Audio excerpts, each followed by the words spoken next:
Good morning. It is 9:30 a.m. on Tuesday, February 28th, and I am pleased to call this regular meeting of the Board of Supervisors to order.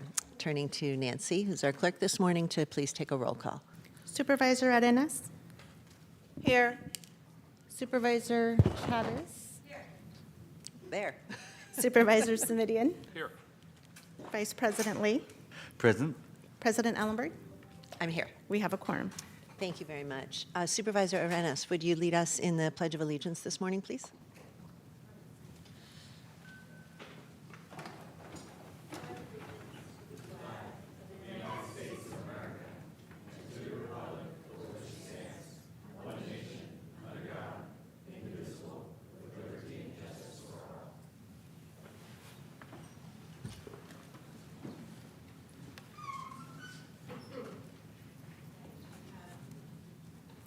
A number of,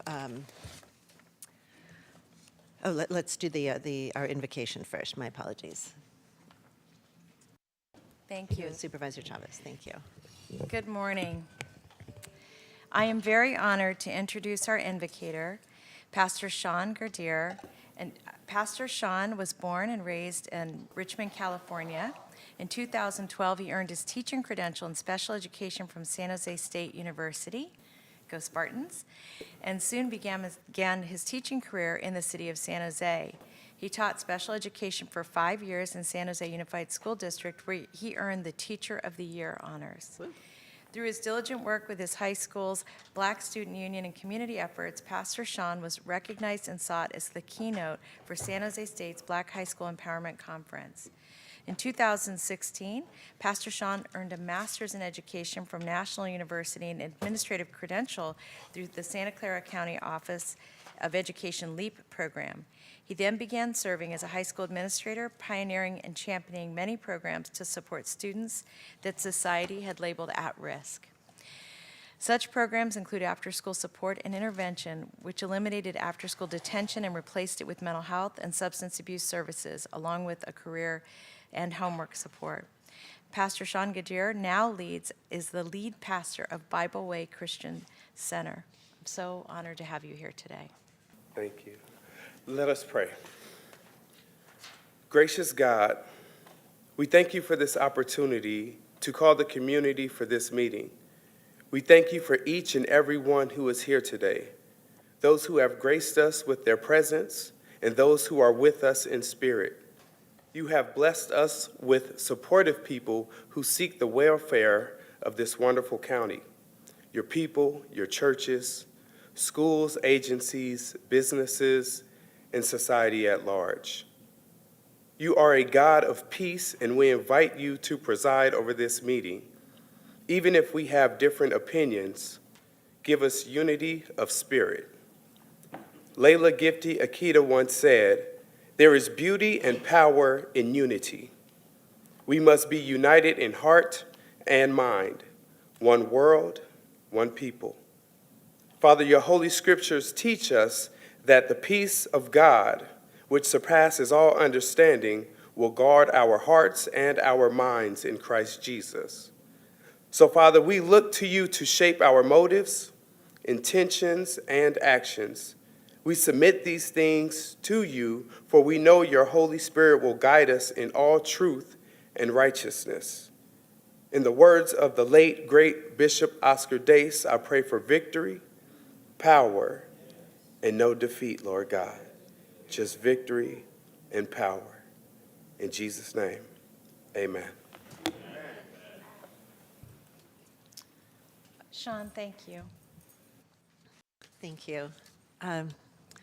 This morning, I'm sad to report we have a number of adjournments in memoriam for multiple community members who will be deeply missed. And it's my heavy honor to offer the first adjournment in honor and memory of Kenneth W. Podgorsek, who went by Ken.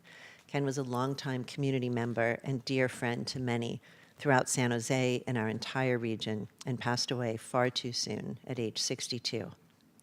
Ken was the son of the late William R. Podgorsek and Arlene Podgorsek of Campbell, California. Ken lived his first few years in Duluth, Minnesota. The family moved to Campbell when Ken was just 2 years old, joining other family members who had settled in that city. His childhood was filled with outings to the park with Mom and Sister Catherine, to Little League games, family Sundays, and fun times with cousins. His father was actively involved in local politics, and Ken spent his teenage and college years walking precincts to help get his father, William, elected to city council, where he served for 15 years before retiring in 1983. Ken accompanied Dad to city council meetings and in the process became involved himself, first serving on the Campbell Youth Advisor Commission. Ken attended the University of California at Davis, intending to go on to medical school. During his senior year, Ken shifted gears and decided to join his parents at Spartan Printing, the family printing business. During his time at Davis, he met Farrell, and the two married after graduating from Davis. Ken continued his education at Cal Poly San Luis Obispo, where he received a second degree in printing management. Upon graduation in 1985, Ken and Farrell bought a home in the Negley Park neighborhood of San Jose. Ken continued working in the printing industry, specializing in work with nonprofit organizations, until his death on December 25, 2022. Following in his father's footsteps, Ken became deeply involved in his community, now San Jose. Beginning in 1987, he was appointed over the years to numerous task forces and committees to the city. Ken also joined the board of the San Jose State University Campus Community Association and served as president, treasurer, and bookkeeper. Under his leadership, the Neighborhood Association became a model for other neighborhood associations around the city. Perhaps Ken's greatest pride was his role as big dog of Bark in the Park. Ken turned a small gathering of dogs and their owners into the largest dog festival in the country. Proceeds from Bark in the Park have benefited the Campus Community Association, as well as local animal service groups and elementary schools. Ken also took on the role of executive director of United Neighborhoods of Santa Clara County, working with more than 100 neighborhood associations to help them build stronger communities. In addition to his printing and mailing career and his time as Big Dog, for the past 12 years, Ken worked with the City of San Jose, administering all CAP and Beautify San Jose grants. Ken had a wonderful sense of humor and used that trait to help people form connections and work together. He believed that to build a strong community, neighbors need to gather and get to know each other. Ken's message was the same thing to everyone: get up off the couch and get involved in your local community. Make a difference. Ken's widow, Farrell, who's with us this morning, has also been committed to her community.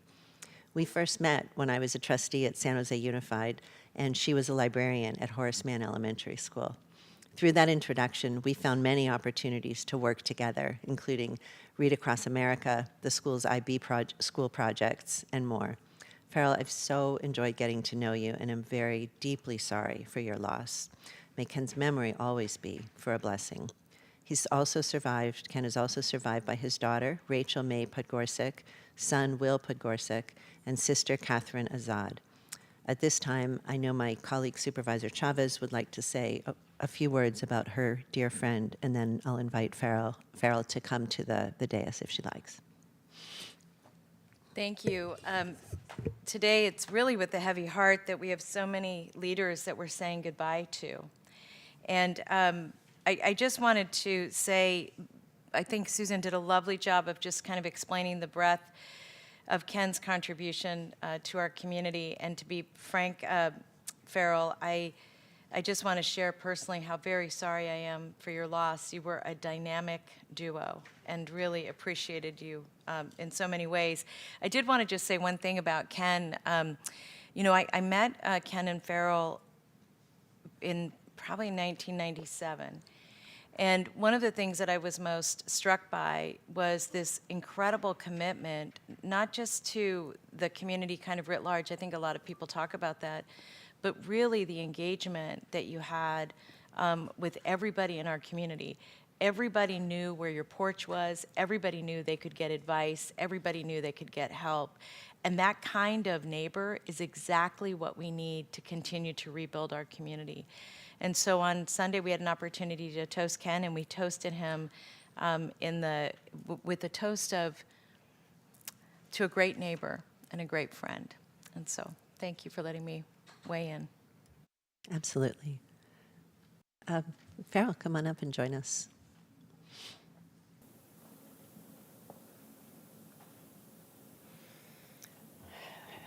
So Supervisor Ellenberg, Supervisor Chavez, I just want to thank you and everyone for this honor that you're bestowing on Ken and our family.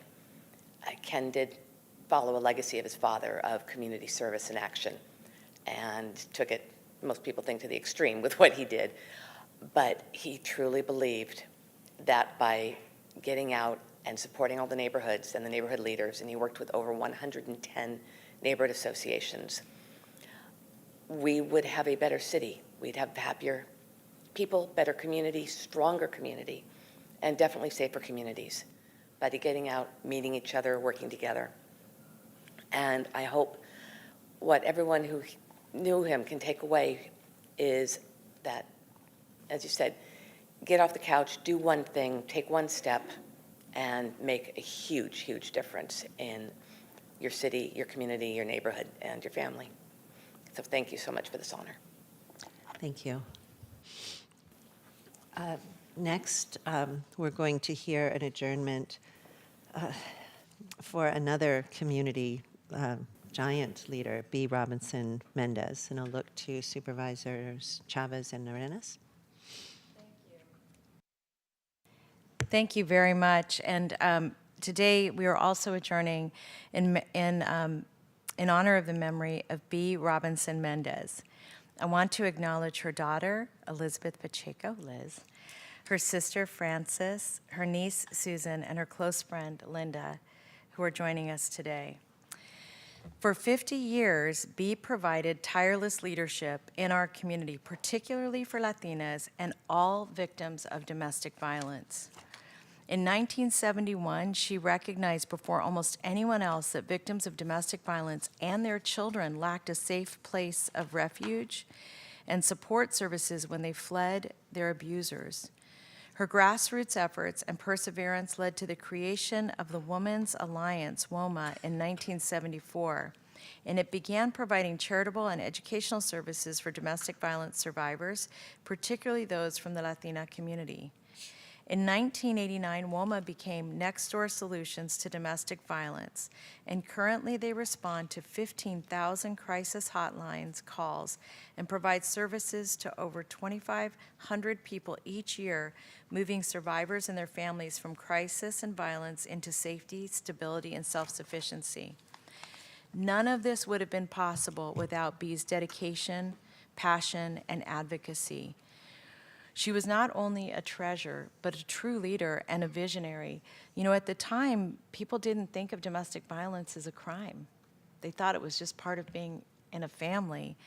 And her ability to really, frankly, change the way we think and to make sure that we had services that were in Spanish and not just in English, her willingness to put herself in harm's way between an abuser and a person that mostly he was trying to abuse, was profound. And she will so be deeply missed, but what a role model, what a tremendous role model for so many, many of us in the community. And before I invite up Elizabeth and Frances, I wanted to see if you wanted to say something. And by the way, we're all wearing ribbons in her honor today, in honor of the incredible work she did with Next Door Solutions to end domestic violence. Thank you, Supervisor Chavez.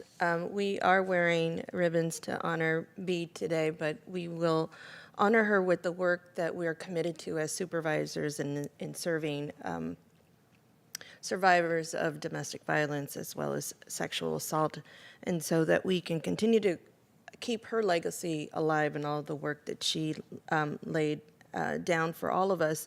And one of the things that, I think you've already very well described who Bea was to our community and what she's done. One of the things that I found remarkable was that she establishing the Next Door Solutions, which now we just call Next Door Solutions, before it was Next Door Solutions to Domestic Violence. It was the first bilingual center that offered support for Latinos and Latinas to receive this kind of really this love And I think that's very symbolic of who Bea was. I had an opportunity to meet her through friends, my dear friend Pete Carrillo. And as you all know, when there's a leader in this particular community, a Latino leader, and introduces you to another Latino leader, and allows you to be part of their network, it is just an absolute honor to learn from the people who've created foundations and a path forward for me to be in the spot that I'm in today. And I remember my last conversation with Bea, and it was like talking to the most fierce Latina, feminist. I mean, it was a very fun conversation. But at the same time, Bea always, she made you think. And she made you think about the role that you have and the responsibility that you owe your community. And it's with a lot of pain to see her gone. But like I said in the beginning, we will keep her legacy alive and we'll keep Bea alive in the work that we do. She did so much for all of us, and her work is really, it reminds us that as the third richest county in California, that our investments really do matter. They really do matter, and so this is to Bea. Thank you. Thank you so much. And Liz and Francis, did you want to come forward?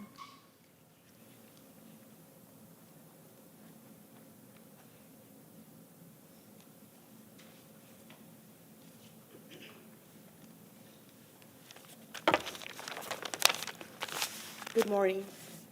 Morning. First of all, thank you to all of the supervisors, and especially to my dear friend Cindy,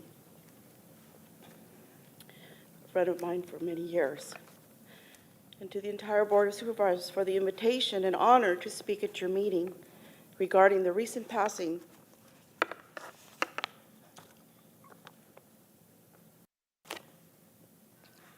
of my mother, Bea Mendez. Excuse me. As the days have progressed during this difficult time, it has caused me to pause and ponder on so many things about her. She, as we all know, was a fierce advocate for battered women and children. She risked her life to help a client and her children who had been kidnapped. They had to flee Mexico, and all the while they were being shot at. She was a courageous woman, no doubt.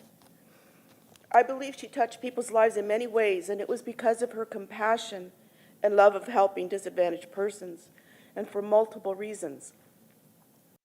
This is what will remain in my memory of her, because after all, aren't we here to help one another? For example, think about a simple act of kindness. A little girl having some trouble, my little cousin in school, with her teacher who didn't understand her. My cousin decided to make a beautiful bouquet of flowers, which I had given her from my mother's service, and she then gave them to her teacher for Valentine's Day. Is this significant? Maybe not. But considering all the terrible things going on in our world, it is an act of kindness.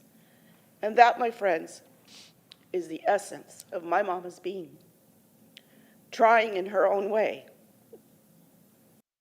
to make an impact in our world and a safer place for women and children. If that isn't kindness, what is? I have recently met and have been in touch with Golsaria Henderson, CEO of Next Door Solutions.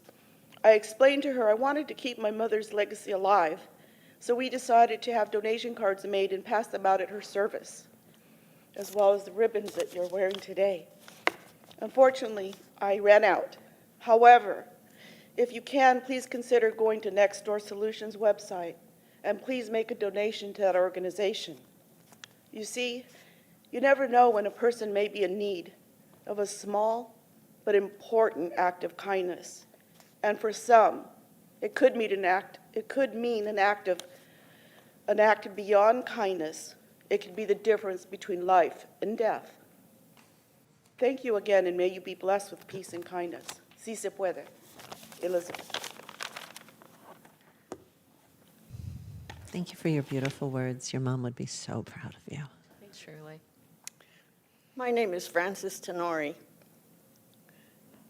Board of Supervisors, friends and family, thank you for this honor for my sister Bea Robinson Mendez.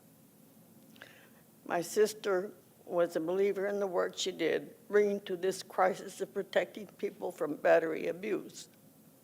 Because she had suffered this trauma herself, she was courageous and strong in her beliefs. I know the effort she put forth through her battles and bravery will long as be acknowledged and acclaimed. The work is not over, but her work will continue even though she is gone. Thank you ever so much for recognizing my wonderful sister. Thank you both very much. Thank you. Our next adjournment this morning is in honor and memory of Bishop Oscar E. Dace. Thank you. Today, we say goodbye again to another friend, Pastor Bishop Oscar Dace, and many of us knew him as well. I'm so honored to acknowledge his family, particularly his daughter, Loriana. I'm sorry, I just made your name Spanish. There you go. And your entire family and friends that are here today. I see we have ministers, Alex and Jeffrey, and of course, Pastor Sean and Pastor Ray. And if I could just ask all who are here to honor Pastor Dace, if you could just stand for a moment. Thank you very, very much, all of you, for being here. That just shows, again, how many people he touched. Bishop Oscar Dace, along with his wife and co-pastor Janice, spent the last 35 years as a spiritual leader of Bible Way Christian Center in San Jose, and he was able to retire last year. Under Pastor Dace's leadership, Bible Way Christian Center was a strong partner with the county, the city of San Jose, a bunch of nonprofits, really focused on improving the lives of all in our community. He held multiple community events and provided valuable services in everything from crime prevention to re-entry, food distribution, a kids club, voting centers, an after-school program that we still fund today. He devoted his career to civil rights and social justice in our community. And among the many awards that he received the Martin Luther King Jr. Leadership Award and the NAACP Legacy Award. And I just wanted to share on a personal note, I've known Pastor Dace for many, many, many years. And one of the things I most appreciated about him, and there were so many things to appreciate about him, is that, he was really an upbeat leader. Like, he was a joyful warrior, for God and for how he looked at the world. He didn't complain. Now, that isn't to say he didn't challenge me, and he did, but he did it with this kind of love and joy and grace and generosity that I will forever be grateful for, and our community will as well. And Loriana, I wanted to invite you up to say a few words about your father. And one thing I'll say to my colleagues, I actually learned a lot about him, but one of the things I didn't know that he had been receiving services with the Valley Medical Center, getting infusions for 26 years. And he's our longest patient. And he did videos and did counseling for other folks so they would learn how to live with, frankly, with that whole process. And so so one of the doctors came to speak on his behalf as well, because he had such an impact on Valley Medical Center. So he is family to me and to all of us. Yes, he's the longest surviving dialysis patient in the county of, yes. So he's a great man, and I'm so grateful that we're honoring him today. Cindy, thank you so much for your words.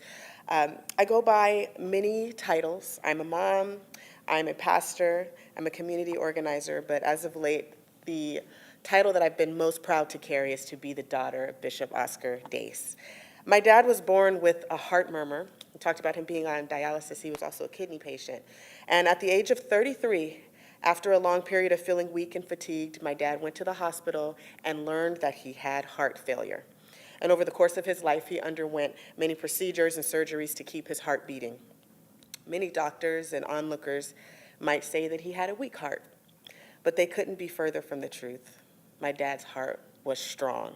And in fact, many who've known him might say that he has the most heart of anyone that they've ever known. Bishop Oscar Dace had a heart for serving his community. He had a heart to honor God and to be a spiritual leader to those who crossed his path. He made people laugh. He had a heart of joy. And he also had a courageous heart to overcome challenges and hardships like no one else I've ever known. And when everyone said no, he had the heart to believe for a yes. When my dad took his last breath in January, you would think that his heart would have stopped. And in a sense, it did. But his heart of service and honor, love, faith, and courage is still beating strong. And I would like to invite that pulse to beat in our hearts today as the leaders in this room make decisions that will impact our community, as our community continues to heal from the impacts of the pandemic and racial injustice, and as parents and teachers and first responders, political leaders strive to do their jobs in excellence. May we all have strong hearts like Bishop Dace, to be brave and courageous in the face of adversity, to love and to care for our neighbors, and to strive to be the best that we can be. So here's to my dad, Bishop Oscar Dace, and his strong heart. May it forever beat in ours. Thank you. Thank you so much. Thank you for being with us. Our next adjournment is in honor and memory of Walter Hayes. And I'll turn to Supervisor Simidian. Thank you, Madam President, and you're altogether right. Too many good folks leaving us as we observe their passing today. It is hard to know where to begin with Walt Hayes.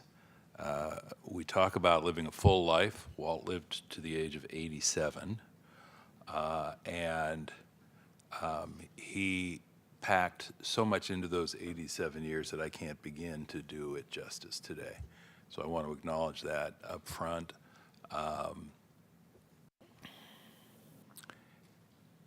He grew up on the Mid-Peninsula, went to San Mateo High, went to undergraduate law school at Stanford,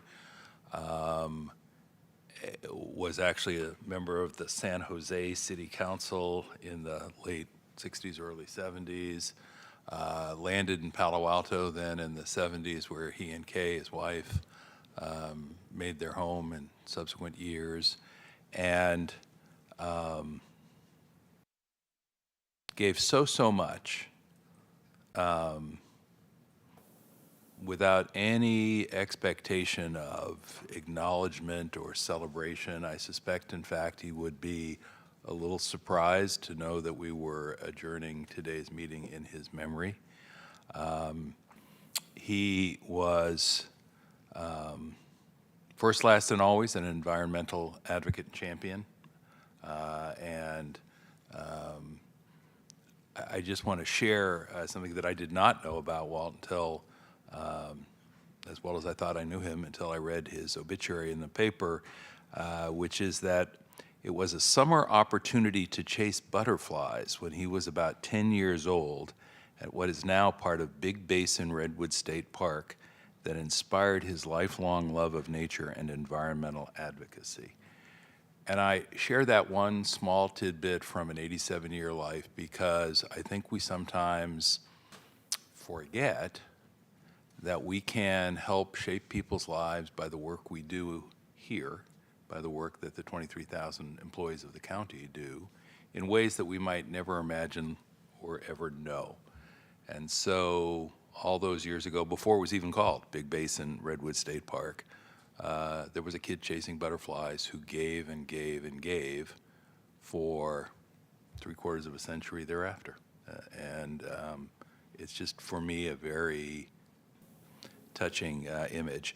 as I say, it would be hard to cover the range of Walt's contributions. If it was environmental, he was there. That would be probably the easiest and best way to say it. And more importantly, he gave in any and every way.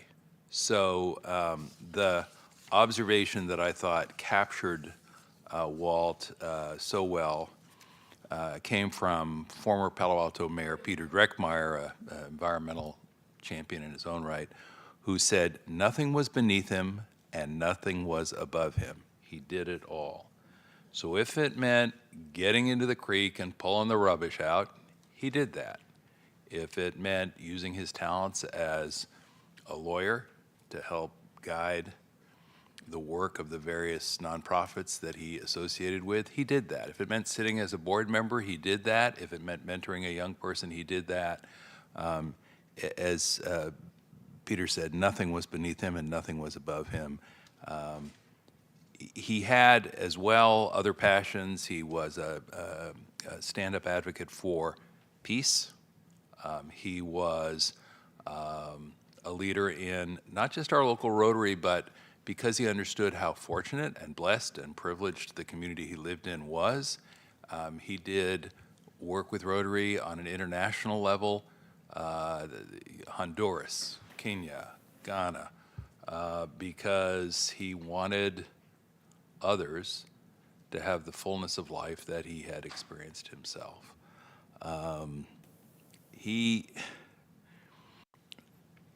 He will, to me, be most remembered and best remembered as a person of unfailing grace. We tend to think of leaders sometimes as noisy or aggressive. I don't think I ever heard or saw Walt Hayes raise his voice in the probably 40, 50 years that I had the privilege of knowing with him and working with him from time to time. By the same token, you always knew that his quiet voice was one of absolutely rock-solid determination, and that he would find his way and help you find your way to a better result by virtue of his engagement. So I, of course, want to say thank you to board colleagues for allowing me to adjourn today's memory along with other good folks in the community in memory of Walt Hayes, person with deep, deep roots, but always eyes on the future, and just an extraordinary capacity for love that was made manifest in his good works. So thank you for that, and again, sympathies to Kay and to his family. By way of contrast, Madam Chair, to Walt's 87 years, I also have the sad privilege today of remembering and recognizing the passing of Melissa Baton Caswell. Melissa spent 13 years on the Palo Alto School Board, and that alone is a life of full contributions. But she was a person, again, of great personal accomplishment and comfortability in her life. Graduated from Dartmouth, got her MBA from Dartmouth, worked in the tech community for places like Apple and Sun, and said, you know what? There's more to life than self. There is this opportunity to spend time with your kids and your family, which she chose to do, to spend time strengthening our local schools and trying to make sure that they served all families. She was a person of a really extraordinary optimism. She passed away of pancreatic cancer at the age of 58, and yet, you know, my wife Mary and I saw her out for a walk on Thanksgiving Day, I think it was, and she was still her optimistic self about anything and everything that came up in the conversation as we had our chance encounter. She was that way as a community leader. She always thought there was a path. There was always a way to get there, if only we had the goodwill and determination to pursue it. She,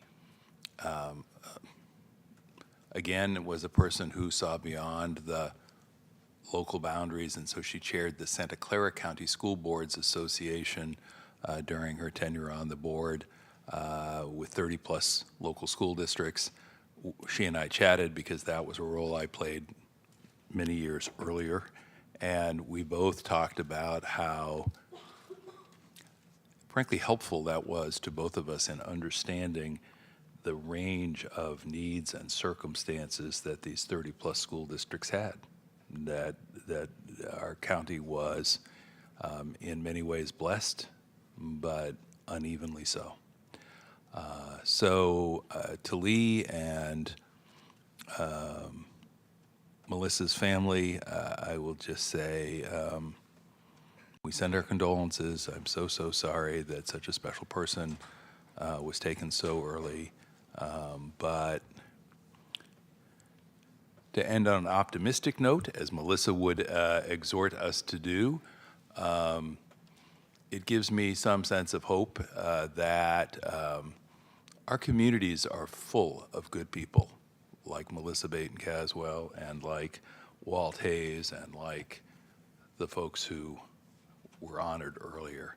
And whenever we feel that we are about to be torn asunder, we should give thanks and take solace and have some measure of optimism that the good people that we have recognized today will be followed by other good people who will continue to do the work and get us to an ever better place. Thank you, Madam Chair.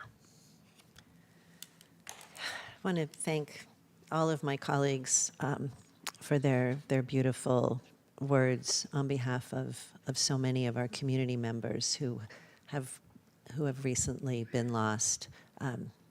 I pray that all of their memories will be for blessings. I heard so much leadership and so many inspiring words that I think we all have a calling to live up to the expectations of the leaders who did so much to make our community a better place. So, and thank you to all of the friends and family members that joined us today.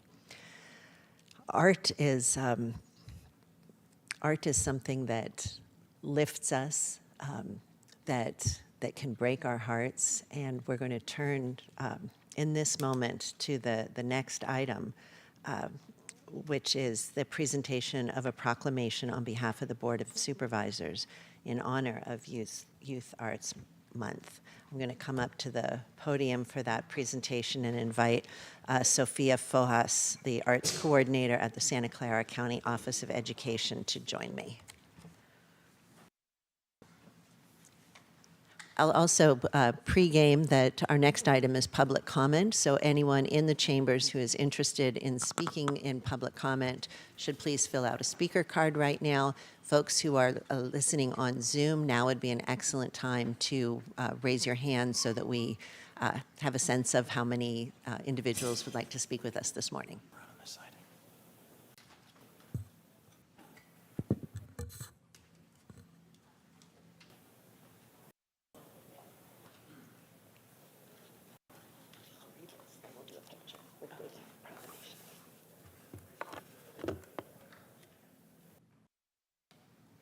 All right, welcome, Sonia.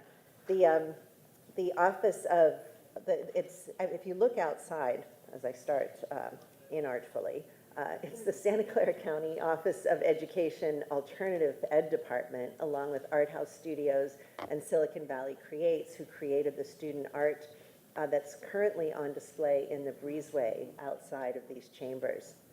The title of the exhibit, which will be on display through March 8th, is Stories of Hope and Healing, and I can't think of a better or more apt theme for this morning. I do urge all of you, as you walk through the building, to stop and take a look at this powerful display. Some of the pieces will quite literally take your breath away. Art is an expression. It is a unique language created by each artist. It is simultaneously safe and provocative, and is viewed uniquely by every person who sees the work. I'm energized by free expression, by closing the diversity and equity gap in art and creativity, and art for its own sake. Behavioral and mental health and the support of children and families are two of my major priorities, and art plays a significant role in improving mental health in our community and adds much needed beauty in our shared spaces. I will invite, I was saying Sonia. Sophia, I'm so sorry, I know that. I'll invite Sophia to say a few words, then I will present the actual proclamation and invite my colleagues to come down for a photo op. I'm so sorry, Sophia. So my name is Sophia Fojas. I'm the Arts Coordinator for the Santa Clara County Office of Education. I lead Artspiration, the arts initiative of the SCCOE that began in 2007. I also provide assistance to districts around arts education, which is really exciting right now. Co-lead Arts Ed Connect grant with SV Creates. Also co-present the Marian Silker for Arts and Education with the San Jose State University. And we house the largest student artwork in the state with the Young Artist Showcase. Thank you for your support of arts education for students in our schools and recognizing March as Youth Arts Month. This recognition began in 1961 when the arts were more robust in our schools. And now in 2023, we know that there is a power in arts education through creative expression, instilling a sense of belonging and membership, as well as having positive effects in schools with increased attendance, higher achievement, greater confidence, and believe it or not, higher civic engagement. We need the arts now more than ever for each and every child and each and every educator in our schools because it brings us joy, creativity, and connection. So on behalf of the Santa Clara County Office of Education, and as a child who myself learned music in the 4th grade in San Jose schools, and then went on to teach music in San Jose Unified Schools, I want to thank you for recognizing March as Youth Arts Month in Santa Clara County. I'll come down. We're going to turn our backs on you for a moment to do photos this way, so photographers should dash around past Dave. I'm so sorry.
Okay.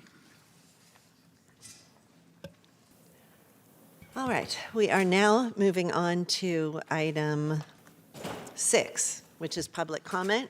This portion of the agenda is reserved for members of the public wishing to speak to the Board of Supervisors on any item not on today's agenda, but within the purview of the board.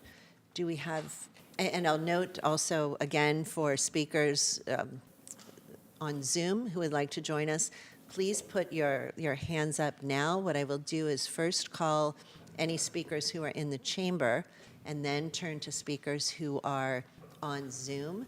And when we start with the first speaker on Zoom, regardless, frankly, if there are 6 or 200, we will close the list for meeting management so we know when public comment begins, approximately how long it will be. So let's do speakers in the chamber first. We have 9 speakers in person and 15 virtual. So let's do 9, 15. Let's do a 1 minute, please. First speaker is Angela King, followed by Kajal Kawal, followed by Francis Razzo.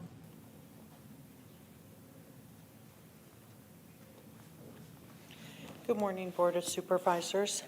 I am speaking out in an effort to show you how forward-thinking, respected, and caring Frederick Tatum was as our director. He was the first person in a supervisor, manager, or director's position to investigate patient care at the point-of-care level. He put on scrubs and saw the deficiency in real time, up and personal with his staff. We can cross our T's and dot our I's, but is this really what our patient population needs in the big picture? They need comprehensive assessments by licensed professionals. They need education and the tools to manage their health problems. They need to build confidence in their care teams so we can be more effective in providing the care that they need. They need discharge planning to help them break the cycle of recidivism. Tatum was so severely understaffed, he was expected to fill the shoes of a manager, a supervisor, and a director, putting in 14-hour days regularly. He was set up for failure from day one, being loaded with impossible expectations. How can a director direct without managers? Thank you. Next speaker is Kajal Kawal. Welcome. Hi, my name is Kajal. I'm a psychiatric nurse on 8A in Main Jail for past 7 years. I'm here to talk about Mr. Tatum, the CNO who was released from his duties a couple of weeks ago. Mr. Tatum was improving custody health services, staffing, and meeting federal monitors' expectations in the jails. We all know the scrutiny that Santa Clara County Jail has been under for years. In order to improve healthcare services in jails, we need someone like Mr. Tatum, who's directly and actively engaged with staff to change the culture, team building, and educate staff at all levels. Before Mr. Tatum came in, we have had no leadership for years in custody. Management hardly ever communicated with staff. Mr. Tatum right away changed this, and he himself communicated with staff, included ground-level staff, in decision-making, listened to their concern, and got their ideas to improve medical and mental health services in jails. He started with 29 open full-time positions and ended up with 2 open. Thank you so much. Next speaker is Francis Razzo, followed by Adam Cole. Hi, my name is Francis, and I've worked at the main jail on the acute psych unit for the past 10 years. There have been many changes in all aspects of the jail. When I first started, I loved my job and looked forward to going to work. Soon after, with changes, custody changes, management changes, staffing changes, it was no longer something to look forward to until Tatum came on board. Tatum made all the difference in the world when it came to morale and staffing. His first week on the floor, he made so many of us feel like we mattered. He knew our names, he visited all of our shifts, asked us questions, asked us what we needed, and observed our pill call and workflow at 2:30 in the morning on night shift. He even followed through on many of our reasonable requests and made staff and patient safety a priority. Tatum is the leader that we've been wanting, needing, and waiting for. He made the hugest difference and gave us all so much hope.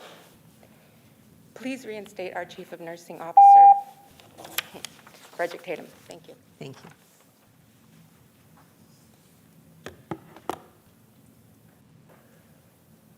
Good morning, Board. This is Adam Cole with SEMA. I know each of you to be labor-friendly leaders who want to see exceptional services delivered to this community by staff who are treated well. So why then does the county have such scratchy relationships with its labor partners? I'll give you a recent example in 2 things I never thought I would see before. First, our member Fred Tatum, the Custody Health Chief of Nursing, was released 3 weeks ago, and Custody Health refused to give him or SEMA any reasons why.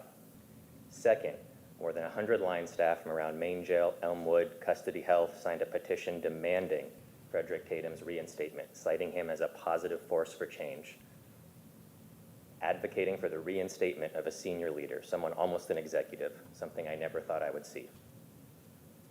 SEMA's never before come before this board in public demanding action on behalf of an individual member for a personnel action taken against him or her. But we're here now demanding answers and accountability, and you should demand them too. Next speaker is Zeb Feldman, followed by Ariana Solovyova. Good morning, Board of Supervisors. Zeb Feldman with SEMA. We're here today on behalf of SEMA member Fred Tatum, who was terminated without explanation. Because we don't have an explanation, we're left to guess at what the reasons are. But we do know a couple of things about Fred Tatum. Number one, he was a reformer arguing that some of our challenges in custody health were our responsibility and were fixable. Number two, he effectively worked with his line staff, with our NPA and SEMA, and was able to deliver and improve services, something that was below executive management. Number three, he authored a new staffing plan designed to free nurses to work at the full extent of their license rather than below it.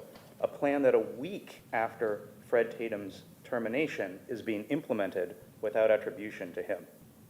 I've worked with Santa Clara's board for more than 13 years now, you see me around, and I've seen a struggle to earnestly improve conditions at the jail. Fred is a part of that reform. Please listen to the staff from RNPA and SEMA and reinstate Fred Tatum. Thank you for your kind attention. Thank you. Next speaker is Ariana Solovyova, followed by Mark Trout. Hey, it's a wonderful idea to have March be a Youth Arts Month in Santa Clara County. And all arts institutions in Santa Clara County pride themselves on being inclusive, and many have Arts for All proclamations. As you are aware, there is medical discrimination going on. Many theaters, such as Peninsula Youth Theater, Pear Avenue Theater, Young Actors Camp, many institutions are excluding kids from their classes and camps who are not up to date on their vaccinations, which are only emergency authorized and not FDA approved. And by the way, most of the Black and Latino community, they have more unvaccinated and unboosted people, especially children, than the white community. So this is de facto racial discrimination. So all this talk about inclusivity and arts for all may not be as straightforward as we would like it to be, right? So thank you. I hope you help stop it. Next speaker is Mark Trout, followed by Carol Leanne Briette. Judge Pittman told Pfizer to cough up the results of the first 3 months that they wanted sealed for 75 years. This is why when Rebel News tried to interview Albert Bourla, the CEO of Pfizer, he did not want to talk about it. See, I'm getting 60 seconds to try and read this thing, so I'll just talk off the cuff. For the last 2 years, I've gone to hospitals, trying to educate the doctors, the nurses, the emergency personnel. I've gone to all the drugstores, talking to the pharmacists and the people that are lined up to take the COVID shot, not to get it, even offering money not to get it, to just study it, what's in it. You should be telling us and educating this. Don't tell me you don't know what happened on the 14th, on Valentine's Day with Karen Kingston. Big. They sent more than $1 million back to the NIH after they found out it's a deadly bioweapon. You know this. Don't lie to me. Look up. Next speaker is Carol Leanne Briette, followed by Michael Bloomquist. I'm Carol Briette. We have learned that the COVID-19 vaccines do not prevent transmission or infection of SARS-CoV-2 or coronavirus variants. The FDA research was fraudulently done, and the claims from the trials are false. And the new COVID-19 biological injections vaccines have been proven to cause disease, disabilities, and death in adults and children who were formerly healthy prior to vaccination. With each additional injection booster given, the risk for COVID-19 increases. Americans were initially told that the new mRNA vaccines were 95% effective, but then later told that the injections are not effective at all at preventing SARS-CoV-2 infection or transmission. We now know that the COVID-19 injections are not safe and effective vaccines, and that the claims regarding the integrity and validity of the FDA clinical trials were blatant lies. Thank you. Last in chamber speaker is Michael Blomquist.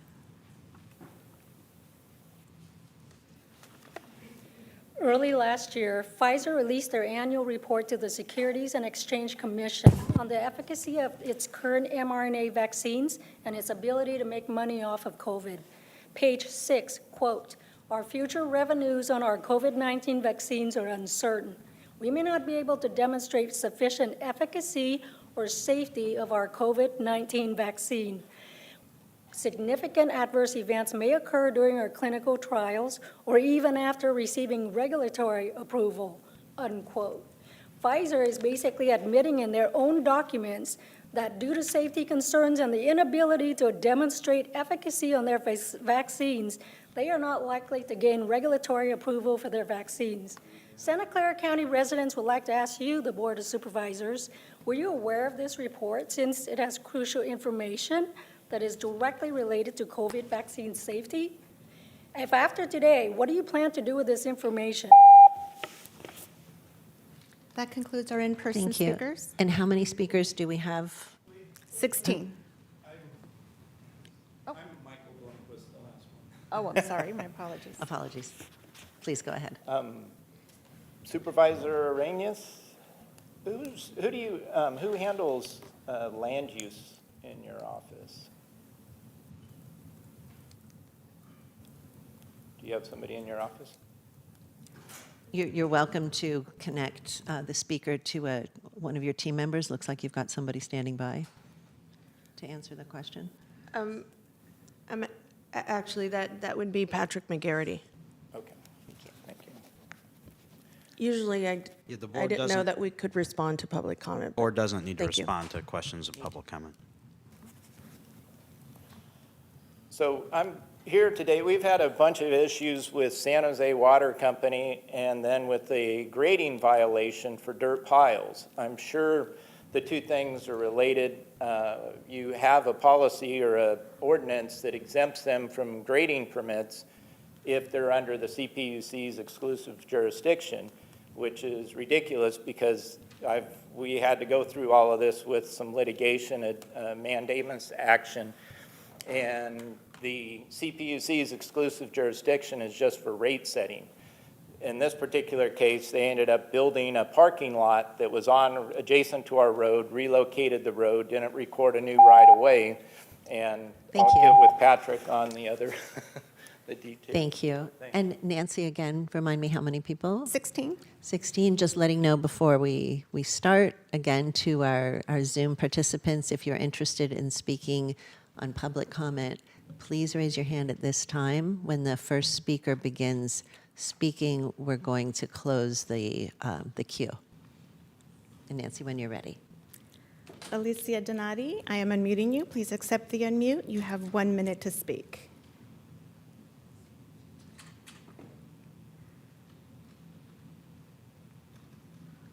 Alicia, you may begin. Hi, I'm Alicia, and I'm an RN on the Med-Surg unit at St. Louis Hospital. First, I'd like to say that I support the recommended proposal for additional staff. If approved, this will really help the units in our hospital. A few of the reasons I have no confidence in the leadership at St. Louis. One, we have no functioning PCU, which is a much-needed intermediary unit that will provide patients with a more appropriate level of care between Med-Surg and the ICU. Number two, we only have one hospitalist for the Med-Surg unit at night, which leaves the hospitalist very overwhelmed. Three, Med-Surg has only one A&M to handle day shift and night shift employees, which this is a 2 to 3 person job. Number four, the Med-Surg unit accepts pediatric patients to the unit when we do not have anywhere on site to elevate their care if a patient needs it. Time and time again, we have asked for help in these areas and more, and not much has been done. This is why I do not have confidence. The next speaker is Gardenia Angeles. I am unmuting you. Please accept the unmute. You have 1 minute to speak. Hello, my name is Gardenia Angeles. I'm calling on behalf of myself and my coworkers at St. Louis Regional Hospital to express dissatisfaction with the current executive leadership. The once small community hospital has greatly expanded from usually 20 patients to now over 50 without proper staffing or resources. We have an unsafe mix of coded staff and traveler nurses. There are inappropriate and unsafe admissions occurring. God help a pediatric patient if they go down. We have no higher level of care for them. There are security issues from combative patients to dark and scary parking lots with ineffective security personnel. Leadership has failed to take a proactive approach. They have shown little advocacy for staff and the patients, as well as the community that we serve. The morale is low amongst health staff, and therefore we insist on a change of leadership. We have no confidence. Thank you.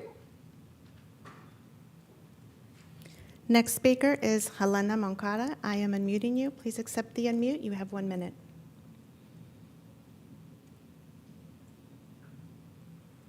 Helena, if you can unmute, please.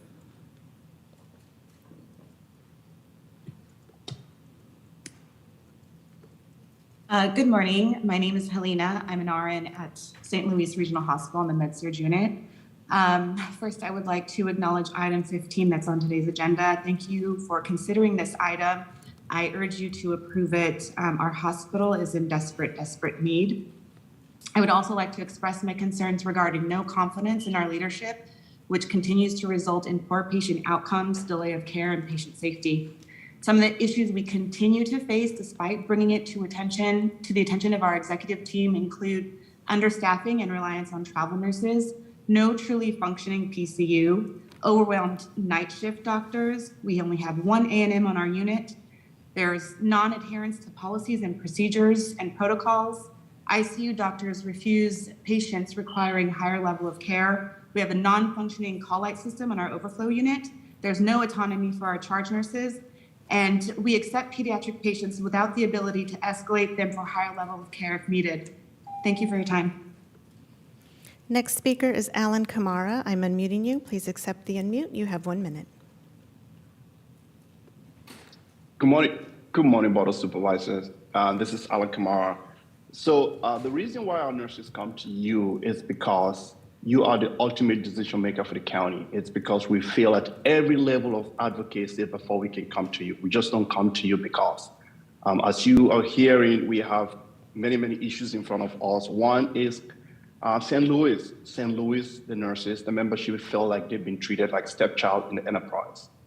We've been asking for so many resources for St. Louis we haven't been able to get. Thanks to Agenda 15, we hope that you can get that passed so these nurses can get help. And the interesting thing I just noticed is we have a hospital with a dysfunctional management, they stay, but we have Fred Tatum in custody health, who's so liked by the line workers, he was walked out of the ward. That's so unfortunate. We look forward to having a meeting with all of you. Next speaker is Edward Strine. I'm unmuting you. Please accept the unmute. You have 1 minute. Yeah, I just wanted to say that Senator Dr. Rand Paul had proven that Fauci had funded the Wuhan lab. And I personally know 2 people that were just recently diagnosed with cancer. They're saying this COVID jab is also causing cancer, not just heart attacks. There's been a high rise of athletes that have died with heart attacks. And this is like a record amount after receiving the COVID jab. Just want to say also that our economy is ruined because of this pandemic, and that we should never do this again. They've already proven that masks do not work. People are still walking around with masks. It's really ridiculous. I mean, they build up bacteria after 15 minutes of use, and you're breathing in your own bacteria. So it actually, I think, causes more illness. So this has got to be stopped. I mean, it's ridiculous what... Next speaker is Julie Threet. I'm unmuting you. Please accept the unmute. You have 1 minute to speak. Hi there, good morning. My name is Julie Threet. I'm a National VAERS victim advocate, and I'm here this morning to advocate for my mother, a long-term resident of Sunnyvale, California since 1969. Jane Williamson was murdered by 4 shots of Moderna on August 15th, 2022. Her VAERS ID number is 2431153. I respectfully ask that the Santa Clara Board of Supervisors investigate her murder along with the other 615 that are in VAERS as deaths in California. Please add vaccine injuries and deaths to your dashboard as you do virus injuries and deaths. For people that are listening to me and want to reach at Praying Hawk, preyinghawk@gmail.com. That's PREYINGHAWK@gmail.com. I also demand that you cease and desist all emergency use authorization products, including remdesivir, tosilimabad, Paxlovid, Novavax, and Jynneos monkeypox vaccine. They're all deadly. They all need to be removed from this county. Thank you. Next speaker is Lydia. I am unmuting you. Please accept the unmute. You have 1 minute. Good morning. I first wanted to give my condolence to Farrell. I so love and appreciate her offering me her library when I didn't have a place to go with 50 kids one afternoon after school. I ran for 10 years a program at Horseman Elementary, and I'm very, very sad to hear of Ken's passing. And in the beginning, I heard the minister say that the Holy Spirit keep us in unity and guide us in truth. And the truth is that Jesus Christ loves us. He came and he gave his life. He is the only God who came to man. In other religions, man is trying to come to God, but God so loved us, he gave us his son. And I pray that you are enlightened today. And I also pray for comfort for Farrell, and the Holy Spirit would comfort. He is our comforter, he's our teacher, he is the convictor. And I pray that you are convicted today also to please stop the emergency vaccine mandate in the name of Jesus. God bless. The next speaker is Delilah Polito. You have 1 minute.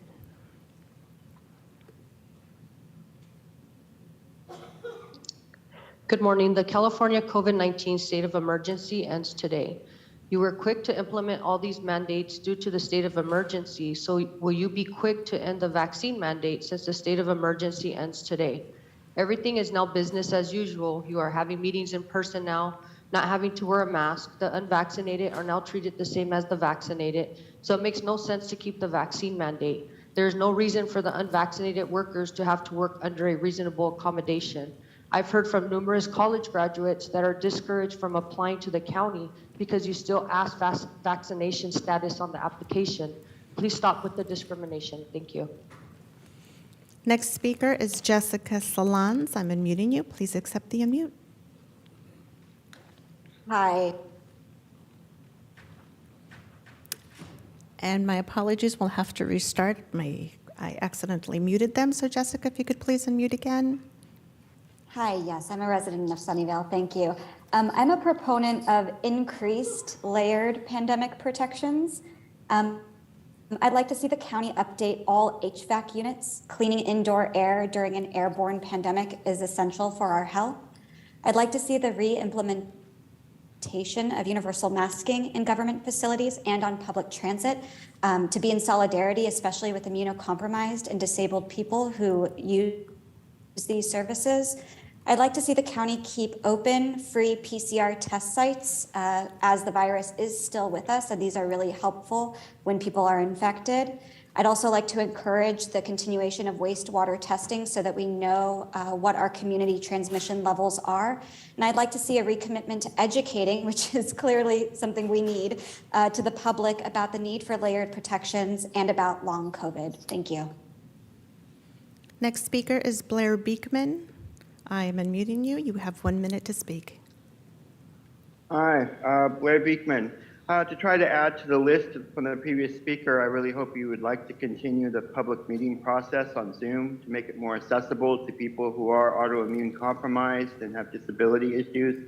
It really has been a help, and I hope you can work hard to expand it from its current place. And I know you're trying to. Good luck in that continued work.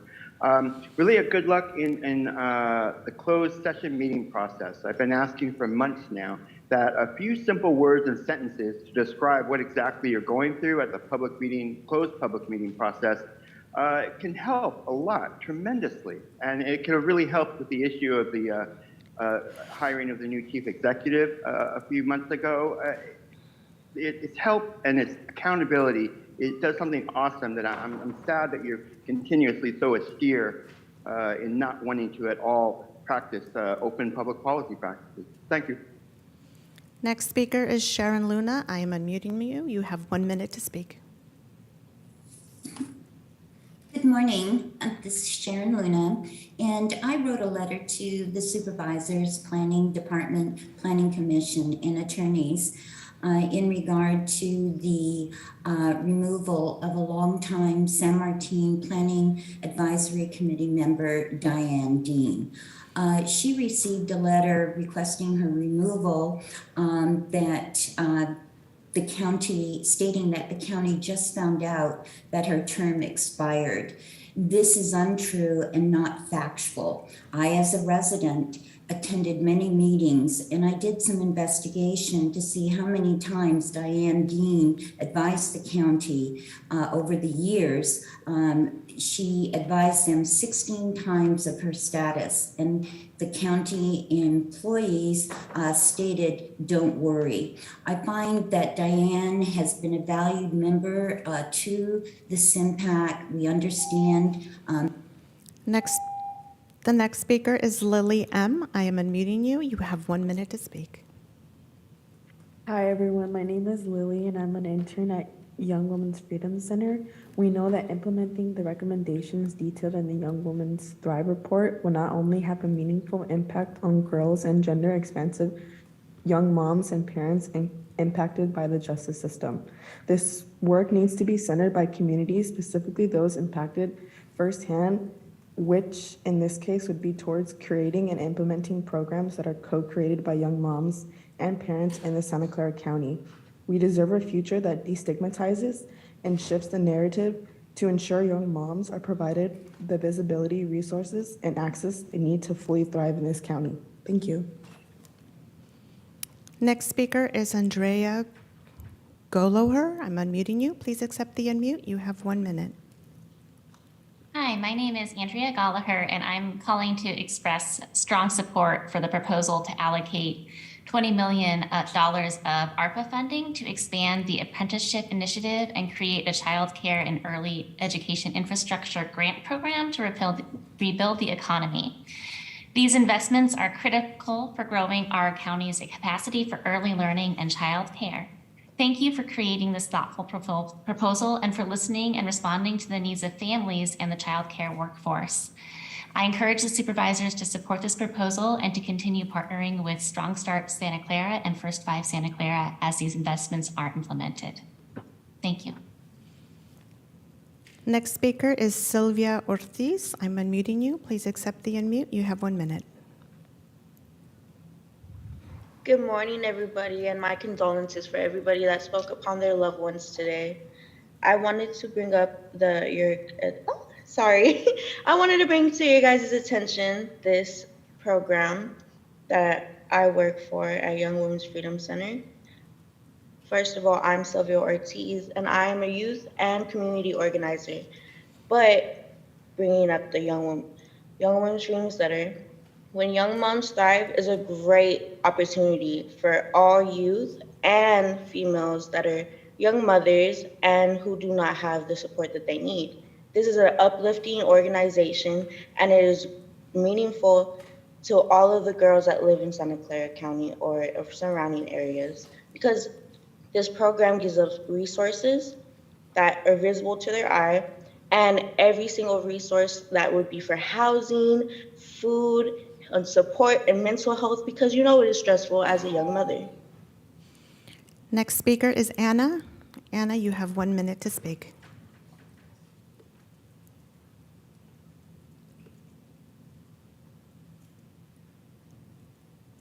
Anna, you may begin.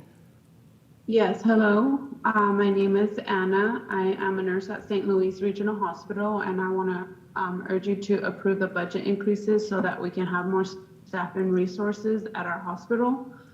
Patient safety and quality of care is important, and our leadership has failed to provide us the resources and processes that we need.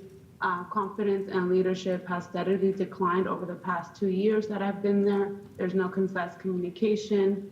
There's an inability to maintain an open PCU, which is needed for higher level of care for patients on our unit. We're extremely dependent on traveler nurses. We continue to care for pediatric patients without having appropriate education or resources to elevate their level of care if needed. We only have one A&M on our unit that is responsible for all employees on that unit when it should be 2 or 3. And there's total disregard for policies or procedures. Next speaker is caller ending in 9599. I am unmuting you. You have 1 minute to speak.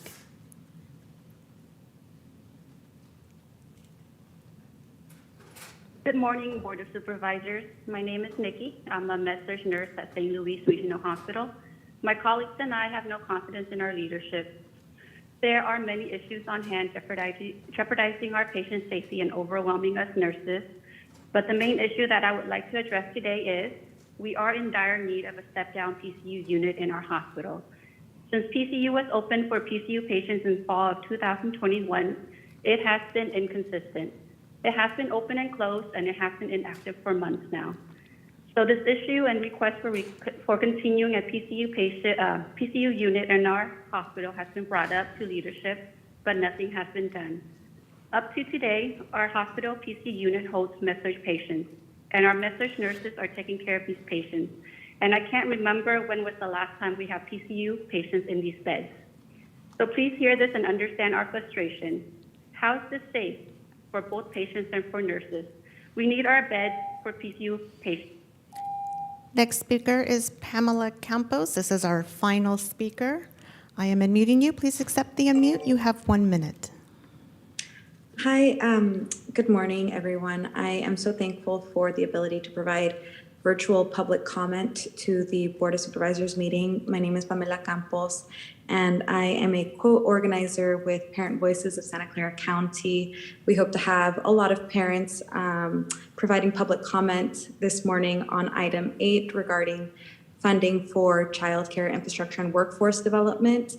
A lot of the parents who are represented by our current cohort of Parent Voices are monolingual Spanish speaker, and they're not finding the ability to listen to this meeting virtually in Spanish. And so it's causing a lot of frustration, feelings of not being able to participate. And so I just want to elevate that to the County Board of Supervisors as well as county staff, that providing interpretation and translation services during these meetings allows for equitable community engagement. Thank you.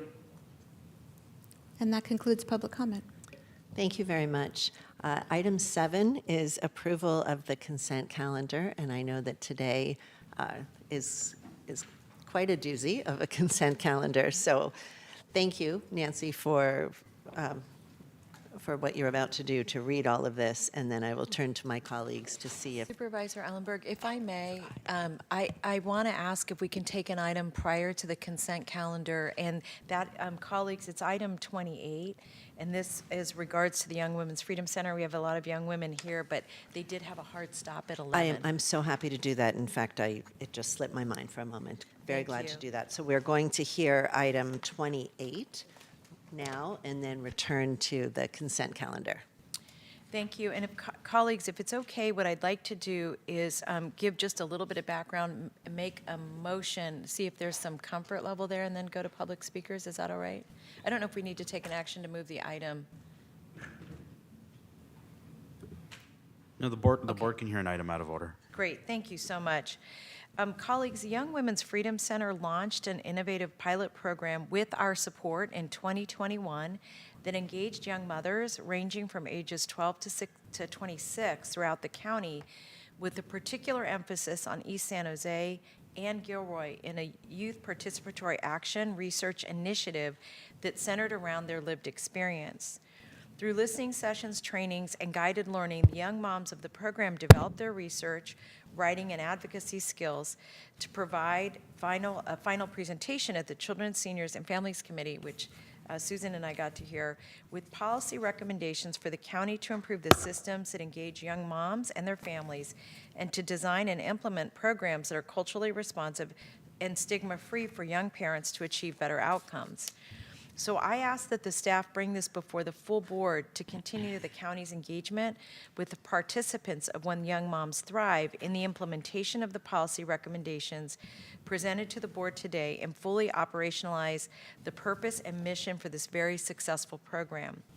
Furthermore, because the pilot was so successful, I would like to see this program continue with a second cohort focusing on young moms from San Jose, South County, and North County. I know that the Young Women's Freedom Center is eager and prepared to launch the next cohort with expanded outreach to other areas as identified. I'm bringing this to my colleagues because in committee, we were unable to take action absent a budgetary direction, and which is why I'm bringing it before all of you today. And I have copies of the motion for staff and for my colleagues if that's necessary. I want to make a motion to receive the report and direct the administration to do the following. Implement the policy recommendations made by When the Young Moms Thrive pilot program, to engage the participants of When Young Moms Thrive to develop, inform, and staff the implementation of the policy recommendations made by their cohort. 3, work with the Young Women's Freedom Center to launch a second cohort of the pilot program with targeted outreach in East San Jose, South County, and North County. And 4, identify the costs associated with operationalizing this implementation phase. And 5, report back to the Board of Supervisors meeting at the earliest date possible and no later than the first date in April with the plan and timeline to operationalize this direction, cost analysis, and the accompanying F-85 for the board's consideration. And that would be my motion. I'll second. Thank you. Let's hear public speakers and then come back for any board conversation. We Do we have have 3. speakers in the chamber? Yes, we have 3 in chambers and 4 online. All right, with 7, let's do 2 minutes, please. First speaker is Desiree Victor, followed by Angelique Martinez. Good morning. I am Desiree Victor, the director for the Young Women's Freedom Center here in Santa Clara County. Not only am I a lifelong resident, but I am also a former young mother who had to navigate a society that pushes young women of color out of schools, marginalized communities, and upheld gender-based biases. The stigmatization and punitive treatment from the community was a barrier for accessing the urgent services and support that I was in destitute need of to mend and excel in my education, to ultimately support my family, let alone work towards a life outside of poverty.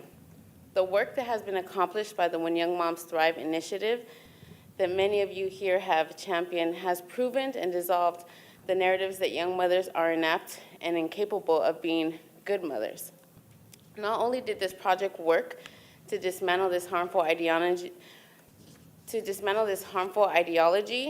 but defined how families can thrive if we empowered, supported, and cared for all families. Centering young mothers, our young parents, is urgent, and now we need to move the work accomplished to the next step. It is with this sense of responsibility that I urge you to move to support the next phase. I also want to make sure that you know that you should all be very proud of this work that you have been championing. This county has accomplished a reputation for progress and innovation. With that, know that this model and the work of this report is being recognized not only statewide, but nationally, and is even reaching global impact and being presented to organizations as far as South Africa. So with that, thank you. And in behalf of parents and families, we trust that you will do the right thing. Thank you. Thank you very much. Before the next speaker comes to the podium, I just want to make sure that I did the right thing. What is the total number of speakers? I said there were 3. There were 4 that indicated they did not want to approach, but did want to provide some written comment. And it looks like they have lined up, so it's 7. And online? 6. 13, so we're over 10, under 15. Okay, I'm not supposed to do math as part of my job. You are welcome to come forward and we'll hold it 2 minutes. Thank you. Good morning, my name is Angelique Martinez. I was born and raised in Santa Clara County, specifically Eastside San Jose. I'm a former young mother myself. I urge the Board of Supervisors to motion in support of this work for agenda item number 28 for When Young Moms Thrive. This work is urgent because young mothers need these spaces to be able to grow and transform not just themselves, but their own communities. Please vote in support for the families in Santa Clara County. Thank you. Next speaker is Alexis Roman.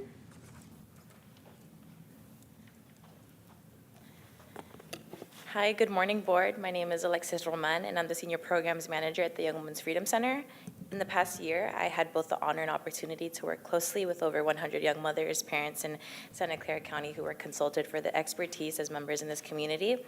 With the immense support from the county, When Young Moms Thrive, and the community experts, the young parents themselves demonstrated what can be possible when young mothers are given both or a cumulative of resources, access, and visibility to define and describe what centering resources into the community, specifically those impacted firsthand, should and can look like.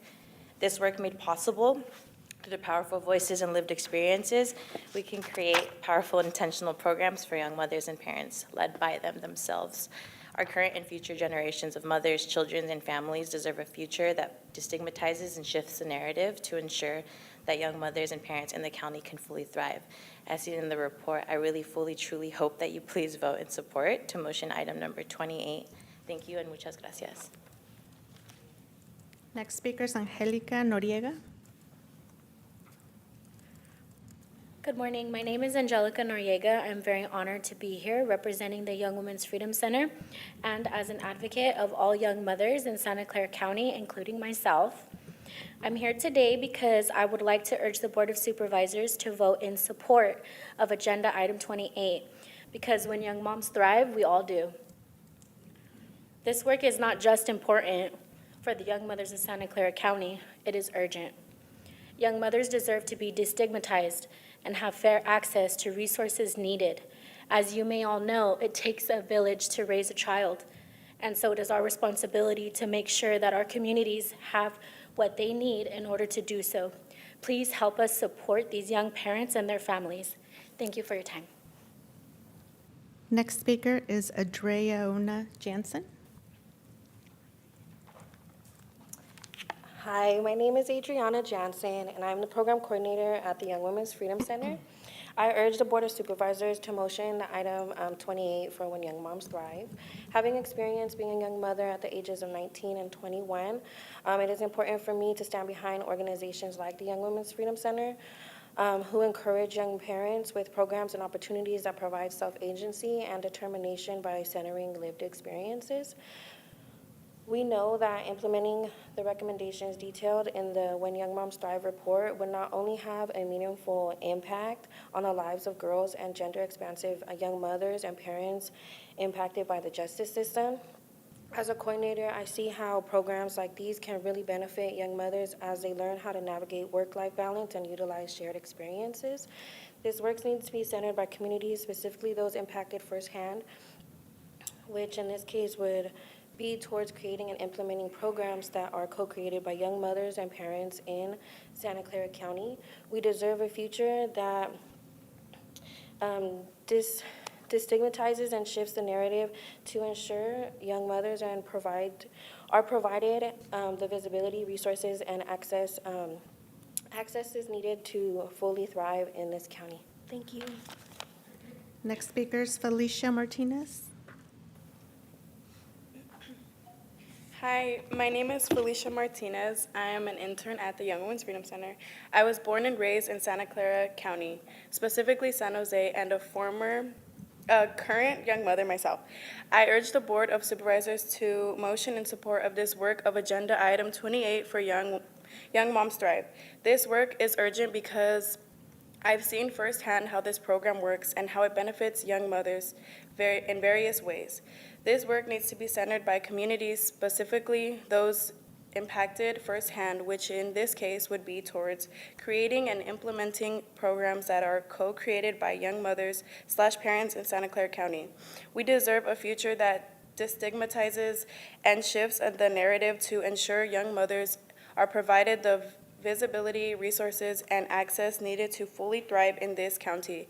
As a young mother myself, I urge you to please vote in support for families in Santa Clara County. Last in-person speaker is Stephanie Chavez. Hello, my name is Stephanie Chavez. I was born and raised in the Santa Clara County, specifically in Eastside San Jose. A former and a current young mother myself, I urge the Board of Supervisors in the motion to support of this work in agenda item number 28 for when young moms thrive. This work is urgent because I attended this program and it helped me in so many ways. It's helped me financially, provided daycares for my little one while I was attending my internship. Getting these programs to provide me resources is for my well-being. I think this work needs to be centered by community and specifically for those who've been impacted firsthand, in which case would be towards creating and implementing programs that are co-created by young mothers and parents in the Santa Clara County. Please vote and support the families in Santa Clara County. Thank you. Now on to our virtual speakers. Our first speaker is Sarah Bartolino. I am unmuting you. Please accept the unmute. You have 2 minutes to speak.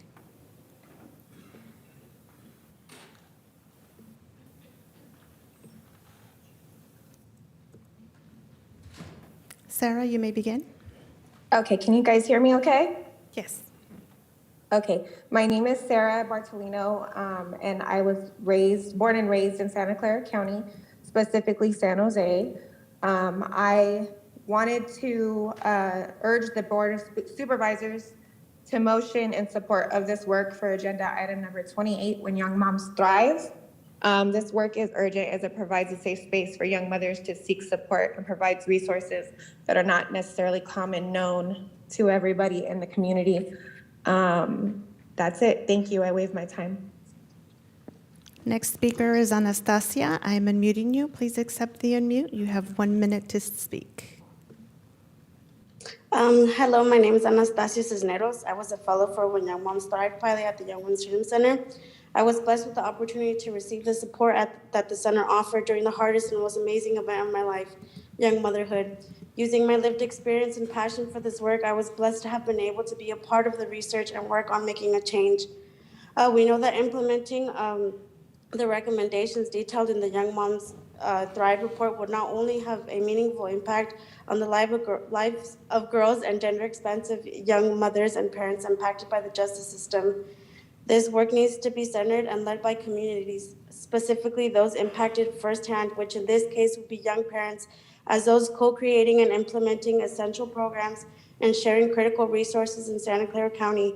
We deserve a future that destigmatizes and shifts the narrative to ensure young mothers are provided with visibility, resources, and access families need to fully thrive in this county. Thank you so much for listening. Next speaker is Viviana Arenas. I'm unmuting you. Please accept the unmute. You have 2 minutes to speak. Hello, my name is Viviana Arenas. I was born and raised in Santa Clara County, specifically San Jose, and as a current young mother myself, I also help lead this work as a When Young Moms Thrive Sorry, did you guys hear me right now? Yes, we hear you. Oh, okay, thank you.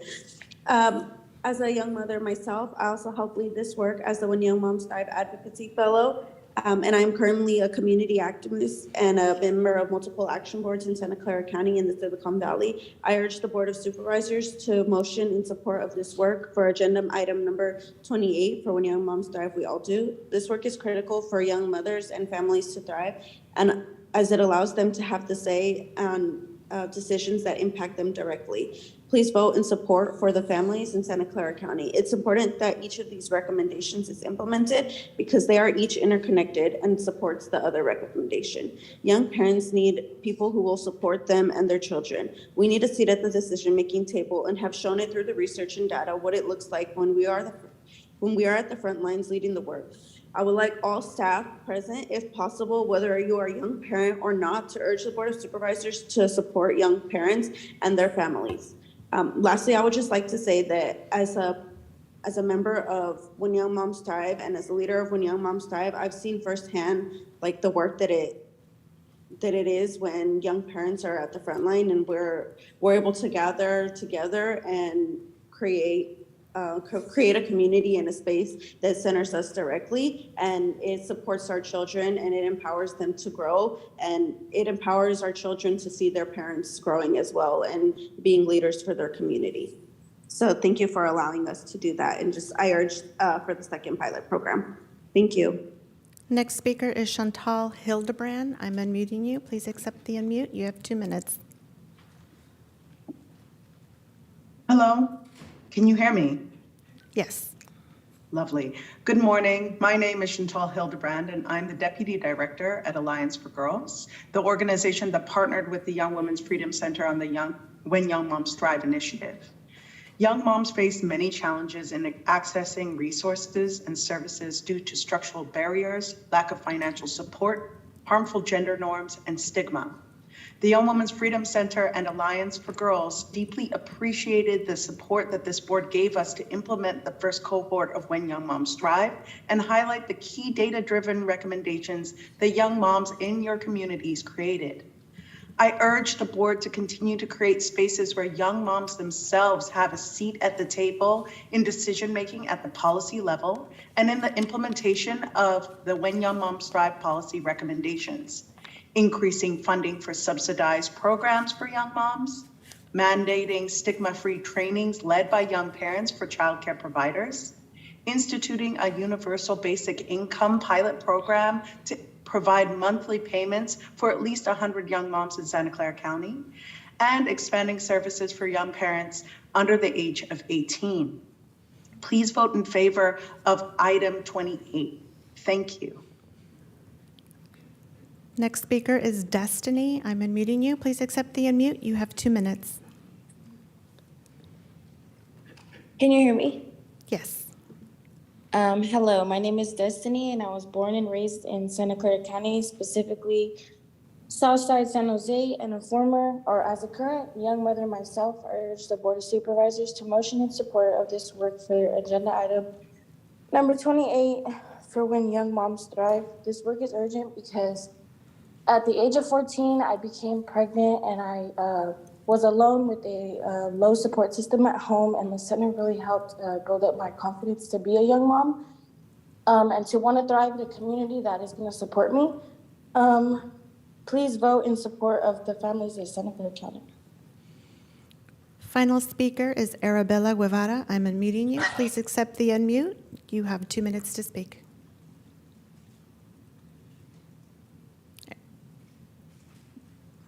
Arabella, you may begin. Hello, my name is Arabella Guevara, and I support item number 28 on the agenda. I was a fellow for the When Young Moms Thrive pilot at the Young Women's Freedom Center.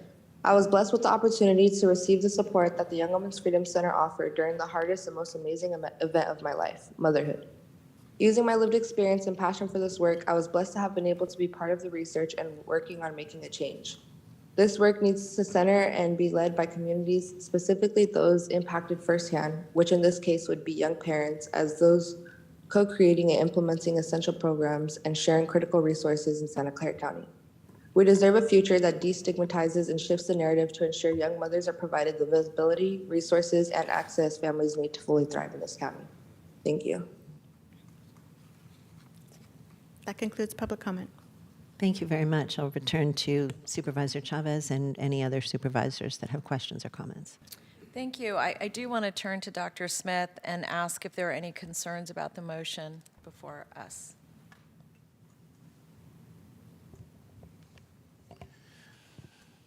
Maybe a little bit of a personal story that expresses my concerns. My biological mother was 16 when I was born, and I was adopted.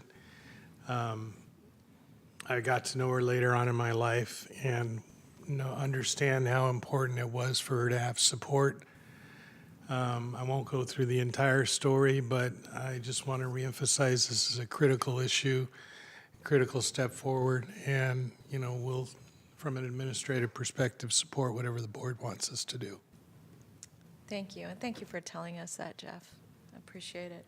And colleagues, go ahead, Supervisor. Supervisor Lee.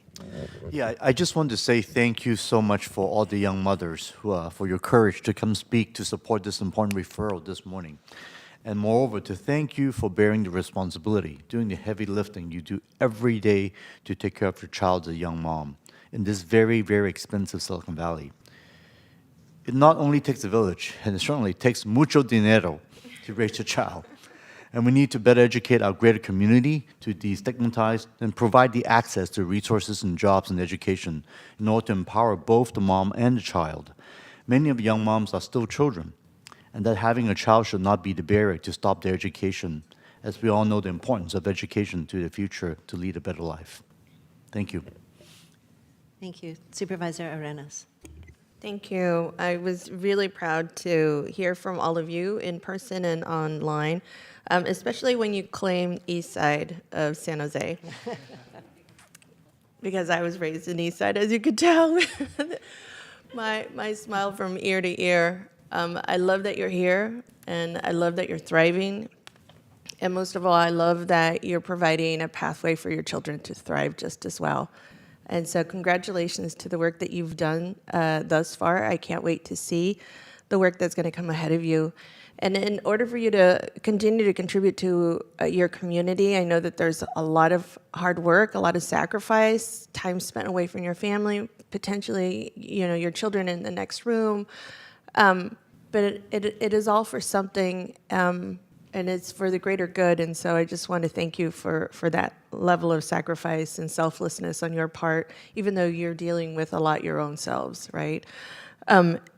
And in that spirit, whenever you find yourself needing maybe an internship, an opportunity to maybe take a look at public service, my office is always open. I'm Sylvia Arenas. I'm a county supervisor for D1, so you can look me up that way, and we can talk. Thank you. It was fabulous. I'll add as well my real admiration for the advocates who spoke so well today on behalf of yourselves and your children and other young women who are in the same position as all of you. It was incredibly empowering. I hope that you felt that it was empowering. It certainly appears to have been influential for all of us. I am absolutely wholeheartedly going to support this. I just wanted to ask one question about the timing, and I'll direct that back to Dr. Smith. It's a short turnaround by the beginning of April. Clearly, there is urgency.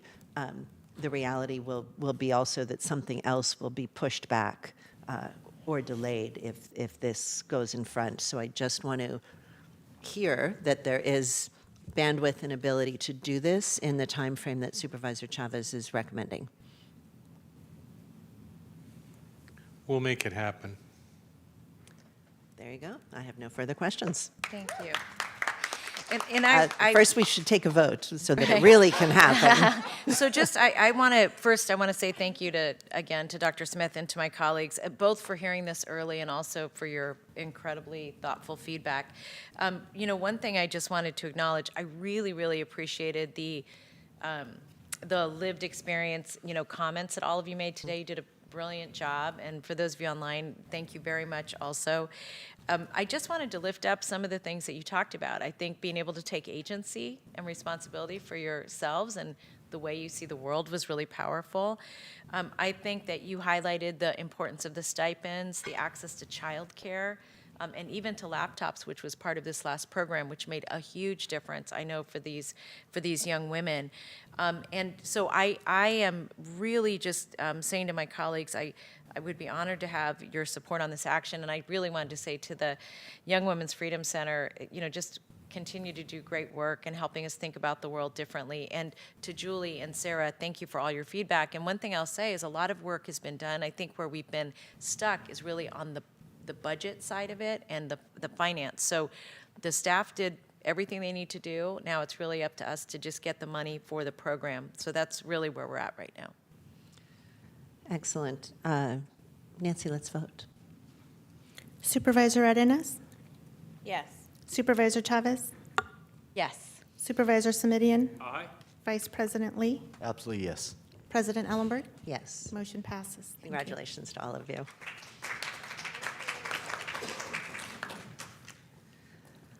All right, a couple of housekeeping items. What we're going to do, it's just 11:14. We're going to go through the consent calendar, and then beginning with item 8, go through, as many as we can in 45 minutes. It may be all, it may be one or two, up to item 13.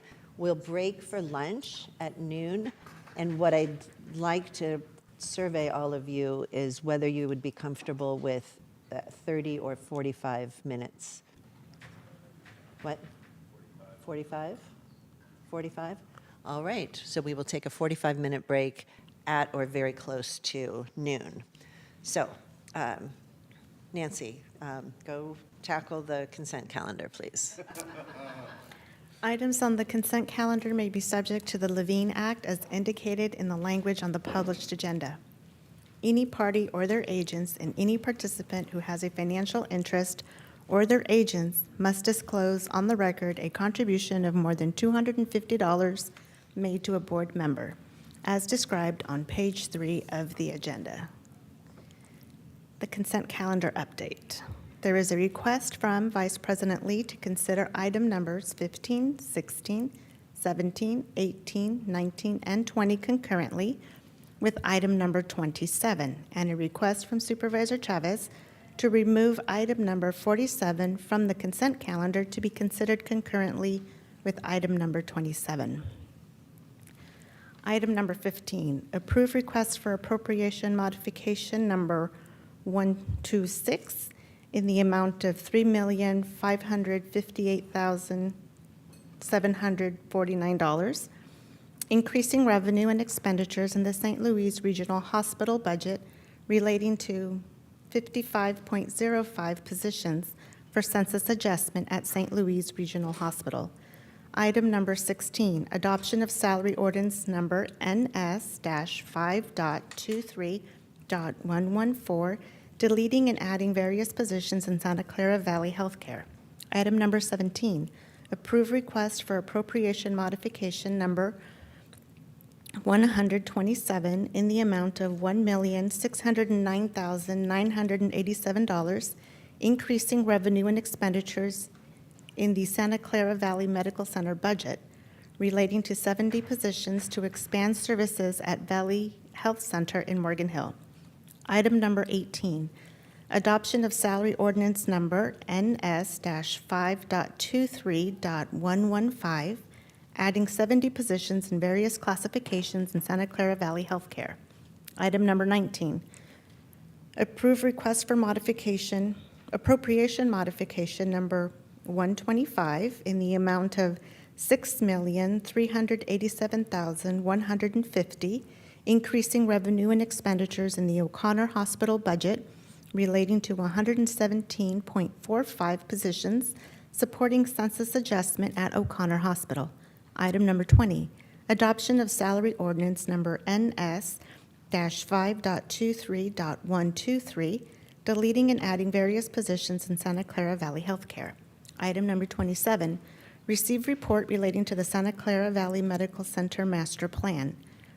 Item number 47, approve retroactive Fifth Amendment to agreement with Ruck Shockley Associates, Inc., relating to providing food service consulting services, increasing the maximum amount by $293,312 from $1,192,166 to $1,485,478, and extending the agreement to a 12-month period through October 15th, 2023. There is a request from Vice President Lee to add item numbers 21, 22, and 29 to the consent calendar. Item number 21 is to approve request for appropriation modifications number 138 in the amount of $198,450, increasing revenue and expenditures in the Santa Clara Valley Healthcare budget relating to 14 positions supporting emergency department advanced practice providers. Item number 22 is the adoption of salary ordinance number NS-5.23.126, adding 7 nurse practitioner positions, 5 physician assistant or nurse practitioner positions, and 2 postgraduate year 5 or postgraduate year 4 or postgraduate year 3 or postgraduate year 2 or postgraduate year 1 positions in Santa Clara Valley Healthcare.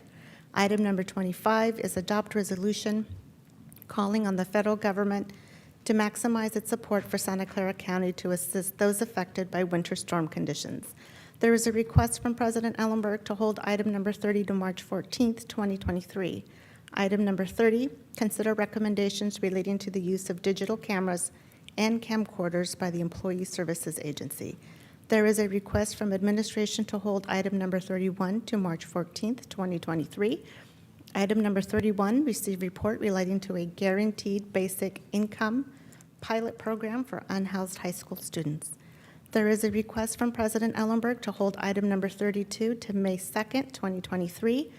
Item number 32, adoption of ordinance number NS-19.45 relating to campaign disclosure and board member disqualification. There is a request from administration to hold item number 33 to May 2nd, 2023. Item number 33, receive report relating to options for improving mental health care access for West Valley residents. There is a request from Supervisor Sumedian to remove item number 44 from the consent calendar. Item number 44, approve agreement with 2Q Inc., DBA JP Marketing relating to providing communications and marketing services for the MedAssist program and to other programs within Santa Clara Valley Healthcare in an amount not to exceed $1,500,000 for period February 28th, 2023 through February 27th, 2026 with 2 one-year extension options. There is a request from President Ellenberg to remove item numbers 72 and 78 from the consent calendar to be considered with item number 14 after item number 27. Item number 14, consider recommendations relating to the Valley Homeless Healthcare Program. Item number 72, consider recommendations relating to a hotel lease agreement for the Isolation and Quarantine Support Program. Item number 78, consider recommendations relating to isolation and quarantine services at congregate shelters. And that concludes the consent calendar. Excellent work, thank you. Do we have any speakers on the consent calendar? Madam Chair, before we go to speakers, I have a statement I'd like to read with your permission. Absolutely. Thank you. Madam Chair and colleagues, we've been advised that certain items on the consent calendar may be subject to the Levine Act as indicated in the language in our published agenda. And specifically, we have been advised that items 38, 40, 41, 42, 43, 44, 45, 46, 47, 48, 58, 59, 60, 61, 69, 71, 72, 73, 74, 75, 76, 77, 78, 79, 82, 94, 95, and 100 on the consent calendar may be subject to the Levine Act. We've also been advised that pursuant to state law, any party or their agents must disclose on the record a contribution of more than $250 made to a board member, as described on page 3 of our agenda. So I want to ask at this time that if any party or agent has made such a contribution, that they disclose that contribution immediately so that I may promptly recuse myself. I would also ask that if any participant in these proceedings, as defined by the Levine Act, has made such a contribution, that they disclose that contribution immediately so that I may promptly recuse myself. And I would also ask that if any employee of the county counsel's office or the clerk of the board's office or any other member of county staff or any member of the public knows of any reason I should recuse myself under the Levine Act, that they please disclose that information immediately so that I may promptly recuse myself. Thank you. Thank you. Are there public comment? Do we have any speakers? May I make some changes? Oh, of course. I was going to do public comment first and then the changes, but let's do it this way. Yeah, instead. just so folks know. Right, yeah. Thank you, Joe. I think that was very, very helpful, and I think it just further explains how challenging this act is for not just the board, but for the public. So thank you very much for for your approach there. Colleagues, on item 33 has been deferred by the administration to May, and item 33 is the mental health care services for West Valley. And I just wanted to make sure that the staff was taking a look at whether or not that is an appropriate location for a co-location of childcare. So when the report comes back, that they've at least made that consideration as part of their analysis. Item 47 is one that I pulled from consent, and this had to do with our food service consultant. And I was interested in hearing that as part of the master plan, but recognize that they're relatively different issues. So here's what I wanted to ask. I'm happy to put it back on consent, but there are a couple of issues that I want to make sure the board is informed of, even if that is, in an off-agenda report. And that is to make sure that there are two issues that are clearly defined. One, what is the administrative challenges that held up the contract, so it ended up being retroactive. And then two, the strategy for licensure, and if we are at risk of not having licensure, what are the implications and impacts of that? And in particular, I just want to obviously say that we recognize that, that hospital food needs to be healthy and something that people can eat, which is why that was important to me to make sure we put on the record. With that off-agenda report, I'm happy to put it back on. Will you say the number again of that item? That was please? item 47. 47, thank you. Item 49, I really want to thank the staff who's been working on the MECO implementation. This program really has the opportunity to really transform lives in our community. And I know that the administration is still working on the fee analysis and that we're going to receive recommendations on this and other fee waivers soon. I just want to make sure that is coming to us prior to budget so that we can explain to the public what those fee waivers will be. And I'd like to request that Environmental Health rolls out the MECO program with the communication plan that includes Glenn's team and our contractors under Glenn, including Dennis King, so that we can make sure that the micro business grants that are available, that I know that some of my colleagues have led on, are available to those that are taking advantage of the MECO program. Thank you. Thank you. Are there other comments or changes? I'll make two quick notes. I'd like to abstain on items 53 and 90A, please. Item 53 is raises for elected officials, and item 90A is a commentation for myself, proffered by my colleague Supervisor Otto Lee. Thank you for that recognition, but I will step back from voting on that item. And now I think we are almost ready for public comment. Go ahead, Supervisor. I will have some other comments on the consent calendar after public comment. All right. Thank you. Do we have public speakers? We have requests for 1 in person and 3 virtual speakers. All right, let's do 2 minutes each, please. Ray Riddy? Yes. Hi, okay. Thank you. My name is Ray Kitty. I wanted to mention number 68, the report from the grand jury on the procurement data. The report is entitled Garbage In, Garbage Out. The procurement department's procedures have also been criticized by the county auditor, and from what I've heard, they've rejected those criticisms. Now, the grand jury has found problems with what they're doing, and they're rejecting those criticisms as well. I guess we're all wrong and they're right, is the answer.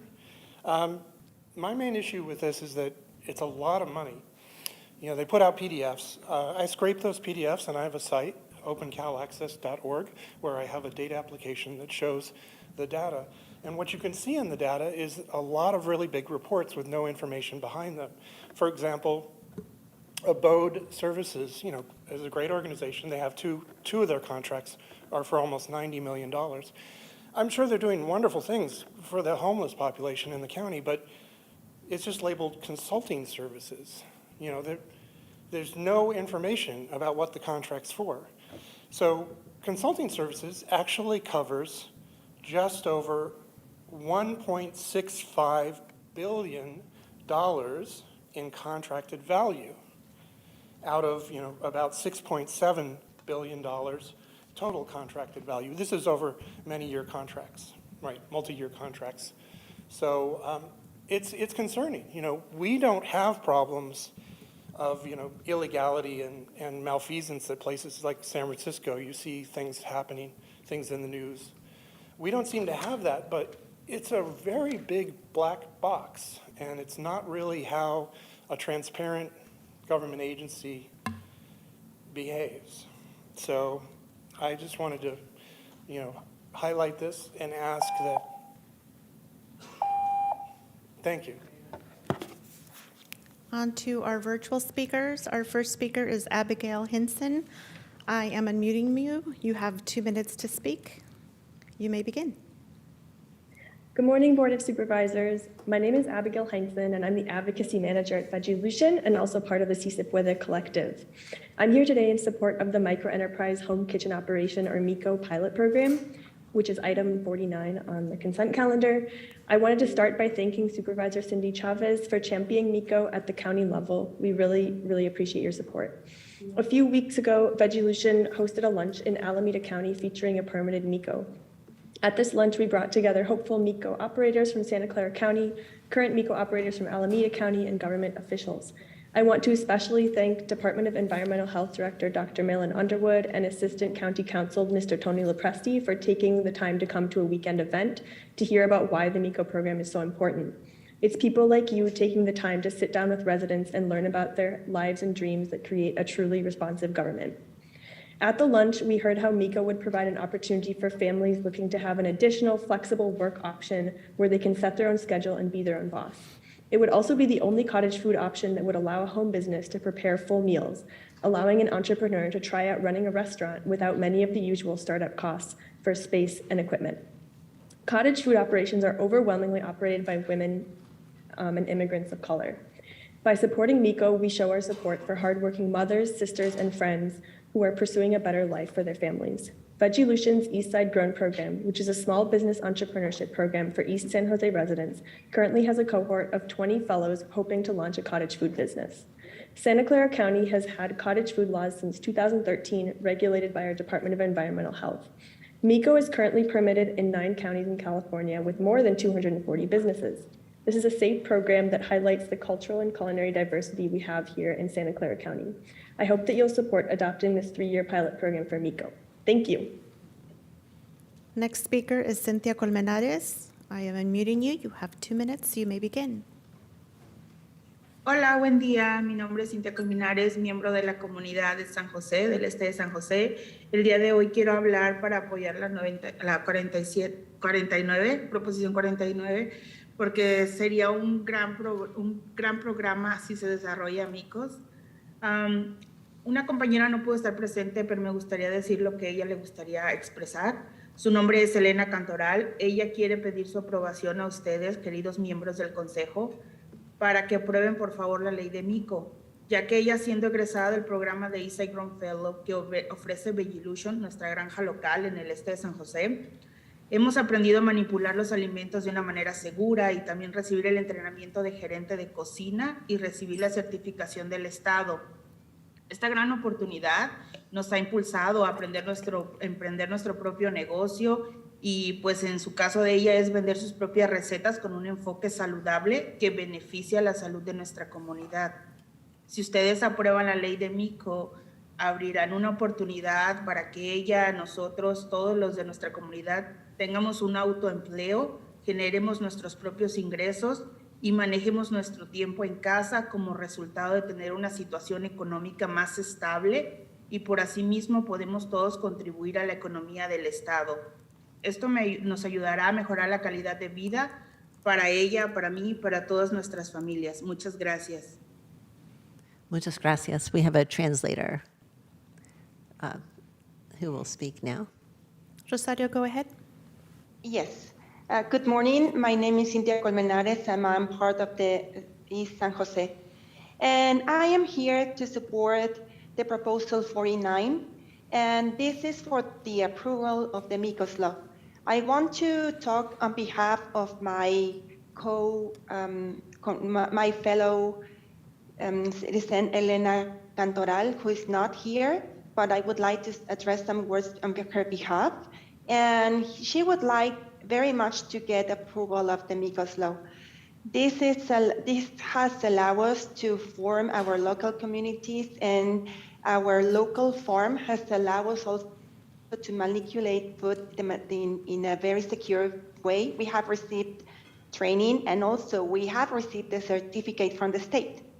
This has allowed us to have our own business, to benefit the community in a healthy way. And also, if this is approved, this will give us a chance to have our self-employment and also manage our time in a better way in our own home and give more stability and to contribute with the economy of the state.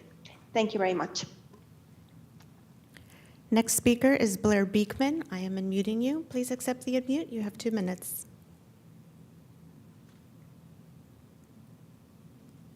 Blair, if you can unmute yourself. Oh, I had to unmute again. Sorry. Hi, Blair Beekman here. Hope you can hear me. Yes. To address the digital camera item on today's agenda, it's my understanding digital cameras will not be falling under digital camera use will not be falling under surveillance technology ordinance things in Santa Clara County. I wanted to just ask, I don't know the depth of the issue, but I think Santa Clara County's surveillance and tech ordinance works a little differently than, say, Oakland's or Berkeley's, in that I think Santa Clara County has made a kind of a commitment to try to inventory pretty much all of their technology and how it can have, how we can all have access to what its data is, what its storage capabilities are, what the capabilities of the technology is, all the good things. And to learn how to inventory that, it does take time, but it's a thorough process that really just invites accountability and a future of practicing the concepts of open democracy and peace. Because those things, that's what open democracy works towards, is peace. And and by doing that, we really take on the concepts of war and secrecy. And those two concepts work hand in hand together. So my feelings why I'm so upset about how you continuously avoid really good cybersecurity policies that you've created for easy understanding that you keep avoiding. And I'm really upset about that. I hope that you will want to continue to work hard for the things like biometric camera use in jails that don't fall under the ordinance. I hope you want to continue the pressure to make those have policy practices in the future. It's good stuff, and to learn how to really do that, it's practicing peace and not war, basically, an open democracy. Thank you. Next speaker is Sharon Luna. I am unmuting you. You have 2 minutes to speak. Good morning, President Ellenberg and honorable supervisors. I'm going to speak about MECO item 49. And while I do applaud this program, there are a lot of questions that I do have. I do not understand the amount of dollars allocated for the pilot program. If the expectation is 15 permits for 2023 and another 15 for 2024, and waiving permits that other businesses have to pay, to allocate $4.5 to $6 million for 30 permits over 2 years seems money that could be spent on other items that the county needs. Chances are those currently doing food business out of the home are not paying taxes. With the new law in place, those who participate in this program will have to start paying taxes and be capped at approximately $30,000 yearly after expenses. You know that they can only serve 30 individual meals per day. Let's do the math. Let's say the average meal is $13 and you make the max support 30 meals per day. If you work 5 days a week, that's $19.50 a week. Take away 40% food costs, that's $11.70 per week. Multiply that by 52 weeks and you have $60,000. This is wonderful, but again, that $50,000 mark before expenses makes it so you're not allowed to make more than half that. the questions that we have in regard to complaints. Will code enforcement be staffed to increase, or will county monitor to see if there are complaints before deciding to increase the staff? Will home kitchen operations description, location, and permit number be placed on websites for residents to review? Thank you very much. Final speaker is Teresita. I am unmuting you. Please accept the unmute. You have 2 minutes.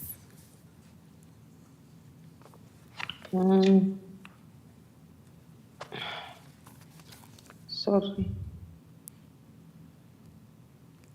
And that was our final speaker. All right, thank you. Turning back to the board for final comments on the consent calendar, if any. Supervisor Simidian. Thank you.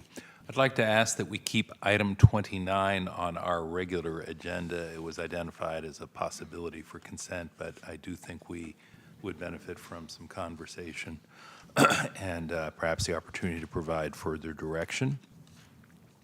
I would also just like to note on item 32, Madam President, where there is a request to continue the item, I'm comfortable with that today, but we'll call for a vote before we recess this summer, because I think we need to take action on this item, as my prior comments have indicated, I think. On item 33, I just wanted to ask if, this is an item that Supervisor Chavez mentioned as well, but, and all good in my view, but Dr. Smith, I wonder if we could get this back in April. I'm just worried about a little too much time passing.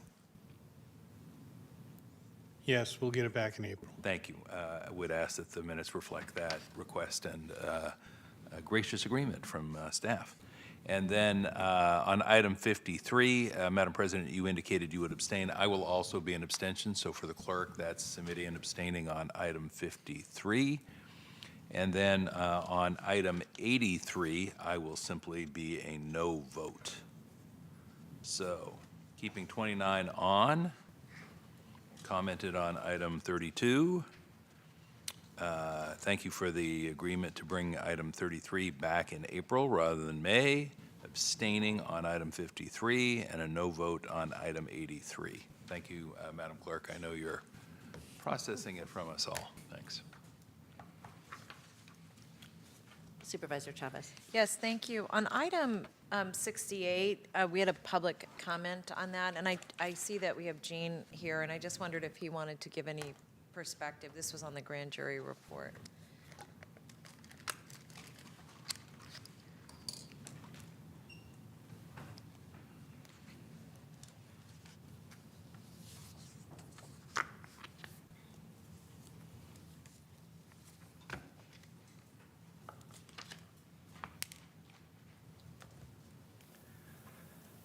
Good morning, members of the board. Gene Clark, Chief Procurement Officer for the County of Santa Clara.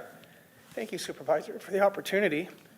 I would say a few things on this matter. Always appreciate the input. We are, the timing is something we found. When the analysis was done, that it's difficult to time it right when you're looking at different analysis. So when we went back in and looked, we could verify that we have accurate information, but when it's pulled, when there's a comparison done, it's different. So one of the best things we can do when we get asked for information is to work through us. Regarding training and the consultant services, we're going to mandate some training for that. We can put a little bit better description in there. We're on board for that. But I would also say the county does a very good job at its scope of services for each contract. Those are clear. We put good amount of information. It's not easy for each scope of services to put that kind of detail in there for you to look at. But know that we do a very good job looking at that and reviewing it. So it's an ongoing process. We're also looking at the ERP environment, because we do have systems that don't talk to each other as good as they should. So that's a committee we're working on as aggressively as we can. So I do appreciate the opportunity And we're watching all this as carefully as we can and making improvements with training, with clarity in some descriptions. And moreover, though, we do have good data integrity. It's how to get it in the right kind of format, so to present it when people are looking at it. I hope that helps some, provide some clarity. Thank you. Thank you, Jean. I would just say to my colleagues on FGOC, I think one of the challenges that we have, well, first of all, this has been a challenge. It's been going on for years, and Jean inherited it and has been trying to kind of wrestle it to the ground. So I just want to acknowledge that we're in motion. And frankly, when I first got here, I was stunned and still concerned that we couldn't call up a single organization and see all of the contracts we had with them. They were in different departments. So I know we're moving in the right direction. The one point I would like to make to my colleagues who sit on FGOC is I do think that making information available that doesn't require, frankly, the staff to have to put a report together so that the public can access it is really long-term where we need to be. And I think one of the questions that needs to be asked and answered is, now that Jean has been in place for a while, now that we've invested these resources, when do we get to that kind of transparency? And again, I think it's a journey. And the one thing I would say about the report is I don't think our responses reflect both where we were, where we are, and where we want to be. And so I would just say, I mean, I read it and I was a little concerned that it didn't have that flavor. And I think, anyway, so I more say that because I think FGOC, this really is in your ballpark. And I see Dr. Smith has leaned in. Dr. Yeah, Smith. I wanted to just add a little bit more, more in terms of the history, not specifically the report, but the county historically has had a sort of decentralized procurement process, particularly for contracts, particularly for service contracts, which are a huge portion of what we do. I think behavioral health has something like 600 contracts a year. Social services has another few hundred. You know, all the departments that provide services have contracts with outside vendors and CBOs and others to provide those services. And when I got here 14 years ago, all of that data was kept separately in the departments so that there was no centralized way of understanding what departments were contracting with who for what, unless you went through the payment schedules, which are currently in SAP, which would spit out who got paid, but not necessarily what they got paid for. So big focus has been to try to centralize those responsibilities and centralize that data. However, with, you know, thousands of contracts and, you know, 28 different departments and no really good off-the-shelf data system that we could rely upon, it's been a challenge. We're moving, I think, well towards a successful product. We got delayed by a number of missteps that occurred with owners of systems that changed ownership again, you know, so we were making progress with Ariba and then major steps backwards. But our goal is to have a central source of information that'll be available online and available to everybody. But that's going to take some more time because we literally have thousands of data pieces. And I think the only thing I would say about the report from the grand jury is I understand their concern, and I think we have the same priorities. It's not as simple as flipping a switch. Thank you, Dr. Smith, and thank you, Jean. Thank you. Thank you. I think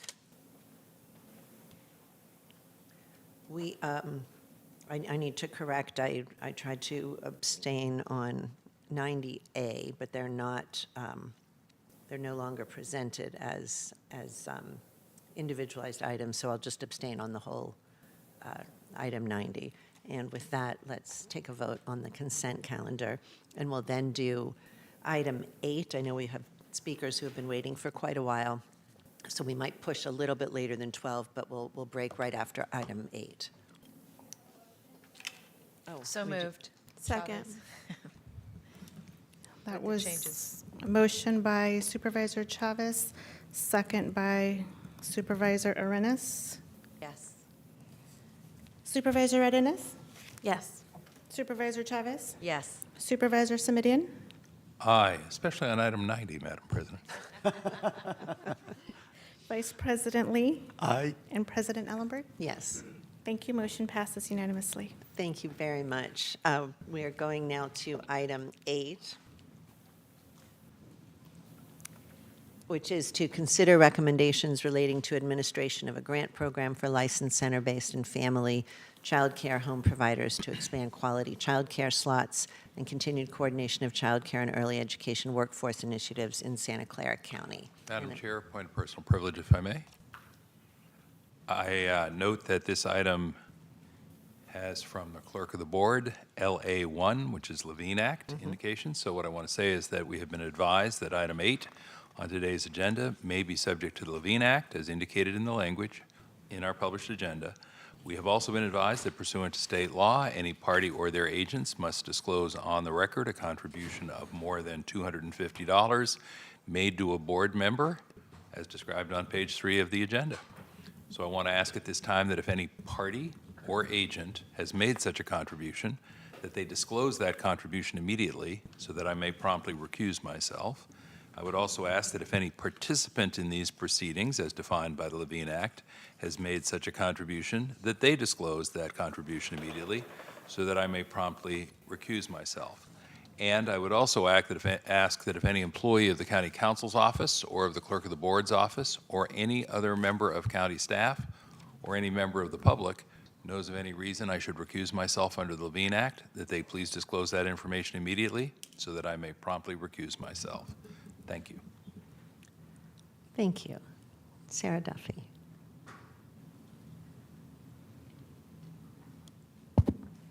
Good morning, Board President Ellenberg and Board of Supervisors. Sarah Duffy, Chief Children's Officer, here with you today to present recommendations for 2 significant childcare and early education expansion projects.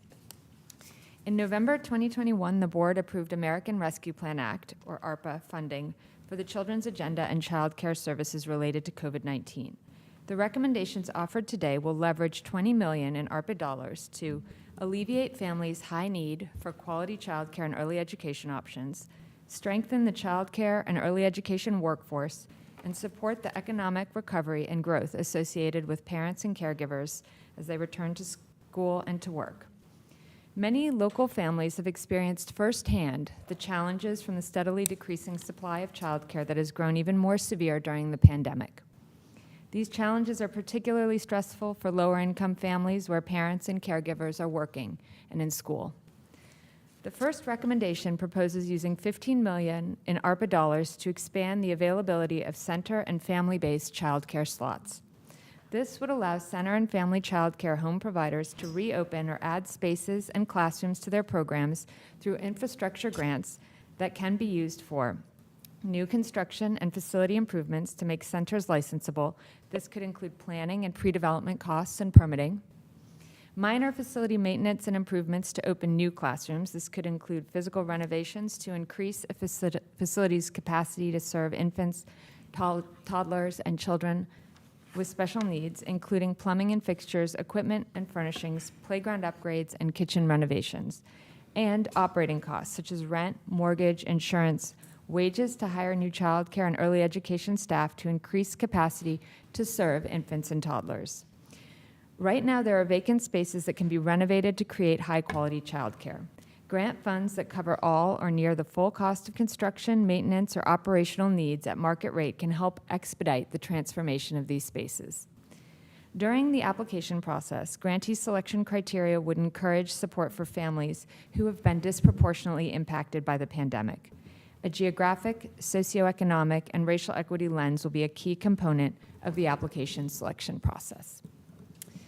The second recommendation proposes using $5 million in ARPA dollars to extend agreements with First 5 Santa Clara to continue expanding and developing 2 successful early care and education workforce development programs.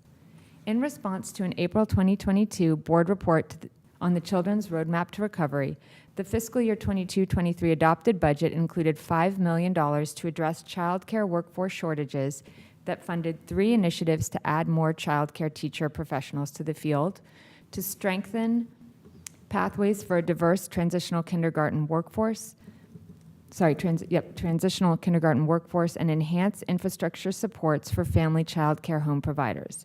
Today's request asks to extend the Apprenticeship and Shared Services Alliance agreement that focus on the highest workforce needs, adding more trained childcare teachers and enhancing infrastructure business supports to family care providers.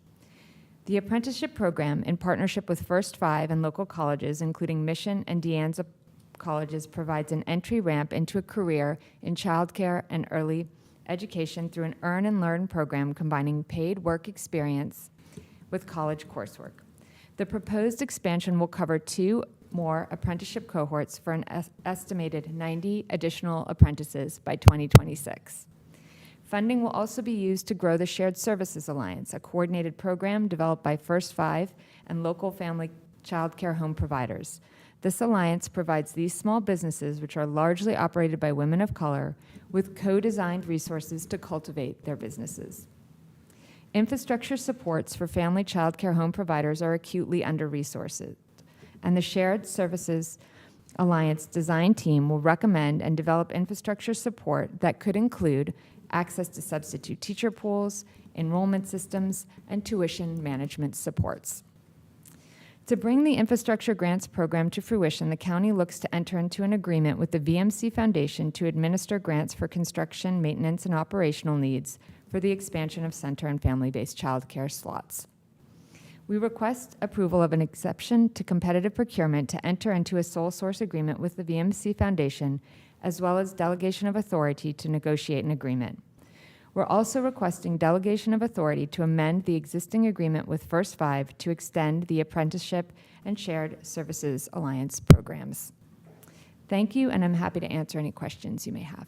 Thank you very much, Sarah. What I'd like to do, I'm going to just make a motion right now to approve staff's recommendations. Hopefully I see a Second. Thank you very much. Second by Supervisor Arenas.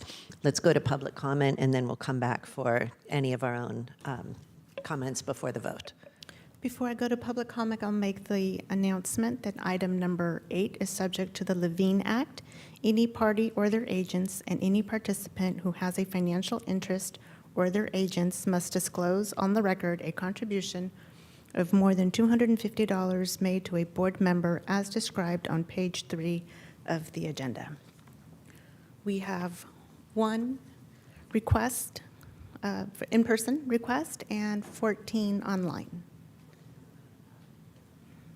I think since we hit the magic 15, we'll do 1 minute, please. First speaker is Jennifer Keller-Lloyd. Good morning, almost afternoon. I'm Jennifer Kelleher-Cloyd. I'm the Executive Director of First 5 Santa Clara County and also a mom of 2 kids who acutely knows how important it is to have loving childcare in order to return to the workforce.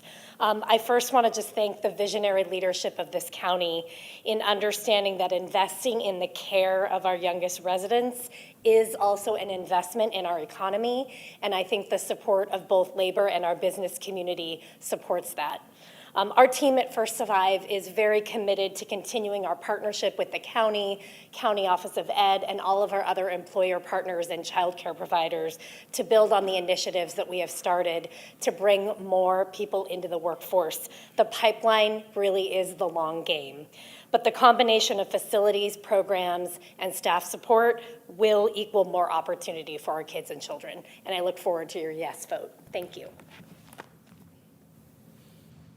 First virtual speaker is Gabriel. I am unmuting you. Please accept the unmute. You have 1 minute to speak. You can hear me okay? Yes. Gabriel Hernandez, Director of the CISA Puede Collective, 5 agencies that work together in the East Side.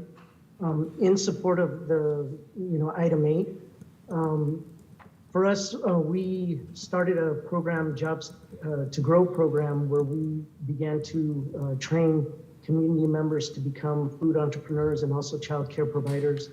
We've already trained over 40 through 2 cycles, and we'll be starting our 3rd one. And so this kind of investment and working with us to open up centers and to provide spaces where our families can earn a living is very important. We didn't receive stimulus checks or unemployment and things of that sort, so we created other ways that our families can generate incomes, and providing childcare is going to be one of those. And so we look forward to working with you all to make this happen. Next speaker is Jessica. I am unmuting you. Please accept the unmute. You have 1 minute. Jessica, if you can unmute yourself. Yes. Go right ahead. My name is Jessica. Soy parte del programa Trabajos para Crecer de Great Family Services y el colectivo Sí Se Puede. Estoy participando en este programa para poder iniciar un negocio de cuidado de niños. Durante la pandemia, muchas de nuestras familias perdimos nuestros trabajos e ingresos y no calificamos para desempleo ni los cheques de estímulo. Y era difícil mantener nuestras familias. Con un negocio de cuidado de niños puedo proteger a mi familia porque puedo trabajar y cuidar a mis hijos. Durante la pandemia, muchas mujeres sufrimos por perder nuestros trabajos y otras batallamos para encontrar quién nos cuidara a nuestros hijos cuando las escuelas cerraron. Es por eso que quiero emprender mi negocio. Esperamos que el condado podamos trabajar juntos e invertir en nuestra educación, invertir en lugares donde podemos proveer nuestros servicios de cuidar a niños. Así podemos cuidar a niños de la comunidad junto con los niños de nuestra. Rosario, if you can please provide a translation. Thank you very much, and I'm a member of the Sí Se Puede Collective and Trabajos para Emprender. For me, I form part of this program, and I want to have my own business for taking care of children. And as you know, many of us, many women and many people lost their jobs because of the pandemic, and we simply don't qualify to different bonuses or stimulus that the government is giving. Also, this would allow me to sustain my family and take care of my own family. With this business, I will be able to protect my family and other children children from different families. And as I said before, we lost our jobs. We are able with this to take care of different children, to have our own business, to work together with you. And also, with this approval, we will have different places where you are able to invest and we are able to take care of our own children and other families' children. Thank you very much. Next speaker is Veronica Goy. I'm unmuting you. Please accept the unmute. You have 1 minute. Good morning, President Ellenberg, Supervisors. My name is Veronica Goy. I'm the Executive Director of Grail Family Services. We've been servicing families in the east side of San Jose for more than 20 years, offering a broad range of services to address childcare needs. It is my hope that today you vote yes on item 8 and support the staff's recommendation and invest in childcare. For the east side of San Jose, the challenges to access and availability is huge. There's simply not enough slots available to meet the demand. This was the case prior to pandemic and became a bigger issue after the pandemic, when many childcare centers had to close and many of them will not be able to reopen. Loss of access to childcare puts children at risk, and we don't want that for our county. Make these investments will have a tremendous impact in our ability to care for young residents, especially in underinvested communities. Thank you very much. Next speaker is Wendy Mahani Gurahu. I am unmuting you. Please accept the unmute. You have 1 minute. Thank you. Good morning. My name is Wendy Mahaney-Gurahu, and I'm a lifelong education and childcare advocate. But today I'm here as a mom, my most important job.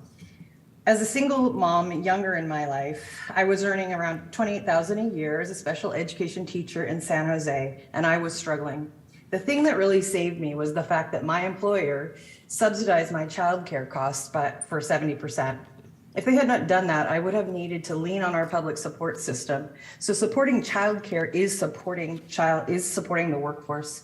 I cannot thank President Ellenberg and Supervisor Arenas enough for centering families and children in the work that they do. I must also say that our supervisors are great leaders in our community on behalf of children and families. I'm here today to encourage a yes vote for this critical, significant infrastructure. Thank you very much. Next speaker is Tracy Wingrove. You have 1 minute to speak.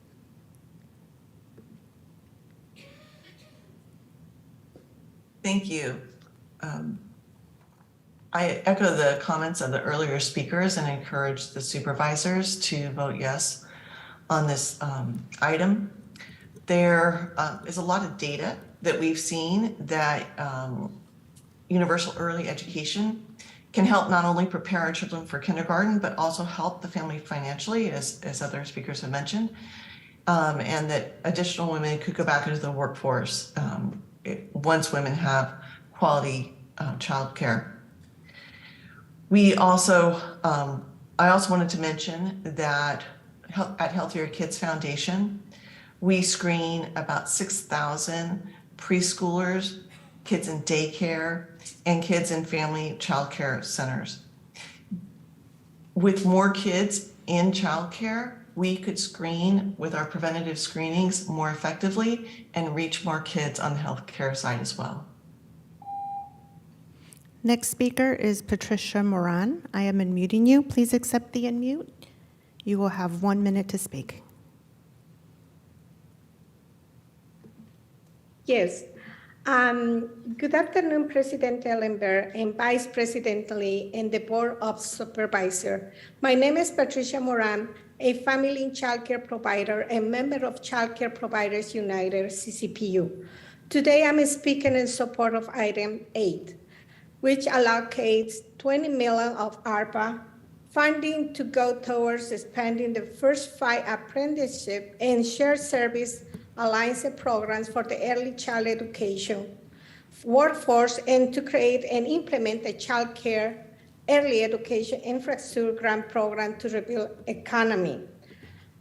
And creating an infrastructure grant program that could possibly provide funding to reopen child care facilities that have shut down due to the pandemic, provide funds for home child care improvements, support for operating costs like rent, insurance, ways to hire new staff. Next speaker is Alan Goig. I'm unmuting you. Please accept the unmute. You have 1 minute. Good afternoon, Board President Ellenberg and esteemed members of the Board of Supervisors. My name is Alan Goig, and I speak to you on behalf of the Silicon Valley Council of Nonprofits. SVCN is in strong support of the county allocating $20 million of ARPA funds towards ECE and ECE workforce development. Access to quality programming and supports are indeed equity issues, and investments in ECE have particularly positive implications for the ECE workforce, which currently is composed of a majority women and disproportionately women of color. Additionally, allocating resources to allow for this additional investment will ensure that all families in Santa Clara County will have access to quality, affordable childcare independent of their socioeconomic status. Our nonprofit community stands ready to partner with both the county and First Five to explore possible solutions towards ECE expansion, including co-locating childcare at both nonprofit facilities and as a part of affordable housing developments. Thank you. Next speaker is Pamela Campos. I am unmuting you. Please accept the unmute. You have 1 minute. Hello, good morning, President Ellenberg, Vice President Lee, and Santa Clara County Board of Supervisors. My name is Pamela Campos, and I'm a lifelong resident of Santa Clara County with a history serving our youngest learners for over a decade. I have been a preschool teacher, developmental specialist, and most recently an early care and education advocate with Parent Voices, and today sharing remarks on behalf of Build It California, a statewide network of advocates dedicated to equitable sustainability, improvement, and expansion of ECE facilities across the state. As a former preschool teacher in our county, there were so many factors that forced me to leave the profession. A lack of professional development, wages that would put me on a trajectory for poverty, and ultimately a physical environment that stunted my ability to work as an educator. I am so proud today of my county board of supervisors who are recognizing the urgent need to fund our ECE community so that we can continue providing quality care to our youngest neighbors. Your vote today solidifies you all as the champions for education that we know you to be, and I thank you. Next speaker is Rocio Molina. I am unmuting you. Please accept the unmute. You have 1 minute. Sorry, Thank you so much. Before the speaker starts, I'm so sorry. We'll hold your time. Both the clerk and I neglected to remind folks at the very beginning that when public comment on Zoom starts, the queue needs to be closed. Since we didn't do that, we are doing it now. So if you haven't signed up, put your hand up, then I'm sorry that you won't have an opportunity to speak right now, but we will hear the remaining speakers. Thank you. Great. Thank you so much, supervisors. My name is Rocio Molina. I am the Community Engagement Manager with Catalyze SV. We are currently working with the Office of Women's Policy to put on an event this month which will highlight the features of affordable housing which support women and children. And of course, one of those is co-located childcare centers. It's a big topic for development in the region, and we would love to highlight the issue of location for childcare services. Zoning and siting policies locally a lot of the time restrict where these new businesses can grow. So we'd love to continue the conversation with the county and local cities. I'd also love to highlight that entrepreneurs can benefit from this support and definitely want to support the funding through VMC. Thank you so much for your consideration today. Next speaker is Rosa M. Velasquez. You have 1 minute to speak.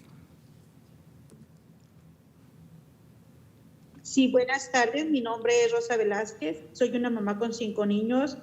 Soy participante también del programa EBC y estoy en el proceso y aprendiendo cómo crear un negocio de cuidado de niño infantil. Con el programa de Trabajos para Crecer, trabajos de Creole Family Services y el colectivo de Sí Se Puede. Vengo aquí para pedir que ustedes nos apoyen y trabajen juntos con Creole Family Services y el colectivo Sí Se Puede para que nos den fondos y nos proporcionen locales donde podamos iniciar nuestros centros de cuidado infantil. Esto sería de gran ayuda, ya que con la pandemia nos afectó económicamente y perdimos nuestros trabajos. Les agradezco de antemano todo su apoyo. Gracias.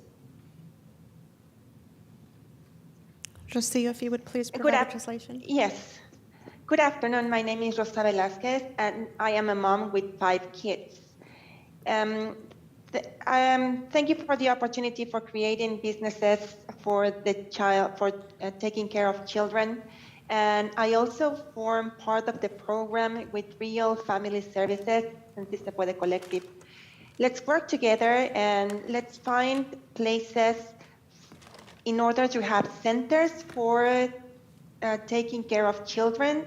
And as you well know, because of the pandemic, we were affected economically speaking.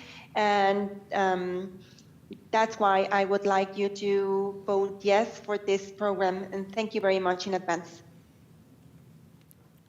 Next speaker is Christine Thorenstein. I am unmuting you. Please accept the unmute. You have 1 minute. Good morning, it's almost good afternoon. I'm Christine Thorstensen, Director of Early Childhood Development for Silicon Valley Community Foundation. Thank you, President Allenberg and members of the Board of Supervisors for the opportunity to provide some public comment in support of item 8 today. Affordable, accessible, high-quality care that centers the diverse needs of our families and values our child care workforce is essential to our continued economic recovery and an equitable future for Santa Clara County. Provides our youngest with the start they need to learn, grow, and develop, setting them up for future academic and life success. And it bolsters our economic community development by allowing parents to go to school and work and seeds the next generation of workforce talent and innovation. And it supports the economic mobility for our childcare practitioners and their families and builds a pipeline of essential workers. I would like to thank you for your consideration of these investments. Public investment is critical to expand our early learning and care system, and the report before you today proposes significant steps to address this crisis and support the continued recovery of our. Next speaker is Matthew Tinsley. I am unmuting you. You have 1 minute to speak. Good afternoon, President Ellenberg, supervisors. My name is Matthew Tinsley. I'm Director of the Strong Start Initiative at the Santa Clara County Office of Education. We currently have in Santa Clara County 100 fewer licensed childcare providers than we had 12 months ago. So the ongoing crisis in childcare in our county continues to restrict access to care for children and for families, with ramifications for those families throughout the children's development. The County Office of Education and on behalf of the County Superintendent of Schools, Dr. Mary Ann Dewan, we strongly support item 8 and the recommendations therein, and we thank you very much for bringing this item forward. We would like to encourage your yes vote. Thank you very much. Next speaker is Mansi Kanthuria. You have 1 minute to speak.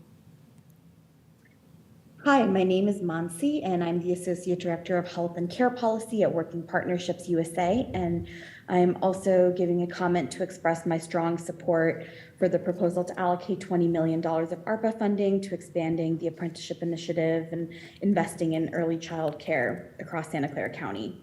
These investments are critical for cultivating equity in our county, from investing in children and families, investing in child care providers who are predominantly women of color, and supporting gender equity across the region. Unfortunately, we still see women shouldering the majority of care work, and the decrease in availability of childcare has led to over 300,000 mothers nationally leaving the workforce since COVID started, with Black and Latinx mothers disproportionately represented. Additionally, this is a loss of learning opportunities and key development for the youngest folks in Santa Clara County. Thank you for this thoughtful proposal for investing in early childhood care and education. I urge all the supervisors to vote yes. Next speaker is Amanda Dickey. I am unmuting you. Please accept the unmute. You have 1 minute. Thank you, supervisors. My name is Amanda Dickey, Executive Director of Government Relations for the Santa Clara County Office of Education. I'm calling to express strong support for the proposal to allocate $20 million of ARPA funding to expand the apprenticeship initiative and create a child care and early learning infrastructure grant program, as well as the $10 million allocation for school-based behavioral health service expansion. These investments are critical to helping children and families recover after the trauma and isolation of the pandemic. I want to express thanks to the board members for your leadership on these issues, and also to the staff, including Sarah and Arcel, for their collaboration and for really listening and responding to the needs of the field and the child care workforce as they developed this proposal. I encourage the supervisors to support the proposal and look forward to continuing our partnership with the board and staff. Next speaker is Stacy LaPava. I am unmuting you. Please accept the unmute. You have 1 minute. Good afternoon. My name is Stacy LaPava, and I am the Coordinator of Mental Health and Wellness for the Santa Clara County Office of Education, Youth and Health and Wellness Department. I'm calling to express support for the proposal to allocate $10 million for school-based behavioral health service expansion. Research shows that students are 21 times more likely to receive health and mental health services when they are provided on a school campus, such as through a student wellness center. I encourage the supervisors to support this proposal and to ensure that $10 million for school-based behavioral health service expansion is committed to supporting and expanding the Santa Clara County Office of Education Student Wellness Centers. Thank you for considering this request. Next speaker is Frida Rossi. I am unmuting you. You have 1 minute to speak. Good afternoon, President Ellenberg, Board President Lee, and members of the Board of Supervisors. My name is Frida Rossi, and I am the Director over Wellness Programs in the Youth Health and Wellness Department of the Santa Clara County Office of Education. I am calling to express support for the proposal to allocate $10 million for school-based behavioral health service expansion. The Student Wellness Center model is the most effective way to provide early intervention services to children. Early intervention reduces severe mental illness and prevents crisis needs. I encourage the supervisors to support this proposal and to ensure that the $10 million for school-based behavioral health service expansion is committed to supporting and expanding the Santa Clara County Office of Education Student Wellness Centers. Thank you for your consideration. Next speaker is Kristen Meyer. I am unmuting you. Please accept the unmute. You have 1 minute.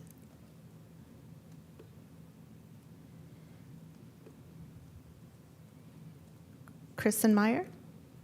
Good afternoon and thank you. My name is Chrisanne Meyer and I'm a coordinator of social emotional wellness for the Santa Clara County Office of Education. I would like to express my support of the proposal to allocate $10 million for the expansion of school-based behavioral health services. Less than 8% of Santa Clara students who are eligible for mental health services actually receive them. The SCCOE Student Wellness Centers are a targeted and intentional solution that increase access to all tiers of mental health and wellness services for children and families. I encourage the supervisors to support this proposal and to ensure that the $10 million for school-based behavioral health service expansion is directed towards supporting and expanding Santa Clara County Office of Education Student Wellness Centers. Thank you. Before the next speaker comes to the virtual microphone, I want to make clear that the $10 million proposed for wellness centers is not on today's agenda. So speakers on that, thank you, but if you could hang on a couple of months, that would be great. So the remaining speakers, if you're talking about today's item, which is the Childcare and Early Education Infrastructure Grant Program and Workforce Initiatives, please remain in the queue. If you're talking about wellness centers, please put your hands down since that's not on today's agenda. Thank you. Next speaker is Yasmin Mata. I am unmuting you. Please accept the unmute. You have 1 minute to speak. Buenas tardes. Mi nombre es Yasmin Mata. Soy una madre líder de Parent Voice. Vivo en San José, California, y mi familia está conformada por mi esposo e hija de 2 años. Mi problemática ha sido que no me han dado la oportunidad de vincular a mi niña a cuidados de niños desde hace mucho tiempo. Y he estado en lista de espera que jamás he tenido ninguna respuesta. Y con un nivel de desembolso en la pobreza, no es ninguna sorpresa. Para mamás como yo es difícil conseguir cuidados de niños para pagar dinero, como en mi caso, 260 al mes. Por eso exijo un cuidado de niños gratuitos y que los 20 millones sean desembolsados para este programa, que es para la educación de todo el país y para la fuerza laboral, ya que todas estas familias necesitan y todos los proveedores necesitan un 25% para permanecer al cuidado de los niños. Gracias.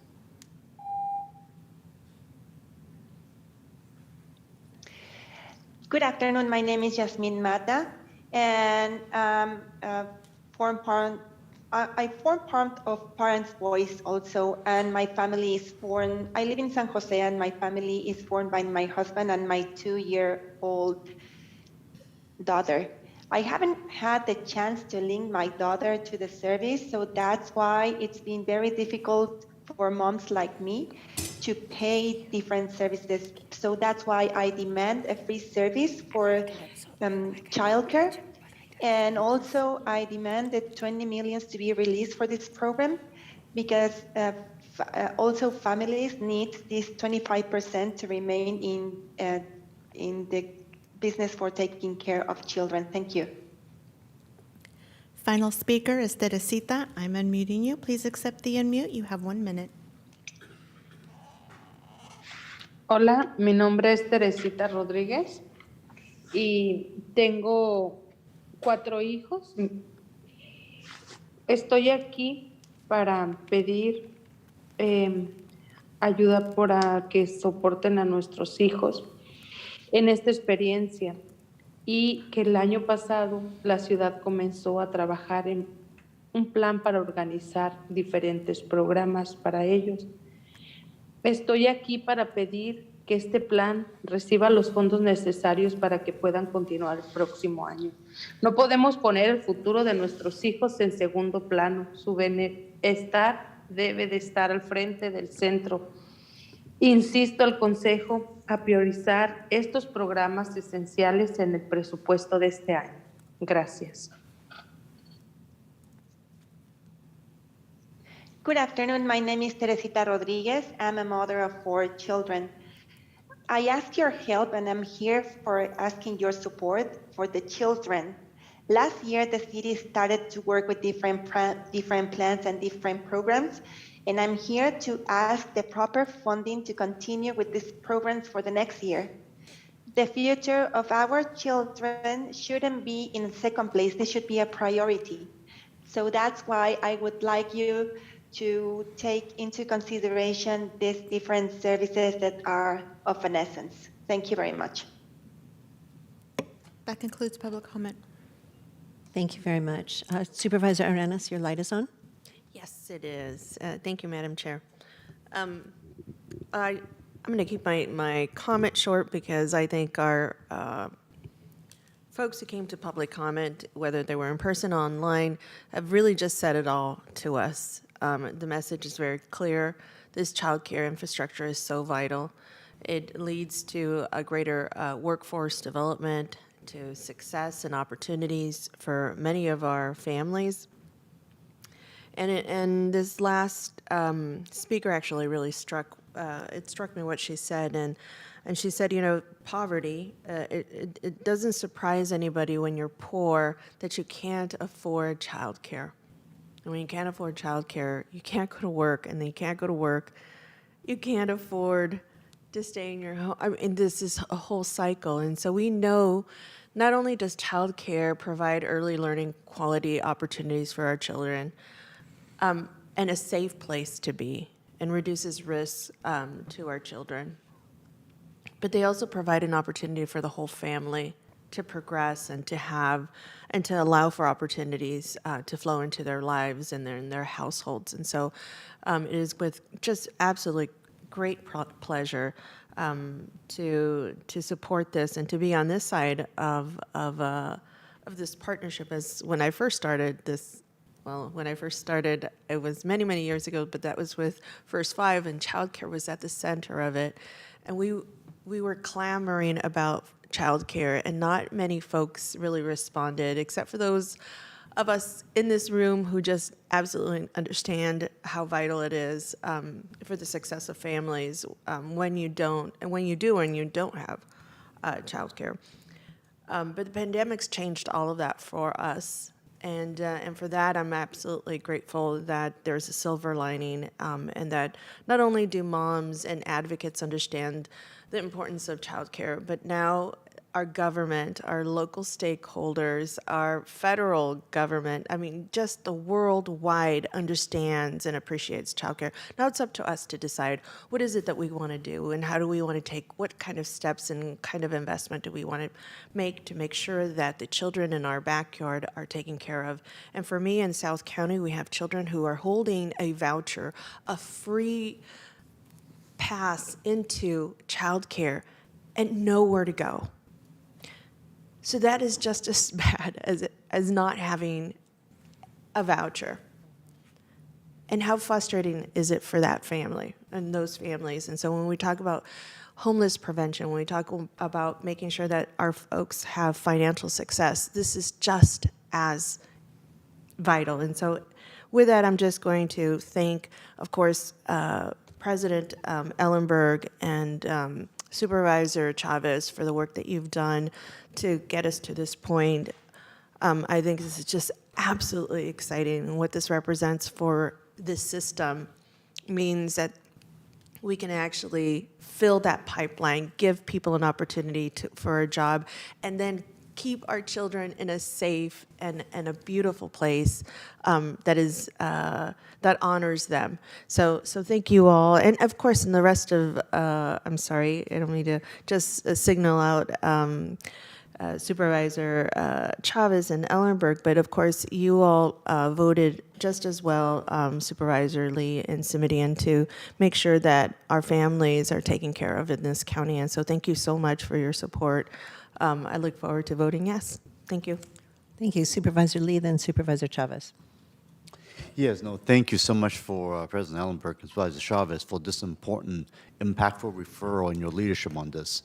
And also thanks to administration for this very detailed report. It is clear that increasing the child care workforce, the number of centers and child care slots is crucial to address this very urgent matter.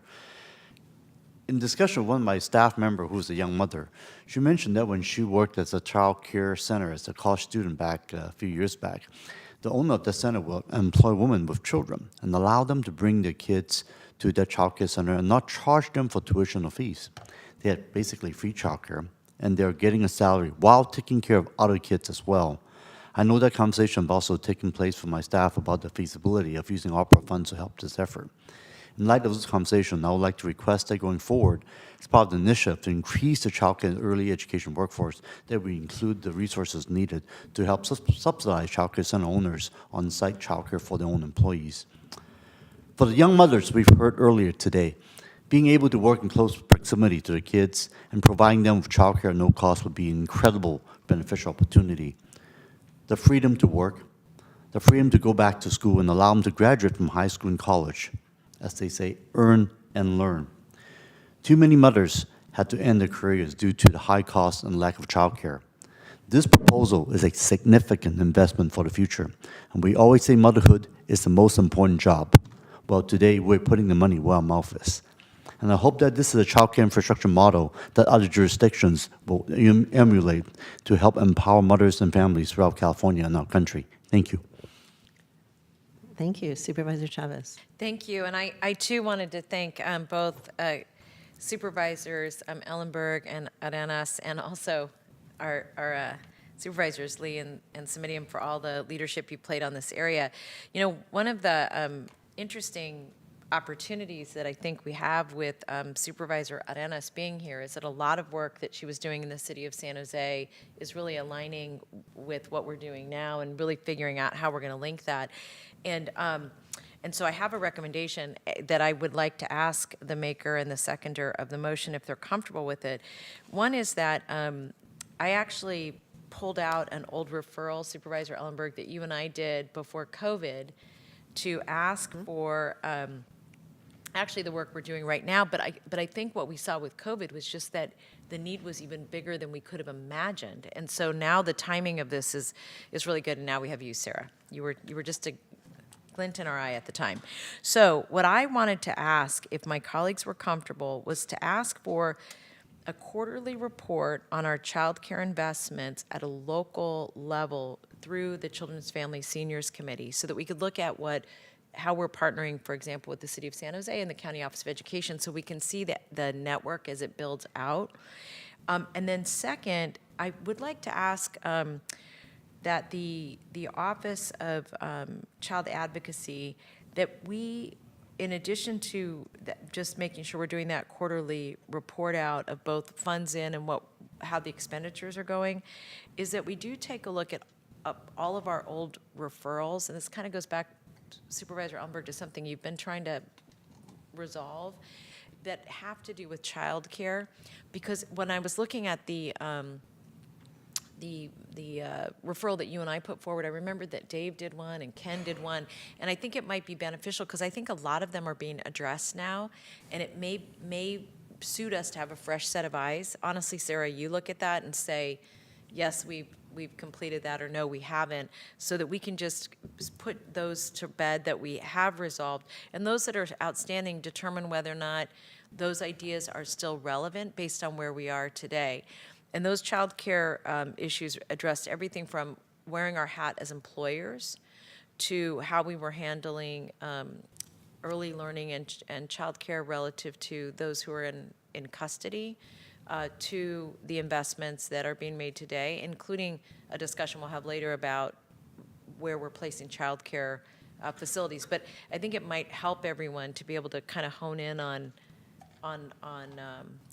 where we are versus all the different ideas we had. So that would be for a quarterly report that examines investments, so we understand who's investing what and how those investments are being shared throughout the community, and then an update on the old referrals that we have pending, and then let's make sure we get those resolved. And if that's comfortable for the maker and the seconder. It is. Great, thank you. And I'll just close with saying how much, Susan, I appreciate your eye toward this, and Sylvia, your energy toward this, because I think, frankly, back to the point that Supervisor Lee raised, that we're doing some very innovative things, and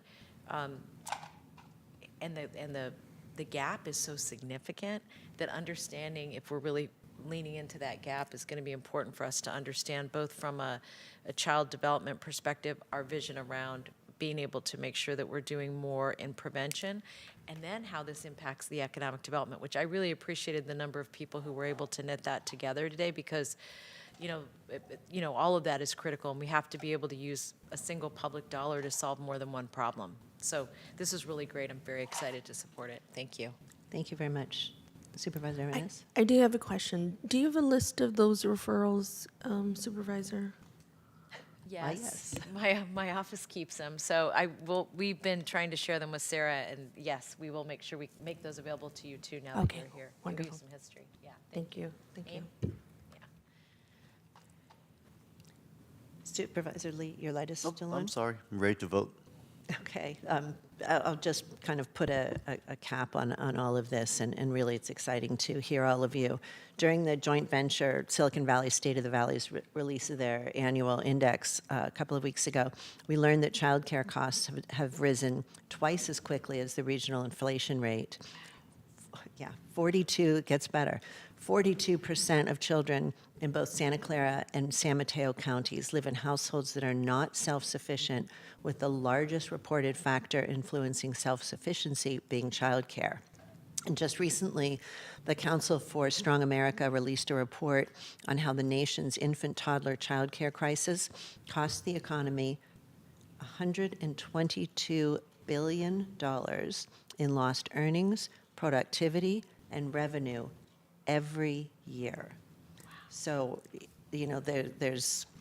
there's really no way to overstate this. Public funding is essential to ensure the existence of this industry and to fill the gap between what childcare actually costs and what families can afford to pay. And this $20 million investment today represents really a meaningful move toward providing universal access to high-quality, sustainably funded childcare for all families in Santa Clara County who need it. And with that, I will turn to Nancy for a vote, and then everyone gets lunch.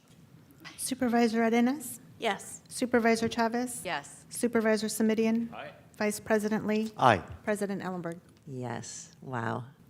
Thank you, colleagues. Thank you, Sarah, Dr. Smith, Rocio, all of the folks that were involved in making this happen, all of the partners that came and spoke today. I'm really deeply grateful to all of you and very excited to see what's next. We will break until, what time is it, 12:37, until 1:30. We'll be back at 1:30.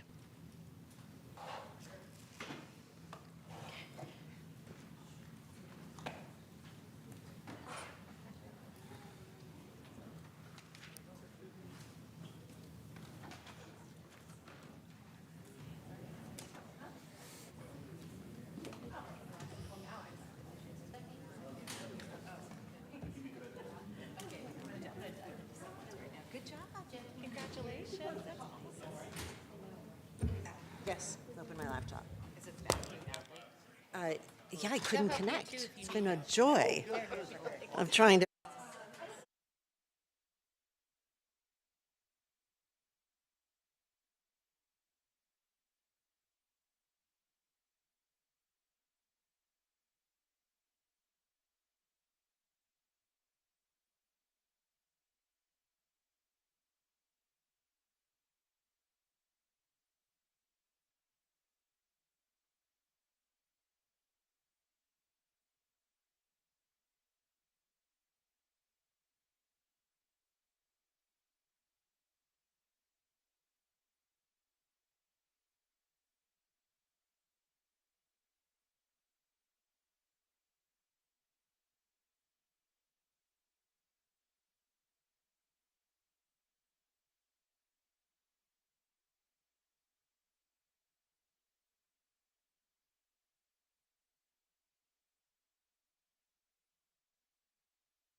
It is 1:29, hoping to call us back to order in the next minute, please.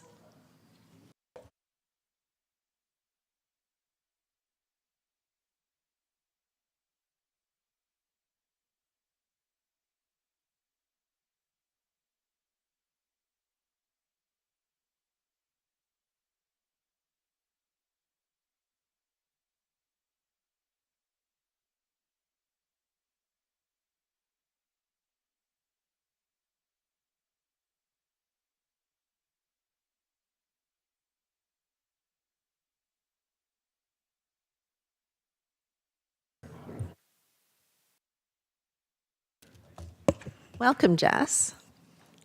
Thank you. Will you please take a roll call to establish the continued presence of a quorum? Supervisor Arenas. Here.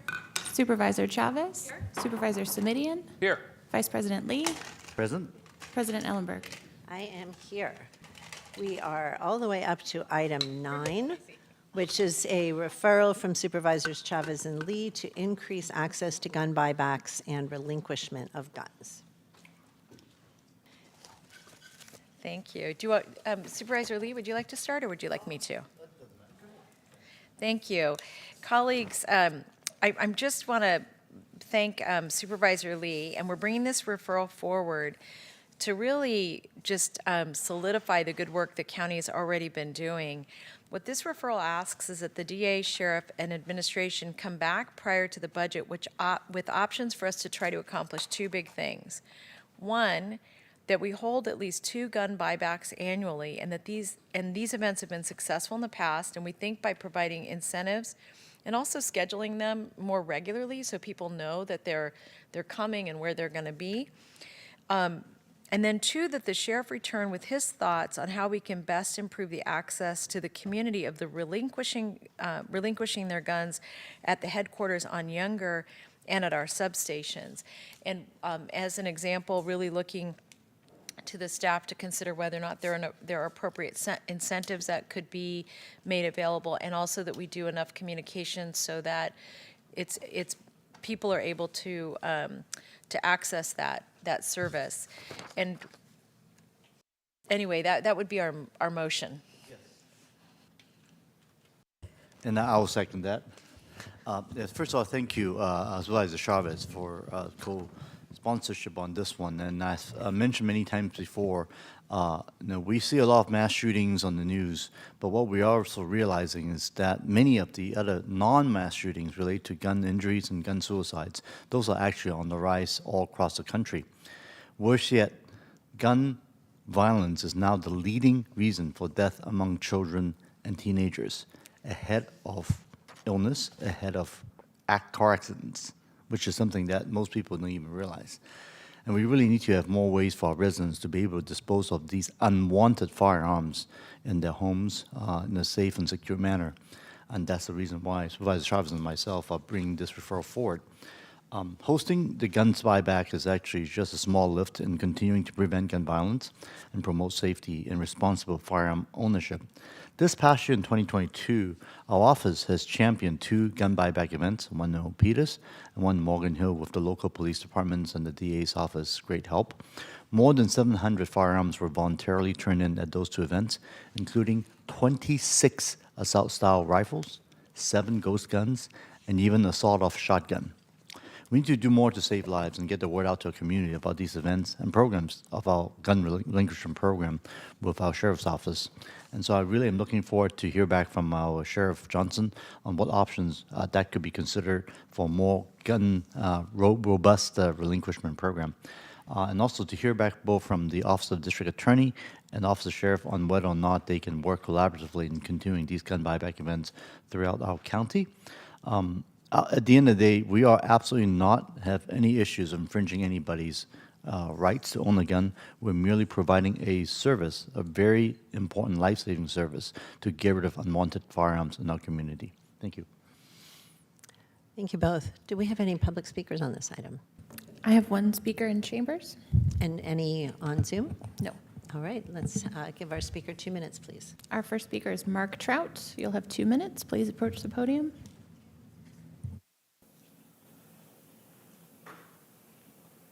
Well, we all said that we were one nation under God, and when we took an oath to the Constitution, we know what it says: the right of the people to keep and bear arms shall not be infringed. Now, if anybody's watching on the TV and they want to relinquish their arms to me, I will clean your carpets for free for each and every gun. I love guns. Guns are good. Guns stop crime. And I don't know if Otto's a communist and Cindy is a communist or what, but guns are good. And they prevent so much crime. I remember when I was running for city council just a few years ago in 210, whenever I'd meet a woman, I'd say, you know, the weakest woman is stronger than the strongest man when she's armed. And on InfoWars not long ago, there was this lady who was, you could watch her, she was being grabbed by some guy who was probably going to rape her, and she was armed. And I was, you know, it's sad, the guy did go to hell, you know, because rape is a very large sin. And I was glad that she killed him. I really, you know, love rejoices in the truth. And it's one less criminal because of the Second Amendment. And I was really glad about that. But, you know, each and every one of us took that oath. I remember it was a solemn oath before God. And we know what God says. I mean, God didn't write the Constitution, but we know what the Constitution says. The right of the people, that's us, all of us, you know, to keep and to bear arms shall not be infringed. We know what the word infringed means, and to not be infringed, you know, you are infringing it. You are infringing it, and you know you are infringing it. Yeah, Joe, would you like to say a few words in regards to what I just said? I noticed you were smirking. Okay, I just thought you would.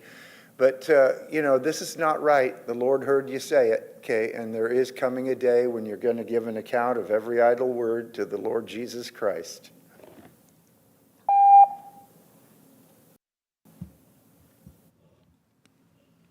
That's the end of public comment? It is. Great, thank you.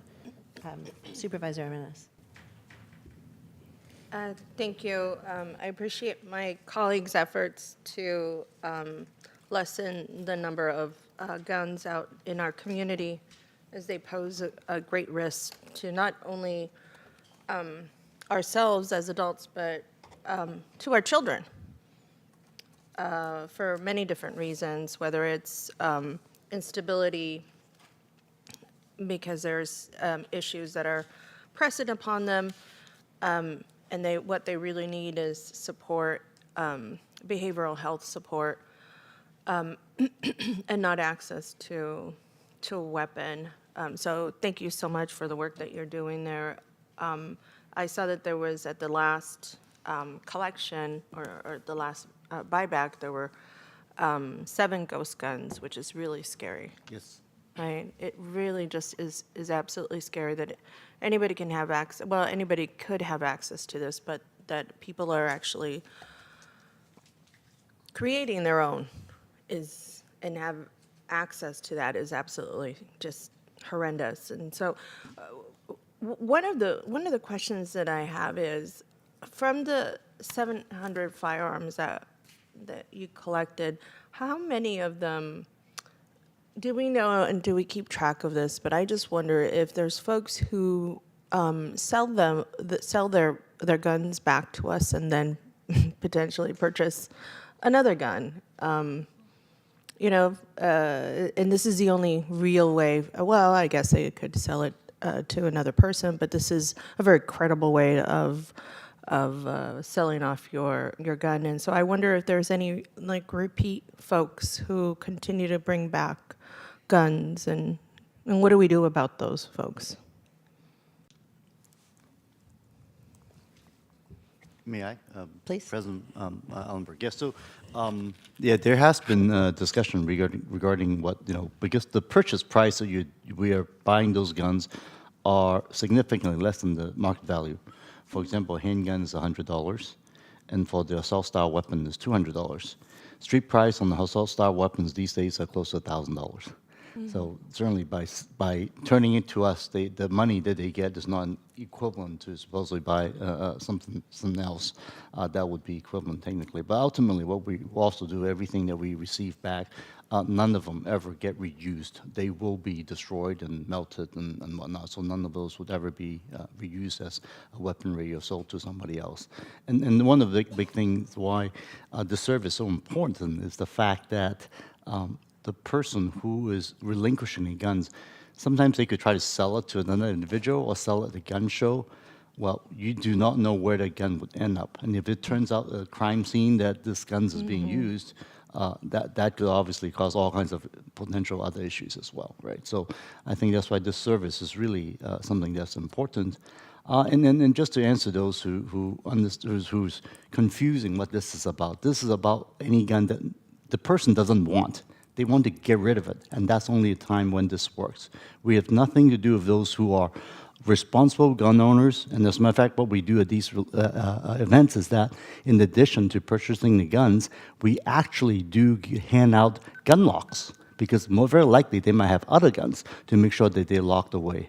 Because owning a gun is a right on the Constitution, but at the same time, the right comes responsibility. And many of you know I served 28 years in the U.S. Navy. 1 year in Iraq, I carry a 45 every day because I have to. Right. I shoot expert on 45. I do shoot M16 as well. I'm trained to do all that. But that also shows how important what that responsibility is when you own a gun. It's not something that you just throw in the drawer. And if you recall a story about 2 months ago in Virginia, this teacher that got shot by a 6-year-old kid because of the gun was just literally on the dresser, and the kid was able to get access to it. It was not locked up. And so I think there's so much responsible ownership issues in addition that we need to be able to get the word out to people that need to lock it up, and there's so many things that needs to happen. And so I'm very passionate about this issue because I think it's and seeing people getting injured, being careless, it's completely avoidable. Completely avoidable. Yeah. Is there anything that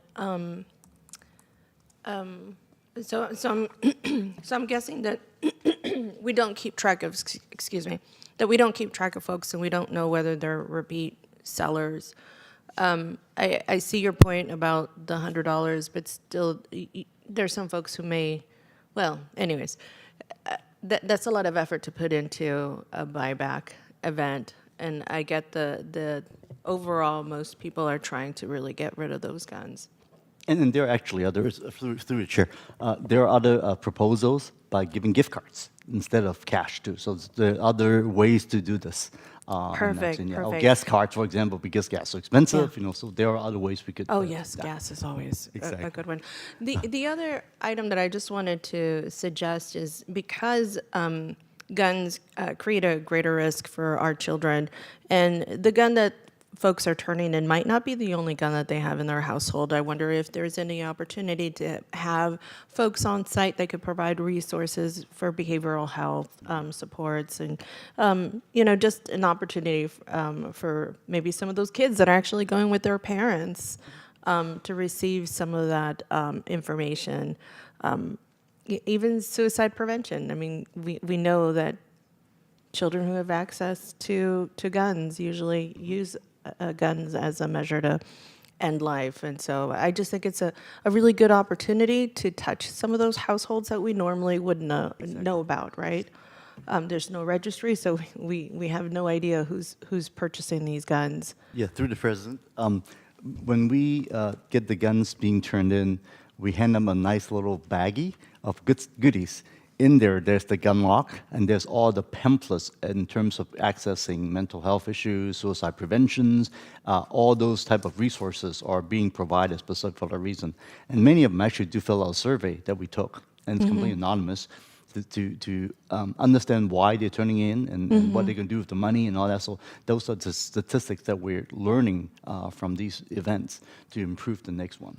And I just want to point to my staff here, Wendy and Michelle. Sora have been at these events, and they've done a great job of making sure this information comes back to the county so we do a better job next time.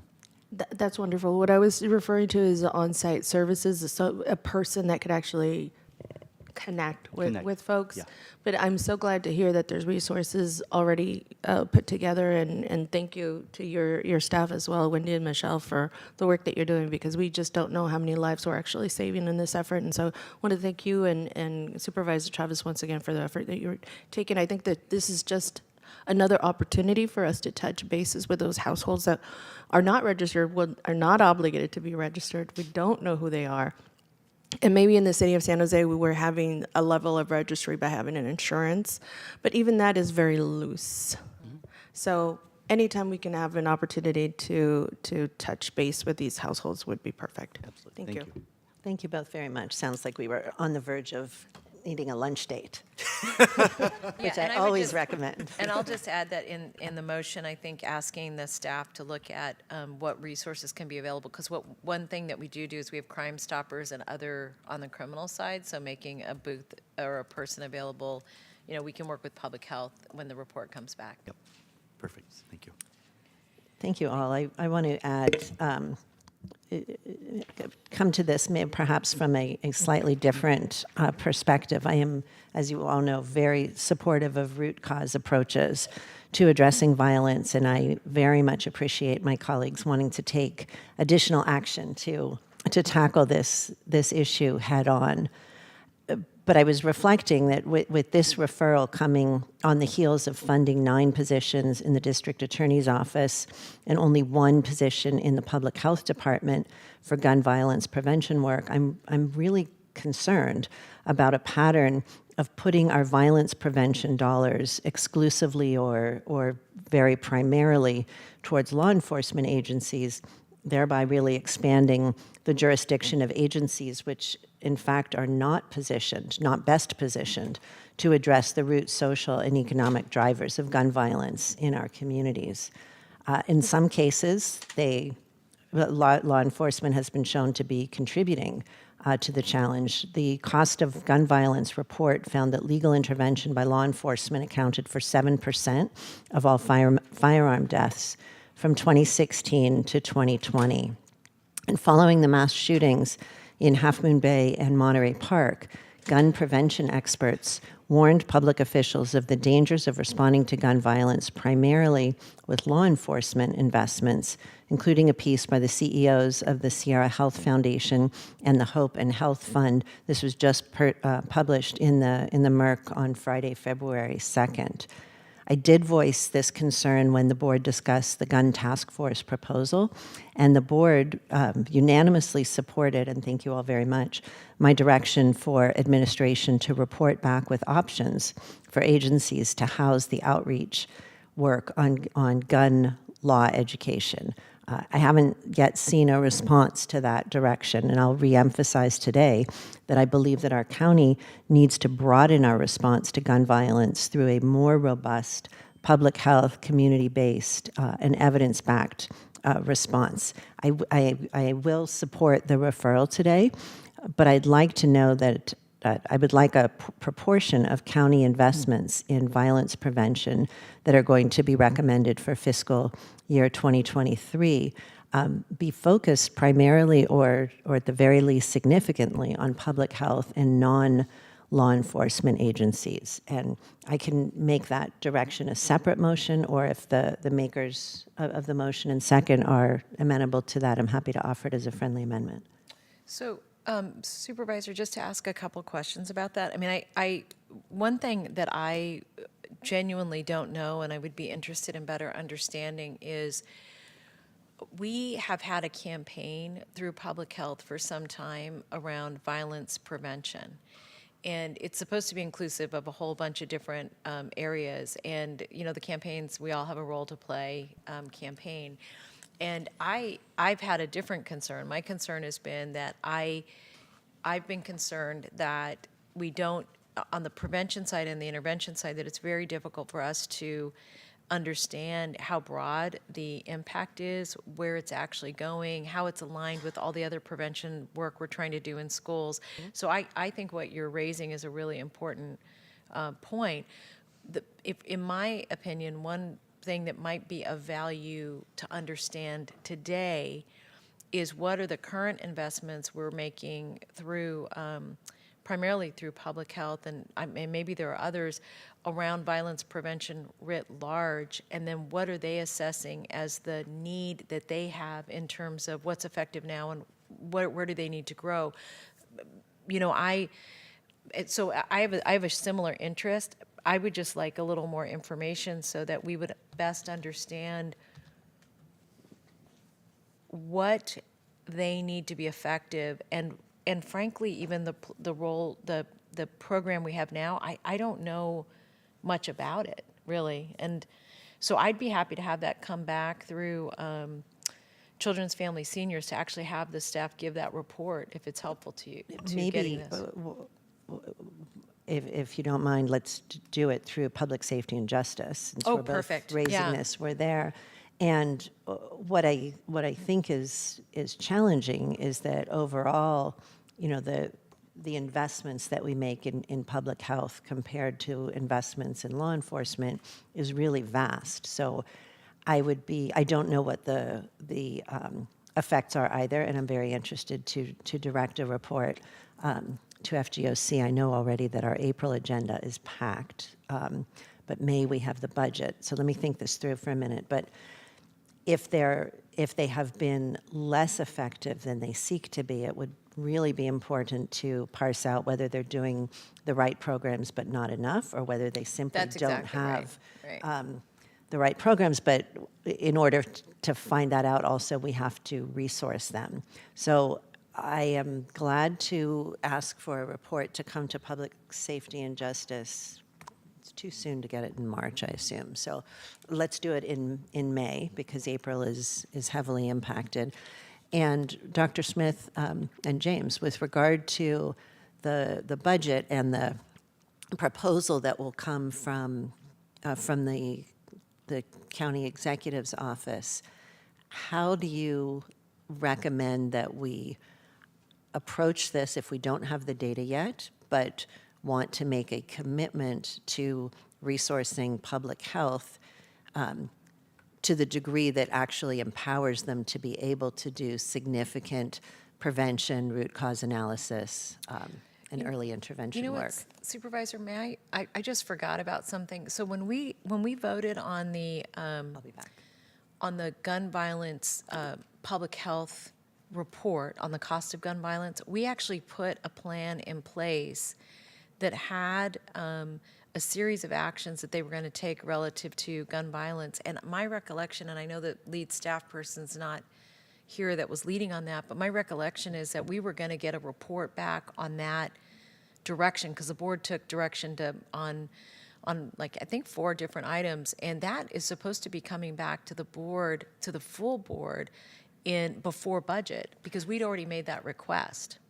So if, in fact, that's the case, I'm not doubting, I'm just covering all possibilities here, then I certainly don't want to duplicate the work, and if it's going to happen sooner, then my direction could be nullified, essentially. But if for any reason that's not on board to come back before budget, then I would like to maintain this direction. My understanding is it's coming back to the board before budget, but since we don't have public health here, I don't think I can make an authoritative comment. Yeah, so Dr. Cody and Dr. Luna, I think, were the 2 that did the report for us at that time. So but Susan, I'm comfortable including the point that you're raising, which is a report out to Public Safety and Justice. And what we could do is ask for this before it comes to the full board to actually go through Public Safety and Justice, unless it slows it down, and then we'll want it to go straight to budget. And so I'm comfortable with double teaming, so both to make sure that the report is coming back before budget that we've already requested, and that we're asking staff to do a report back through Public Safety and Justice on what their needs are relative to gun violence prevention and the role that public health could play. Excellent. That part of the makes me motion. Is that much more clear to comfortable with the approach and the referral. Jess, is that clear to you? I know you guys are the ones who have to type all this. There's someone upstairs taking notes. Okay. They'll listen So again. Jess is like, they got it. Okay, so I think it's get that report back, get it through Public Safety and Justice, get the report back prior If to it doesn't budget. slow it down. And that's right, and that it doesn't slow it down. Is that comfortable with the seconder? Oh, absolutely, yes. And then we'll be inclusive of the point that Supervisor Arenas raised about when this report comes back to making sure that we're attaching it to other departments, including public health, to participate, or behavioral health in those gun buybacks. Terrific. Are we ready for a vote? Let's do it. Supervisor Arenas? Yes. Supervisor Chavez? Yes. Supervisor Semidian? Aye. Vice President Lee? Aye. President Ellenberg? And yes. That carries 5-0. Thank you. Item froze. We are on item 10, which is a referral pertaining to a leave of absence for elected officials, and that's Supervisor Lee. Thank you very much. For discussion purposes, I would like to go ahead and just slightly amend the recommended action language to my referral, see I could get a second for discussion, and we can talk more. So I'm requesting Administration and County Council to pursue on behalf of the county to study legislation to establish a process to suspend an elected official who has been charged by a civil grand jury. Second. Hey, thank you. Thank you. Do we have questions first? Supervisor Would you be Semidian. willing to incorporate the language or take other action with respect to something like that, not just suspend? Oh, sure, absolutely. Okay, I want at this point in the conversation, I'd like to leave the possibilities as wide-ranging as possible. Agreed. And then I have another question. If I'll say thank you, I'll take yes for an answer and say thank you. And then I will ask, it would be my understanding as the recommended action is now framed that we would not, underlining not, see a resolution for action at the next time we discuss this, but would rather have a report back from staff Right. on the range of possibilities, yes? Exactly, that's right. I think, thank you, I appreciate that. And just my one brief comment through the chair is, I think this is an area where we as a board and we as a state need to tread very carefully.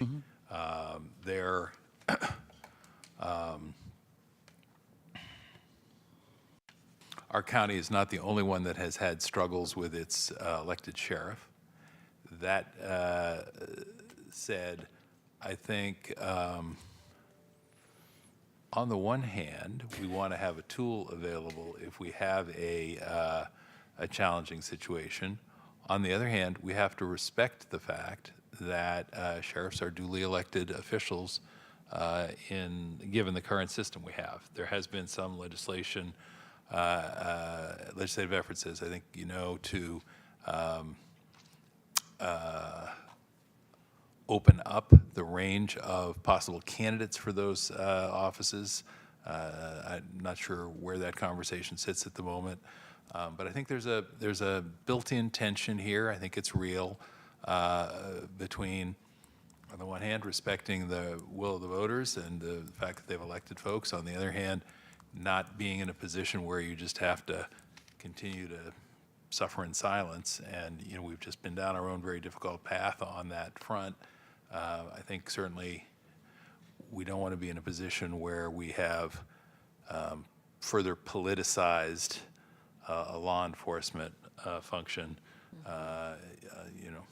as an inadvertent consequence of this action at the state or county level. So I'll let it go at that. That's my cautionary note for the moment, in part to help inform the work that staff does if and when they bring back some options for consideration and discussion. Thank you. Thank you. I see 3 lights on. Any additional comments? Well, I was just as a seconder, what I was going to just reiterate is that I think it's a good point to make sure that we're looking at options and that we're also contributing to transparency and good conduct versus,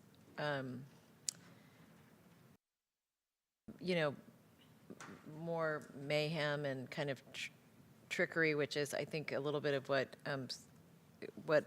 I've seen happen in the past with ethics commissions and all that. So I think that I want to just say, I think what Supervisor Simonian is right, is that we really need to think really broadly about this. The other thing that I would be really interested in better understanding is under what circumstances may our own staff have conflicts of interest relative to, the grand jury and outcomes that come from the grand jury. And the civil grand jury, I have to ask, am I recalling this correctly, that you're counsel for the civil grand jury, James? The county counsel's office is statutorily the counsel for the civil grand jury, but not accusation proceedings, which are handled by the district attorney's office. So could you say what that bright line is, if in fact there is such a thing as a bright? Accusation proceedings are those proceedings that relate to the potential removal, the initiation of a process for the potential removal of an official. And those proceedings are, the advice to the grand jury for those proceedings is handled by the district attorney's office unless the proceeding involves the district attorney's office or they have a conflict, and then there's a process for the presiding judge of the court to identify alternate counsel, which is what happened in the situation involving Lori Smith due to a conflict with the district attorney's office, which was pursuing, as you know, potential criminal investigations associated with the sheriff's office. Through the chair with the forbearance, just a couple quick observations to help lift this part of the conversation up. First is, I had trouble explaining to people that we had a Santa Clara County sheriff who was the subject of accusations from the Santa Clara County civil grand jury, which were being prosecuted by the district attorney's office from the city and county of San Francisco, heard by a judge from San Mateo County, but in a Santa Clara County courtroom, if I understand the final result correctly. And so, wow, indeed. That was kind of the first thing I would say. So it's to me, it highlights not only the difficulty and the complexity of all this, but just how challenging the current process is, which has generated this referral, which is why I'm prepared to support the referral, even though I'm not sure where it's headed or and why I'm trying to make sure that as much of it comes back as possible. I will just say, and I don't want to relitigate literally or figuratively or open old wounds, but I think we were all stuck. I won't speak for others, but my observation was we were all stuck in a very difficult situation because we had a sheriff who was elected repeatedly in free and fair elections here in Santa Clara County, and yet we had lives that were damaged and destroyed and lost, tens of millions of dollars in consequences to our county, really substantial impact on the ability of the Sheriff's Department as an organization to do its work, and yet, to the point of the referral, no real tool in law to address those concerns. And so and I'm hardly an unbiased observer, but I think to our board remained confidential so that if the public is going to weigh in, they are an informed public. Now that was a once in a decade event. So, not a regularly or typically available tool to use. We had a unanimous vote of no confidence. Again, in the 10 years I've been back on the board, I don't ever remember a vote of no confidence on any one of the 23,000 people employed by the county of Santa Clara. And that was a tool that, quite bluntly, we created because we didn't have any other tools. And then with the referral of these various matters and with more information public to various public agencies, including the California Attorney General's Office and the state's Fair Political Practices Commission and our own civil grand jury, we ultimately were able to serve as a catalyst for engagement by appropriate agencies who then stepped up and through the civil grand jury process, brought some measure of accountability to the department and its leader. But I think your questions, Supervisor Chavez, and thank you for letting me lean in on this one a little bit, are indicative of just how both hard it is, how complicated it is, and how very few tools we actually have. I know folks in Sacramento County have been living through some of these same conversations. Mm-hmm. Folks in Los Angeles County have been living through some of these same conversations. So I'm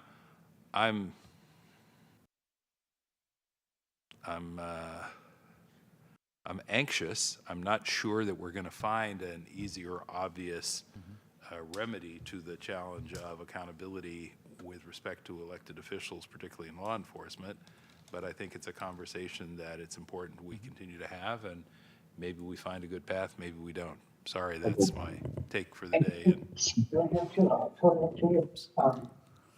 And apparently somebody has a point of view as well. So we'll get to them in a moment. Supervisor Lee, then Supervisor Chavez. And thank you, Supervisor, for letting me finish. Sorry. Yeah, thank you. I'll be brief, and just to make this point that I do think that we want to make sure that we're looking at options. I do want to think we have to put in place some triggers around transparency. I also think, and I just want to reiterate this, that I think we also need to think a lot about grand juries in general. And I say this because I think they can both be an opportunity, but I also think as we're thinking about reform, that we're also thinking about how we're reforming grand jury processes in general across the state. And that's just something that, as our staff is thinking about recommendations, that I think it's really important that we consider what are the practices that we think are really valuable relative to grand juries and what are the challenges with them, both because whatever we create could have a precedent setting for others. Now, I do think elected officials need to be held at a much higher standard, and so that's really not my issue. My issue is more just thinking about the unintended consequences in a more aggressive manner. Right. Yeah, on that note, as Vice Travis, I think I completely agree that certainly, there could be some type of a misuse of the civil grand jury system into a political witch hunt. That's exactly what we don't want to do at the same time. I see your point on that. And that's why I think the various stages is so important to make sure that the T's is cross I's is dotted. And then, of course, whoever's being accused absolutely should be afforded all these constitutional rights to defend themselves all the time. So that's why we're not trying to speed up the court trial, for example. We're not touching that at all, and that's a judicial branch altogether. One thing I do want to mention that's relevant to this is that we just learned there is some legislation in Sacramento being proposed. For example, California Assembly member Alex Lee has introduced, I believe, is AB 565. I'll let staff go back and confirm regarding this issue related to it. So I certainly would love to see what he's doing, and it's probably something not even county, might have to be a state legislation to make these changes. But again, I think just want to make sure this is something that we're definitely interested to, and then of course we have our experience of how it worked and how it didn't work so well, and hopefully we'll be able to come up with good legislation down the road to basically provide more transparency and accountability to our elected officials. Thank you. Thank you. Do we have any public speakers on this item? We have one virtual request. All right, let's give that speaker 2 minutes, please. Thank you. Our first speaker is Pablo Gaxiola. You'll have 2 minutes to speak. Please accept the unmute, and the timer will start when you begin speaking. Good afternoon. Thank you for bringing up this issue and for putting it up for discussion.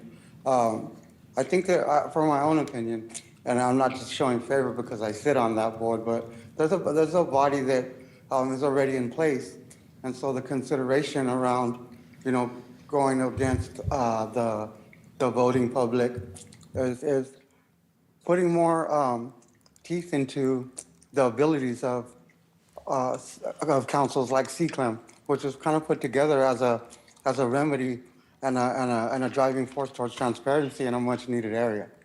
So instead of having to go against what the voters want, is also going against what is right, and seeking ways to empower those boards when we do put them together, so it's not, so that there is more transparency, but there's a little bit more teeth in the work that we're able to do. So that's what I had to say. And that concludes public comment. Thank you very much. Let's take a vote, please. Supervisor Arenas? Yes. Supervisor Chavez? Yes. Supervisor Simidian? Aye. Vice President Lee? Aye. President Ellenberg? Yes. Thank you. That carries 5-0.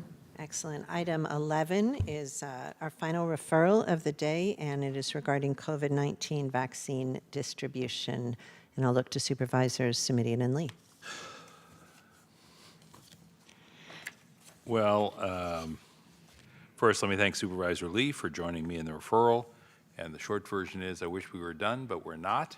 And then the question is, as we ramp down our mass vaccination sites, how do we stay ready and nimble, both ready to respond to the continuing need for and demand for vaccinations, including boosters, of course, and then nimble so that if, heaven forbid, we have to ramp it back up again, we are ready to do that. The only other thing I would say is I have every expectation that the focus will be on making the vaccine available to those who want it, and those who are at greatest risk in the near term, given the current state of affairs. But as we know, a lot of folks struggle to get access to the vaccine or the booster, depending on who their healthcare provider is, their ability to access a pharmacy, their familiarity with how the healthcare system works. So I'll stop there, move the recommended action, and ask for an aye vote. Second. Thank you. Do we have any public speakers? I have 3 in the room that I know of and 1 online. 2 minutes each, please. Thank you. Our first speaker will be Mark Trout, followed by Lan Nguyen, followed by Carol Brulé. Apologies. So Joe tells us we're ready to ramp back up. We want to give them those vaccines. Yeah. God help me, Lord. I need your help, Lord. They've given me 2 minutes, and I need your help, Lord Jesus.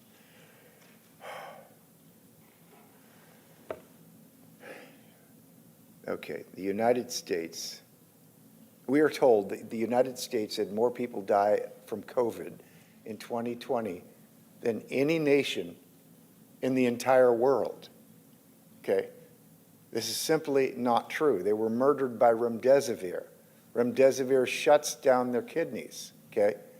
And this murder of so many Americans and other people throughout the world was the pretext for the shot. Okay? October 22nd, 2020, the FDA was given a report. This is 2 months before the shots rolled out, okay, by the EBEC, which is a group within the FDA, and they told them there's 110 different ways you're going to die a miserable death. And they said, sounds good to us, let's vote it in. Yeah! Basically, yeah, they did. Dr. Brian Ardis, okay, whose father-in-law was murdered by the protocols, looked into this stuff because his father-in-law, bloated up with urine.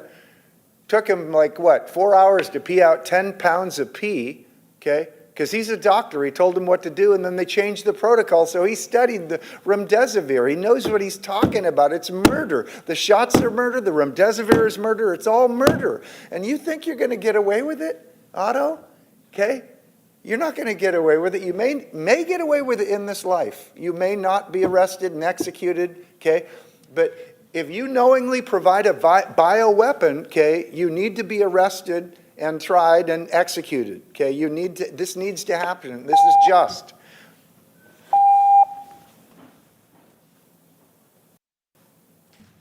Lan Nguyen to be followed by Carol. Actually, I'm Carol, but Lan had to leave, so she won't be speaking. But A failed vaccine increases the risk for severe disease. This is a well-known harmful biological response known as vaccine-associated enhanced respiratory disease, or VAERD.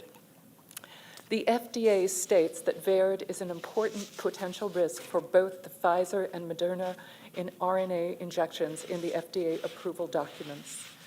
The risk for cardiac injury, respiratory failure, and other COVID-19 vaccine-induced injuries and illnesses, including death, was known by the FDA on October 22nd, 2020. Still, the FDA authorized both Pfizer and Moderna mRNA injections as safe vaccines. The FDA's authorization and approval of the injections is in violation of the FDA's safety laws that are in place to protect Americans. There's abundant evidence that the FDA's actions were grossly unethical and criminal, as was Pfizer's and Moderna's manufacturing and promotion of these harmful biological injections as safe and effective vaccines. These injections do not prevent transmission or infection. They do not protect against disease. Were not done under bona fide research and are known to cause illness, injuries, disabilities, and death. They do not meet the definition of a bioweapon. They do meet the definition of a bioweapon. Per 18 U.S.C. 175, a biological agent for use other than prophylactic, protective, bona fide research, or other peaceful purposes is a bioweapon. They have been criminally promoted, distributed, and administered under the guise of safe and effective vaccines. The FDA destroyed the immunity shields for themselves, manufacturers, and covered persons because they violated most of the safety laws that regulate their agency and the manufacturers. I have more and documentation. Our next speaker is Bioweapons. virtual. Our next speaker is Julie Threet. You'll have 2 minutes to speak. Please go ahead. Hi there. Yeah, it's Julie Threet. I'm from Butte County, but my mother was the one that was murdered. She's from Santa Clara County. She lived in Sunnyvale. I spoke about it earlier. I sent Supervisor Lee some information about her murder, but there's 3 things that I would highly recommend that you bring to that next meeting and when you're going to meet with your committee. Number 1, you need to address these VAERS issues. We've already had 43 cases in January, February alone. There's 616 people that are dead in VAERS. So you need to have, equal transparency to the amount of injuries and deaths that are occurring within the VAERS system. Number 2, if you look at Butte County, so in Butte County, we're only 52% vaccinated with our primary series. You guys are 85%. Your cases are 9.7 per 100,000 per day. We're at 4.3. We've got half as many cases per day. You've got 1 death per day by the virus. We've got none. So clearly, you're throttling your immune systems here in Santa Clara County by masking people up and by injecting them with this poison. It's clearly garbage, and everybody knows it. It needs to be pulled off the market, and it's I guess the third piece of this, you need to address the virus. This spike protein that these vaccines are made based on was made in a lab in Wuhan by Dr. Ralph Barrick, funded by Anthony Fauci through EcoHealth Alliance. So when you're making a vaccine based on a garbage spike protein that's killing 6.5 million people through this COVID, and you're shoving it into a vial and shoving it into arms, you're going to get people killed by the vaccine. So you need to, again, step back for a minute before you continue to plan for these mass vaccines. You've got 2 years worth of data. Have Director Sarah Cody bring to your meeting all of the VAERS cases that have been submitted within Santa Clara County. I worked at all of the Butte County mass vaccination clinics from January through June in 2021. I took 2 Moderna shots and took a micro blood clot to the brain and had 3 eye surgeries to boot. And I saw injuries right there in the clinics. So again, you've got enough data now for 2 years. Make sure that you're taking a look at the actual illnesses and the injuries that are in VAERS, and then get to the bottom of Wuhan. And then we'll get to the bottom of all these deaths, including my mother's. Thank you for your time. And that concludes public comment. Thank you. Let's take a vote on this item, please. Supervisor Arenas? Yes. Supervisor Chavez? Yes. Supervisor Semidian? Aye. Vice President Lee? Aye. President Ellenberg? Yes. Thank you. That carries 5-0. Thank you very much. Item 12 is the county executive's report.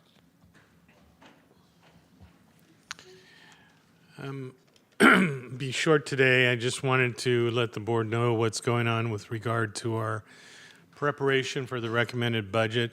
We've received requests from all of the departments.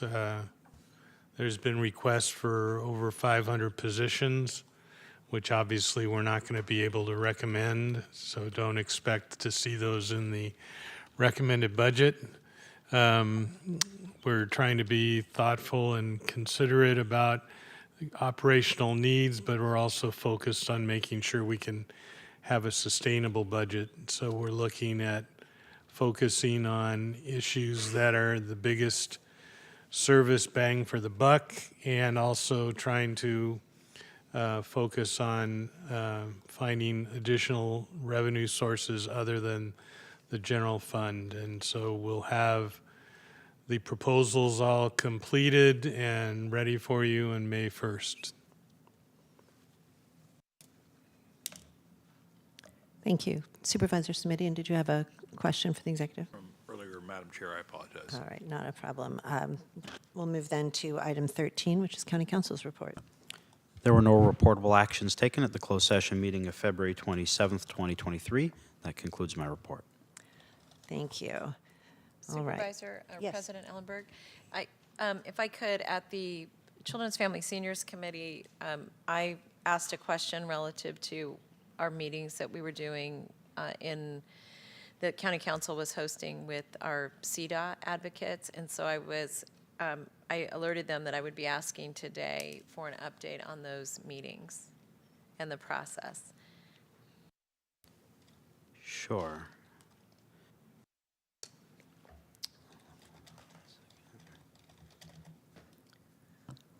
We provided a draft of an ordinance and a board policy to the Commission on Status of Women Ad Hoc Committee and representatives from the Santa Clara University School of Law International Human Rights Clinic. Met with them on February 23rd. They had positive feedback but wanted to carefully review the documents and provide any written comments. They agreed to provide those by March 1st. We have a follow-up meeting scheduled for March 3rd and should be on track to return to the board at the March 14th meeting with the draft ordinance and policy. And as requested by the committee, we will include in the legislative file the identification of any areas where there's not agreement between staff and the CSW ad hoc committee. Thank you. And just one additional request I'd like to make. I really appreciate that you're driving toward a timeline, and I think we've all wanted this to be, addressed and resolved. One request that I would make is that we normally get materials for our board meeting, I think on Thursday or Friday. Sometimes we get them even earlier. But for this item, I want to make sure that if we feel like we're going to be late bringing it to the board, that the board chair is advised of that and can determine whether or not the board will have enough time to review the documents if, in fact, there is significant disagreement between the advocates and the staff.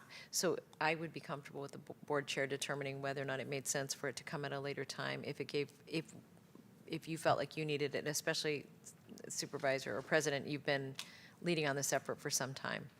Glad to do that, and we'll check in with council to see when that will be ready. Great, thank you. Thank you. And Madam Chair. Yes, sir. Mr. Williams, in your role as our county counsel, we discussed briefly yesterday the fact that our county has been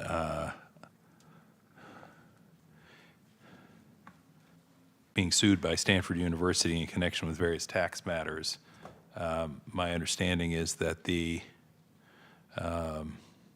litigation is been filed in Superior Court of the state of California. There's a 20-page filing with scores of pages of exhibits attached, and I would just ask that you share that filing with our full board at the earliest opportunity and either update us in a appropriate confidential memo or in closed session as appropriate.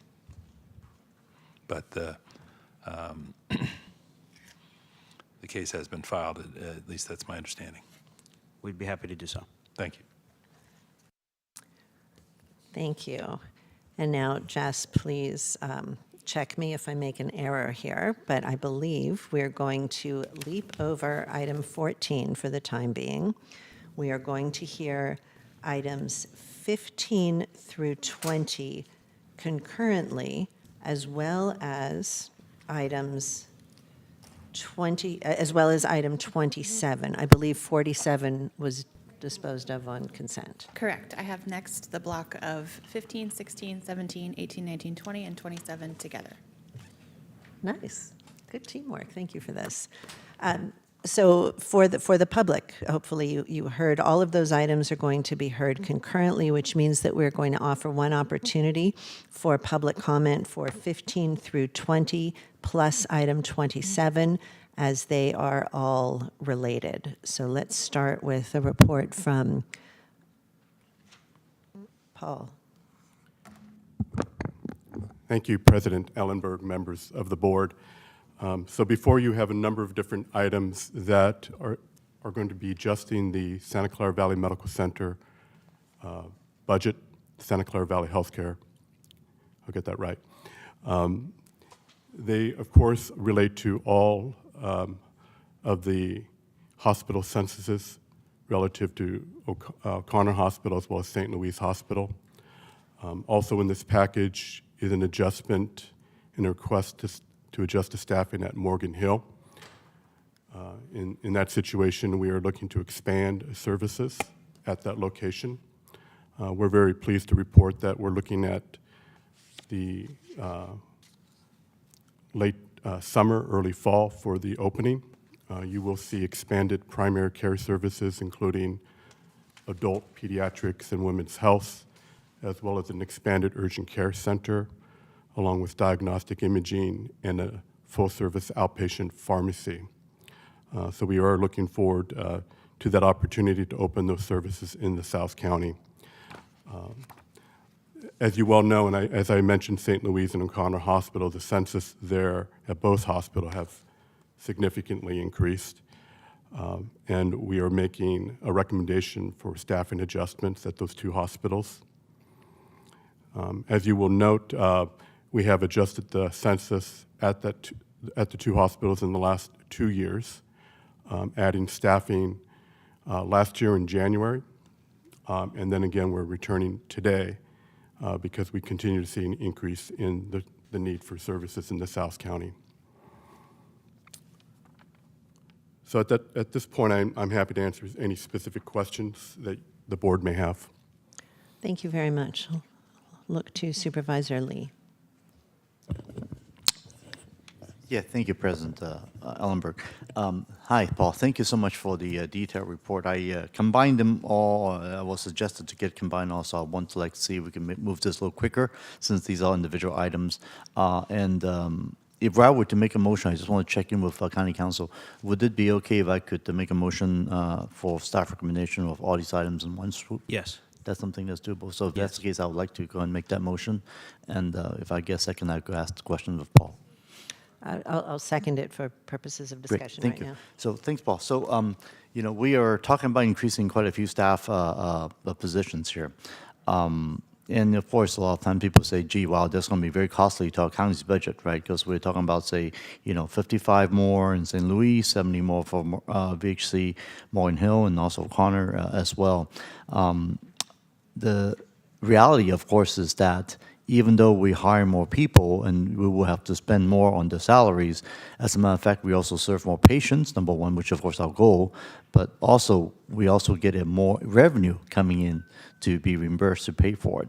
So at the end of the day, just as a big picture, could you help us understand, is this going to be a negative or a revenue neutral position that will end up at the end of the day after this is all panned out? Thank you, Supervisor Lee. So for both O'Connor Hospital and St. Louis Regional Hospital, we have budgeted expected revenues that will cover the expected expenditures that you see in the proposed adjustment. So there is no additional county contribution required in order to make these adjustments. With respect to the Morgan Hill facility, as you well know, it takes some time to ramp up services, so we do have startup costs associated with that. But by year 2, we fully expect, given that this is a federally qualified health center, to have the revenue to cover the cost associated with the services being provided in Morgan Hill. Right, and the exciting fact is that once the ramp up is done, the capacity that we can handle for Morgan Hill especially would be significantly increased, correct? Yes, the Morgan Hill Center will be a key location for services in the South County to supplement the services provided at St. Louis Regional Hospital, Right. but also at the Gilroy Health Center. As well. Correct me if I'm wrong, my understanding is that a lot of the urgent care work will be done at Morgan Hill, and that's actually a very revenue positive, as I learned from County Executive Dr. Smith, that this is the type of business we like to be in because we'll get reimbursed more and actually healthy for us revenue-wise, correct? That is correct. And I will also point out that, as we all know, the St. Louis Regional Hospital emergency room is impacted. We also know that many of the patients will benefit from expanded services relative to urgent care services, both in the Morgan Hill location, but also at the Gilroy Health Center. Great, thank you. And I just want to mention that our office team has visited St. Louis a couple months ago and learned that they were experiencing the sustained growth in patient volumes in person, as stated in the report. And this increase is certainly desperately needed and long overdue in terms of staffing. And as we've heard from many public speakers as well. Also, I just also want to share that the Board of County Administration should also maybe think about the following while guiding this master plan healthcare service growth in the areas of behavioral health, older adults and seniors, and preventative care. And because I certainly have heard from my office myself, I've heard a lot of demand from the community for mental health and substance use services as well. And since we're also seeing the growing population of the older adults in our county, we certainly need to find a way to be proactive and not reactive of these issues, and to build on the healthcare facility infrastructure and services within the preventive care to ensure that we improve our overall health of our county residents and reducing the needs of ER visits or any of the expensive invasive services. And one item, in addition to the motion we just made, I would like to also ask to the chair of HXC Supervisors Committee if he would indulge to ask to request a fleet and facilities and fleet department in the Santa Clara Valley Healthcare to report back to HXC every 6 months, starting in April, and incorporating expansion strategies for the facilities and healthcare services, including mental health, substance use, seniors, and older adults and prevention. Yep. Thank you. That was easy. Is that all, Supervisor Lee? Yes. And then the other thing is I would like to also ask our Police and Facilities Department in Santa Clara Valley Healthcare to report back to FGOC in April on a couple of things. One is the SCVH master plan relative to the overall county capital improvement plan and the operational impacts of these projects on staffing and budget for the expanded SCVH business plan. And second, that the CEO's recommended budget includes transferring the $4 million in behavioral health ongoing reserves into the project fund for behavioral health facilities, which were just added at mid-year to support continued pre-construction planning for the IMD and other behavioral health facilities consistent with prior board directions. Thank you. I believe that this second part of your motion refers to item 27, which we are hearing concurrently, that's but right. I think Paul Lorenz is going to talk a little bit about that. Sure. So that's fine. So we've got the motion to approve 15 through 20, the additional direction that applies to item 27, but we'll still have a bit of conversation about 27. So Thank you clear? for clarifying, yes. Great. Thank you very much. Supervisor Arenas. Okay, I wasn't sure how we were going to deal with all of the items, but it sounds like 15 through 20 is a cluster that will speak to That would one be cluster perfect, conversation. to speak to that now. And then 27. we'll allow, or Paul will share with us another piece of the presentation, then we'll talk about 27. Okay, so I'll stick to 15 through 20 for the moment. I'm really excited about this, and I think you heard very passionately from many of the folks from St. Louis in terms of how much the resources that are going to St. Louis and to South County in general are really needed. One, for St. Louis, just to catch them up with what they've already been doing. They've overwhelmed. The system is absolutely overwhelmed. And so this is just a relief for them. And I'm really happy to see this level of investment to South County. I really appreciate my colleagues for the work that you've done before my election and getting us here, and of course administration and Dr. Smith for your leadership in actually delivering this to our folks. And so I'm just absolutely over the moon with this. I do have a couple of questions, and that is in anticipation that we are going to have some of these changes happen to St. Louis and some of this changes to DePaul, both of which are slightly different. The St. Louis is really just augmenting staff so we can deal with the overwhelming need that's already been present there. And then for DePaul is to launch off a new level of services that just weren't available in that area, such as urgent care, some diagnostics, pediatrician, general visits. I mean, just things that we think are so basic, but people have been traveling very far to actually receive. And so I'm really happy about this for our families. But how do we get this information to our families?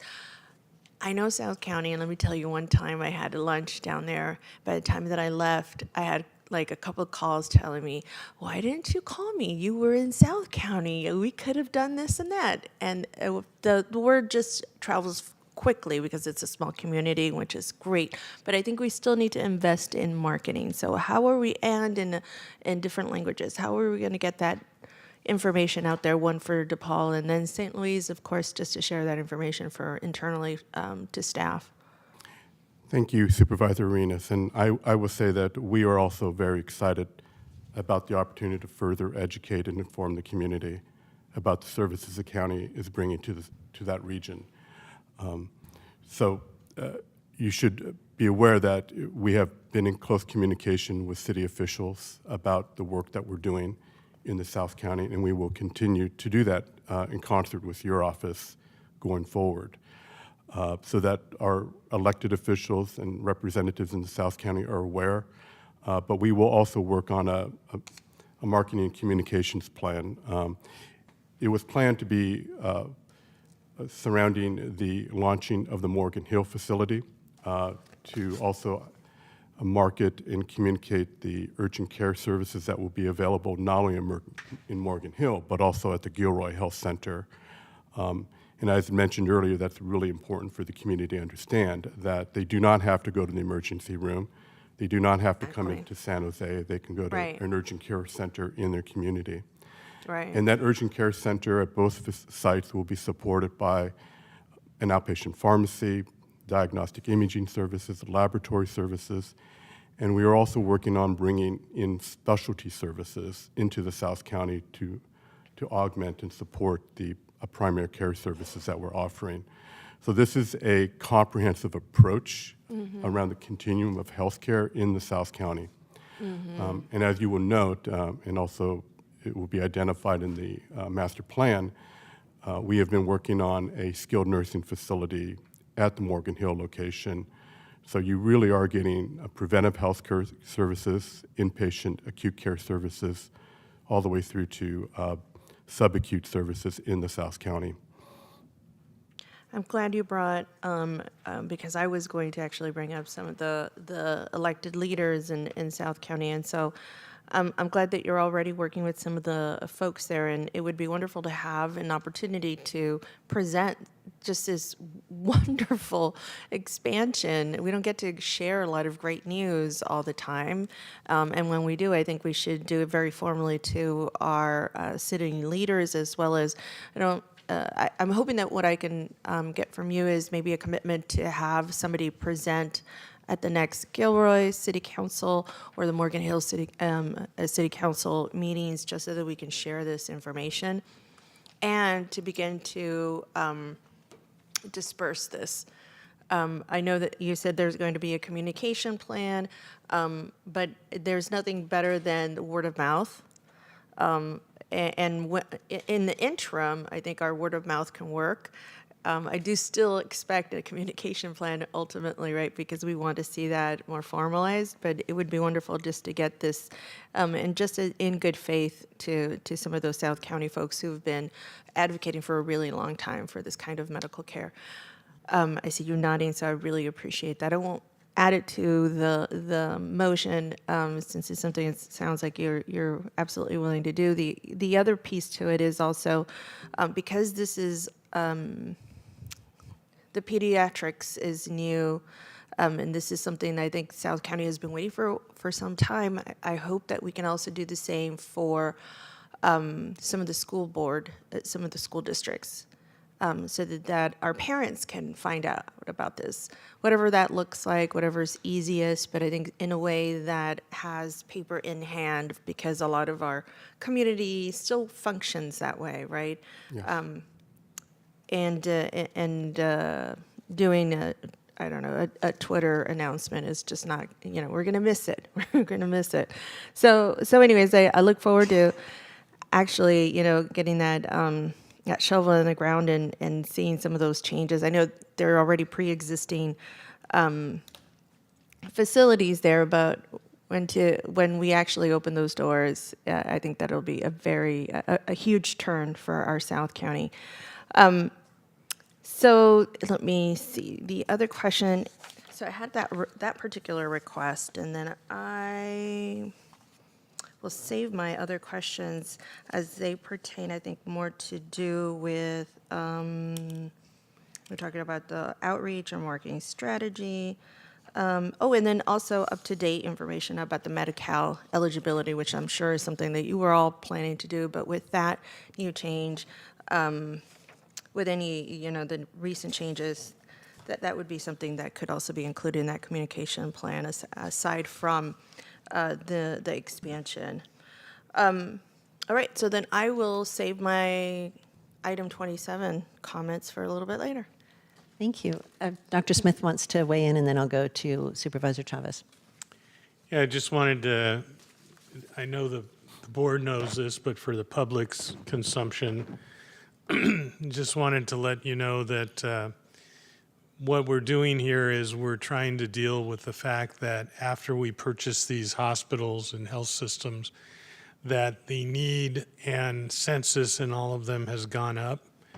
And as you heard earlier on in public comment, there's considerable desire and need for additional staffing, which we agree with, and that's why you're seeing proposal here for 55 new positions at St. Louis, 70 new positions at VMC, and 115 new positions at O'Connor.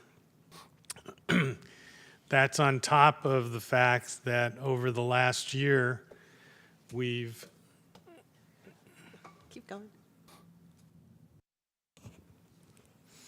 Proceed. Stealing somebody's thunder, so I'll be It's quiet. Your thunder. It's your thunder. They were I'll my be talking quiet. points, but your thunder. Okay, well, you'll find out later on why.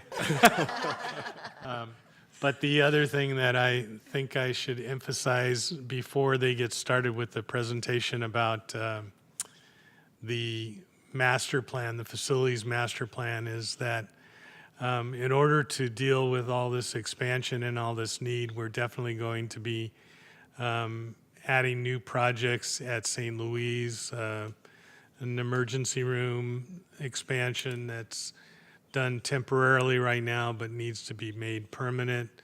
We've already talked about how we're creating a skilled nursing facility at DePaul and expanding the urgent care. Remarkably, we still have more space in that building for additional services. Those will be coming later. O'Connor has been bursting at the seams. We have to look at other large picture long-term plans. You'll see what they are in a few minutes. But the fundamental issue is we're expanding because the services are needed. We're expanding fiscally responsible way because for every dollar we invest in our constituents, our patients. The feds and the state match it with roughly $8 or $9 so that we can provide $10 worth of service for a dollar plus investment. So we're being very meticulous and cautious about it, and I will turn over the talking points to the president. I wanted to acknowledge and celebrate you, Dr. Smith. Do you mind if I do that now, since he has already set us down that road? I certainly want to thank Paul Lorenz for the work on the additional coded positions, but I know that the leader really and champion, along with Paul, for our healthcare system for as long as he's been here, has been Dr. Smith. And I think that it's really important to take a moment to acknowledge this very significant board investment in staffing for the hospital system. Our county, the Santa Clara Valley Health System, is the second largest public health system in California and provides essential supports to residents all across the county that rely on us for primary care, specialty care, trauma services, and inpatient care. And our healthcare workforce is the heart of our success. They maintain access to more than 185,000 emergency department visits annually, nearly 230,000 acute hospital inpatient days. They perform or support 19,000 surgical procedures, deliver more than 4,500 babies, take 1.2 million outpatient visits, and offer numerous other basic healthcare services. Frankly, it's exhausting to even read that list. And the proposed addition today, led by Paul Lorenz and Jeff Smith, of more than 250 coded positions and nearly $60 million in funding is evidence of administration, and I expect we'll see board strong support for our healthcare system. I am so proud of what our county did during the pandemic, which was collaborative across all operations, but absolutely shouldered mostly by our healthcare employees. They were classified as essential workers. They worked long, I wouldn't say tirelessly, but long, perhaps exhausted hours for months, for years on end to address the crisis head on. I recognize the significant sacrifices made by our employees over the past few years, and along with my colleagues, wholeheartedly supported previous board actions to invest federal funding from the American Rescue Plan Act in hero pay for county workers and implement a 10% raise for the majority of our clinical nursing staff to stay competitive with other health providers. Today, we're voting to provide additional support by increasing staffing levels by 254 coded positions across 3 of our main county health facilities and shifting funding from contracted to employed advanced practice providers positions at all county facilities. I'm aware that there are critics that may say that this is a massive or inappropriate investment during a time of economic uncertainty, and I absolutely understand that revenue projections that will cover these additional costs are projections. Of course, I think it's prudent and obvious for us to have concerns about large investments like this in any specific area of the county without a comprehensive strategic plan that gives the board and the public a mechanism to see the bigger picture and how this aligns with all our other important community priorities, including addressing needs in our mental health and substance use treatment service areas. But our employees are our partners, and their success is inextricably intertwined with the county's success. They have come to us time and again asking for these increases, and we can't achieve any of our goals and priorities without our workforce. And to those of you who are listening, we need you, and we value you, and we recognize you. And approval of this set of agenda items should signal both to the public and to our healthcare workers the board and administration's recognition of the criticality and importance of the work that you are doing. So with gratitude to our county administrator, to our hospital administrator, to the board, and to all of our employees, I will look forward to voting yes on the entire motion, but particularly with regard to 15 through 20. And I'll turn to Supervisor Chavez, and then I think we'll move on to the presentation on 27. Yes, thank you. And thank you, Supervisor Ellenberg. I think you did a really nice job of sort of explaining why this is so critical.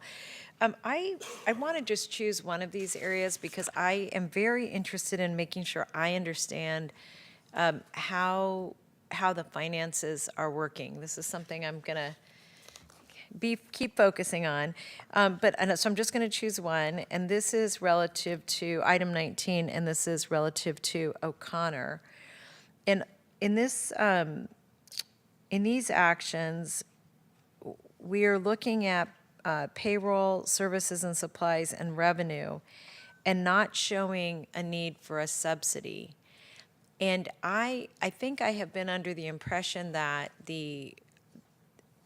that whenever we're adding anything, that if we're going to have a 10% overage of investment from the general fund, that there's a kind of a method for that. And so what I'm curious about is, how is this break even?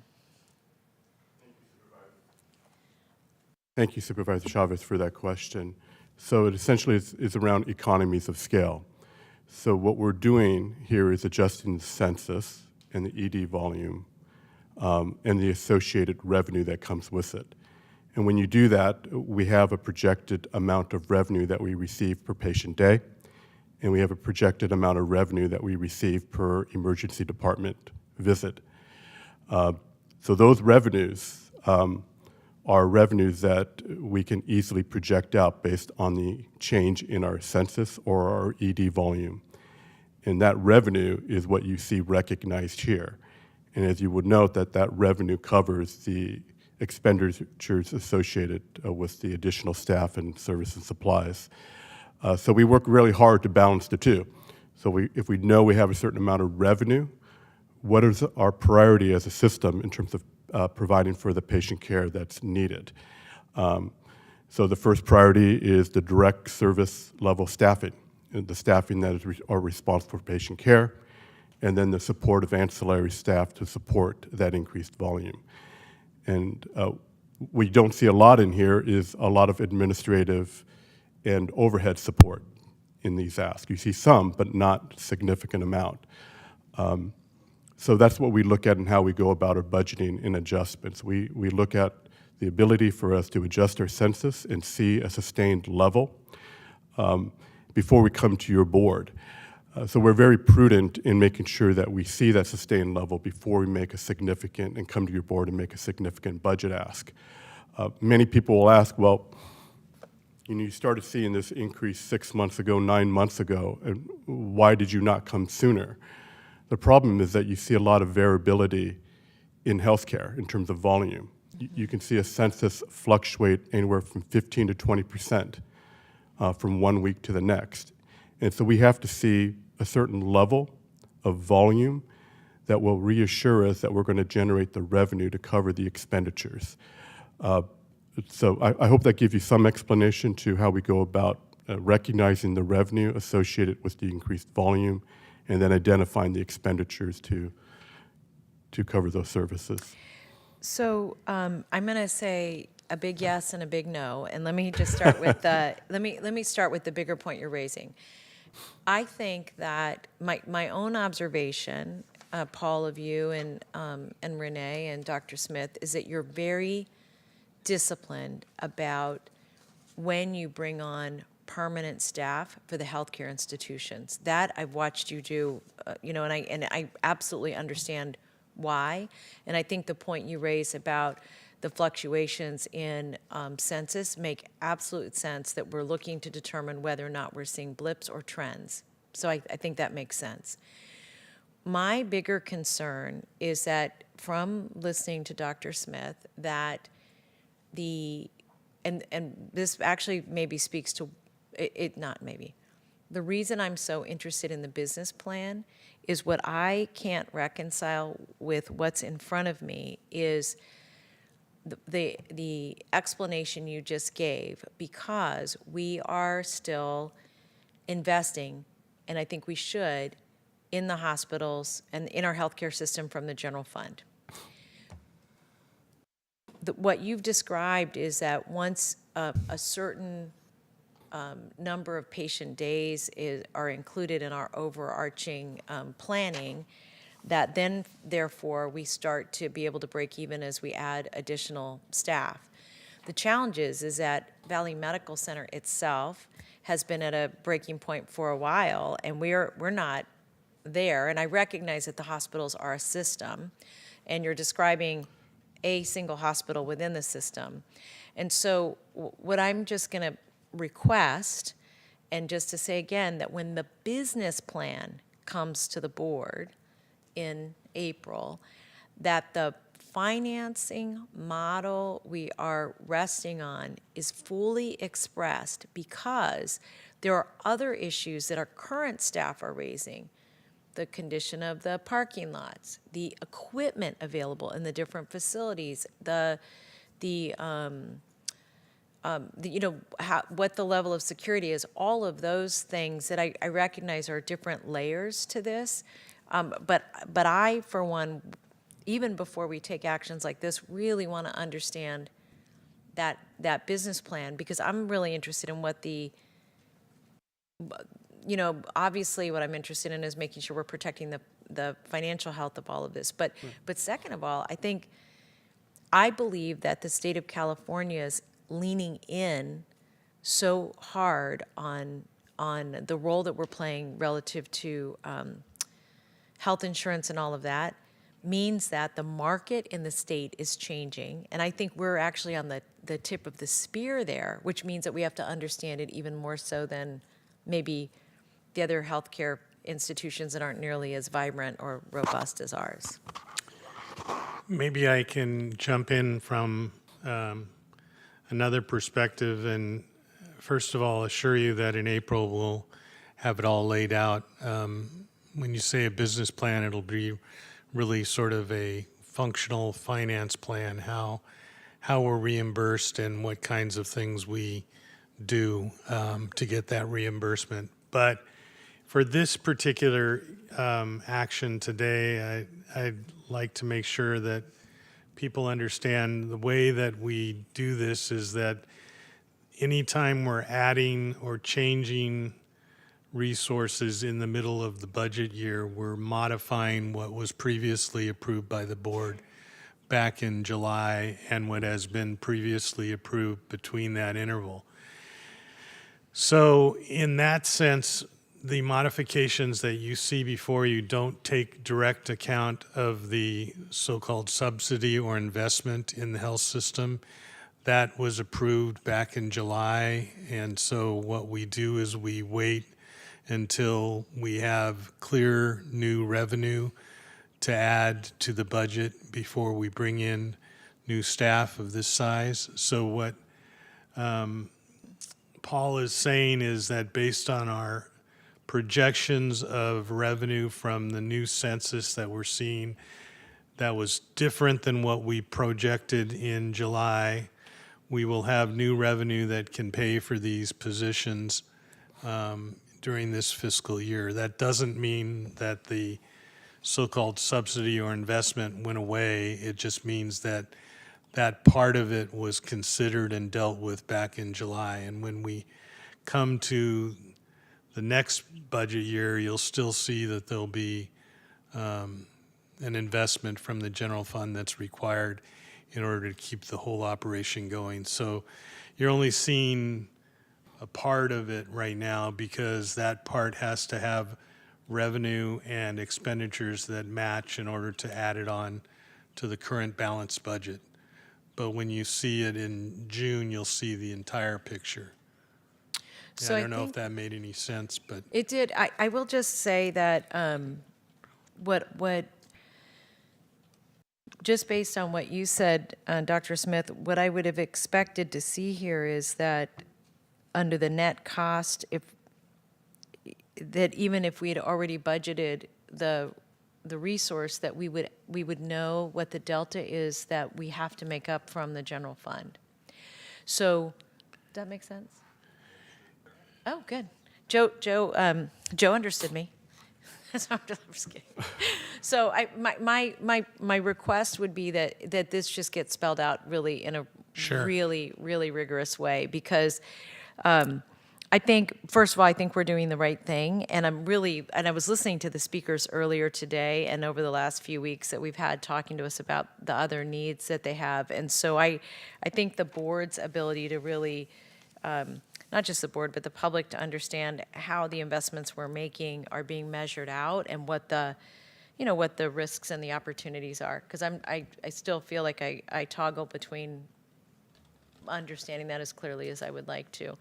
The last thing I just wanted to say is this, that I am really interested in the changes that are happening in the market in the state, because I think there's just a lot afoot, and I think us understanding that is going to be critical. And I'll just give one example. I had an opportunity to take a tour of El Camino Hospital. And by the way, they're doing some incredible work around postpartum, work with moms around postpartum depression that I think we really need to lean in there and help with our own patients. But in any case, one of the things I was really struck by was the geographic, the health of that system based both on geography and patient mix, and what the implications are for their health and our health in the same market, and and then what the private sector implications are outside of that kind of hospital. And again, we don't need to, I'm not asking for us to discuss that today, but that is part of the reason I'm so interested in the financial plan, because I think it will help us understand where we have the opportunity and should be playing a leadership role in doing more around even the purchase of equipment that we might need. I recognize that now that the market's shifting, that may mean that there's more required of us for our own patients and for others in the system, as an example. Did you want to respond to that, Paul? There's probably a lot I can say about some of the comments you've made, and I don't want to, belabor the point, but two things. One is that in healthcare today, irregardless of whether you're a public system or a community hospital, there is a significant amount of patient demand for services. That's why many of the hospitals that have the right model, financial model, are successful. We're one of them in Santa Clara County. You've got Kaiser, Stanford, El Camino, and then you have HCA hospitals out there where Good Sam is doing much better, and it all comes down to your payer mix and what your financial model is. So if you look at El Camino, you just have to look at their payer mix to understand what their financial model is and what type of patients they're looking to serve within that community.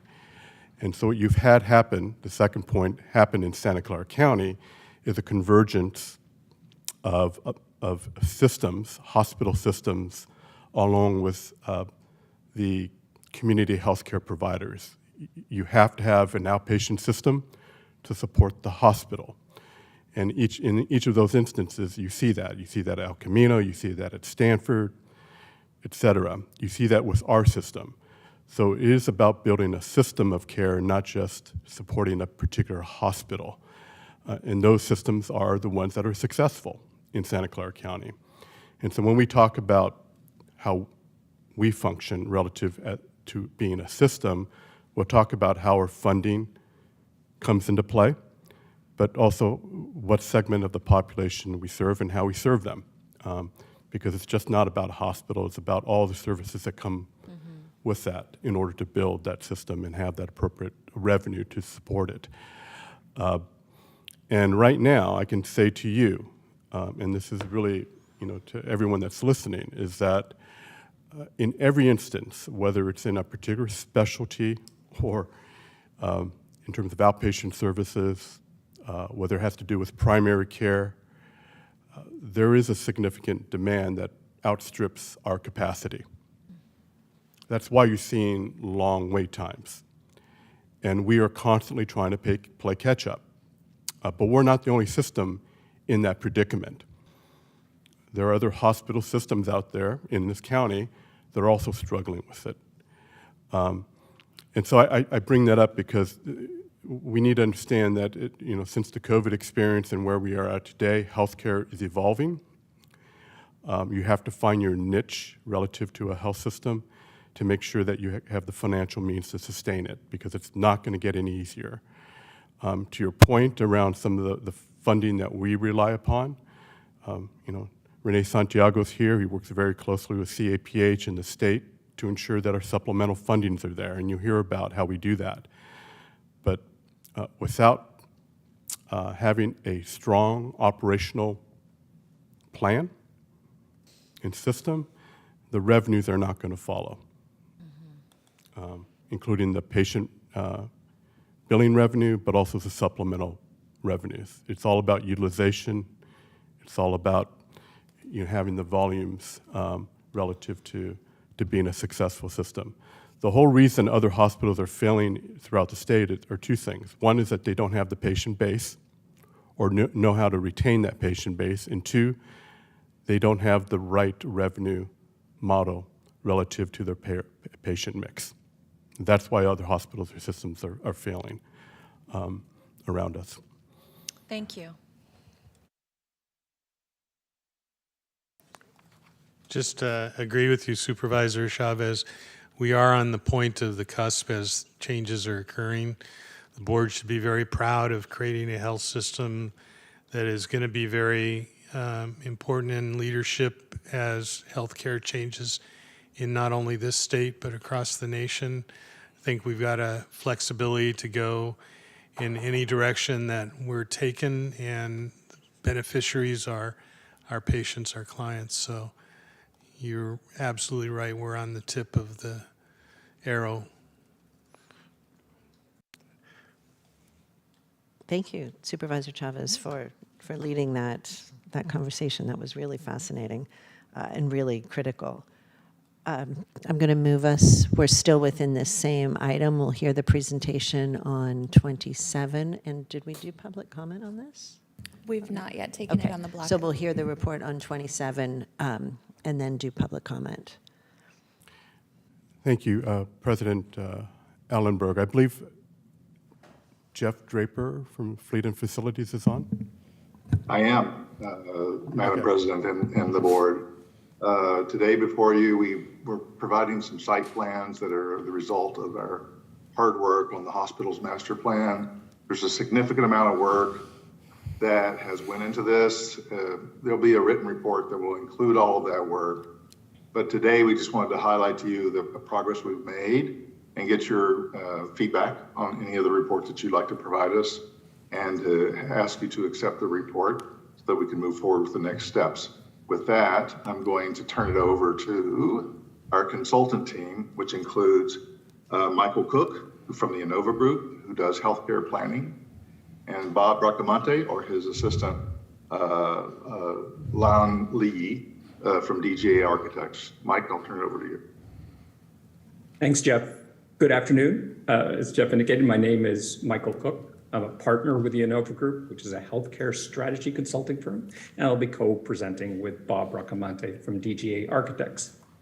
Before I go any further, is my audio clear in the room? It is, yes. Great. So a campus master plan is a way for organizations to get a big picture view of their long-term needs and goals, and how to adapt their land and facilities to meet those goals, all contained within a single document. The plan may span a time frame from as little as 5 years or as much as 20 or beyond. And typically, a master plan includes a phased approach to growth and regeneration to minimize disruptions and to account for financial constraints.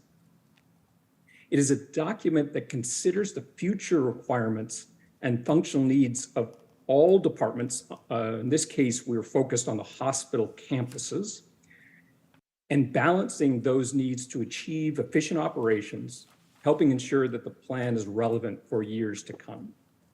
With a well-thought-out master plan in hand, organizations can be confident that renovations, additions, new buildings constructed today won't undermine long-term goals or end up costing more time and money down the road with the next project. In developing the master plan, we conducted facility and site infrastructure assessments, dialogued with key stakeholders on requirements, challenges, and goals.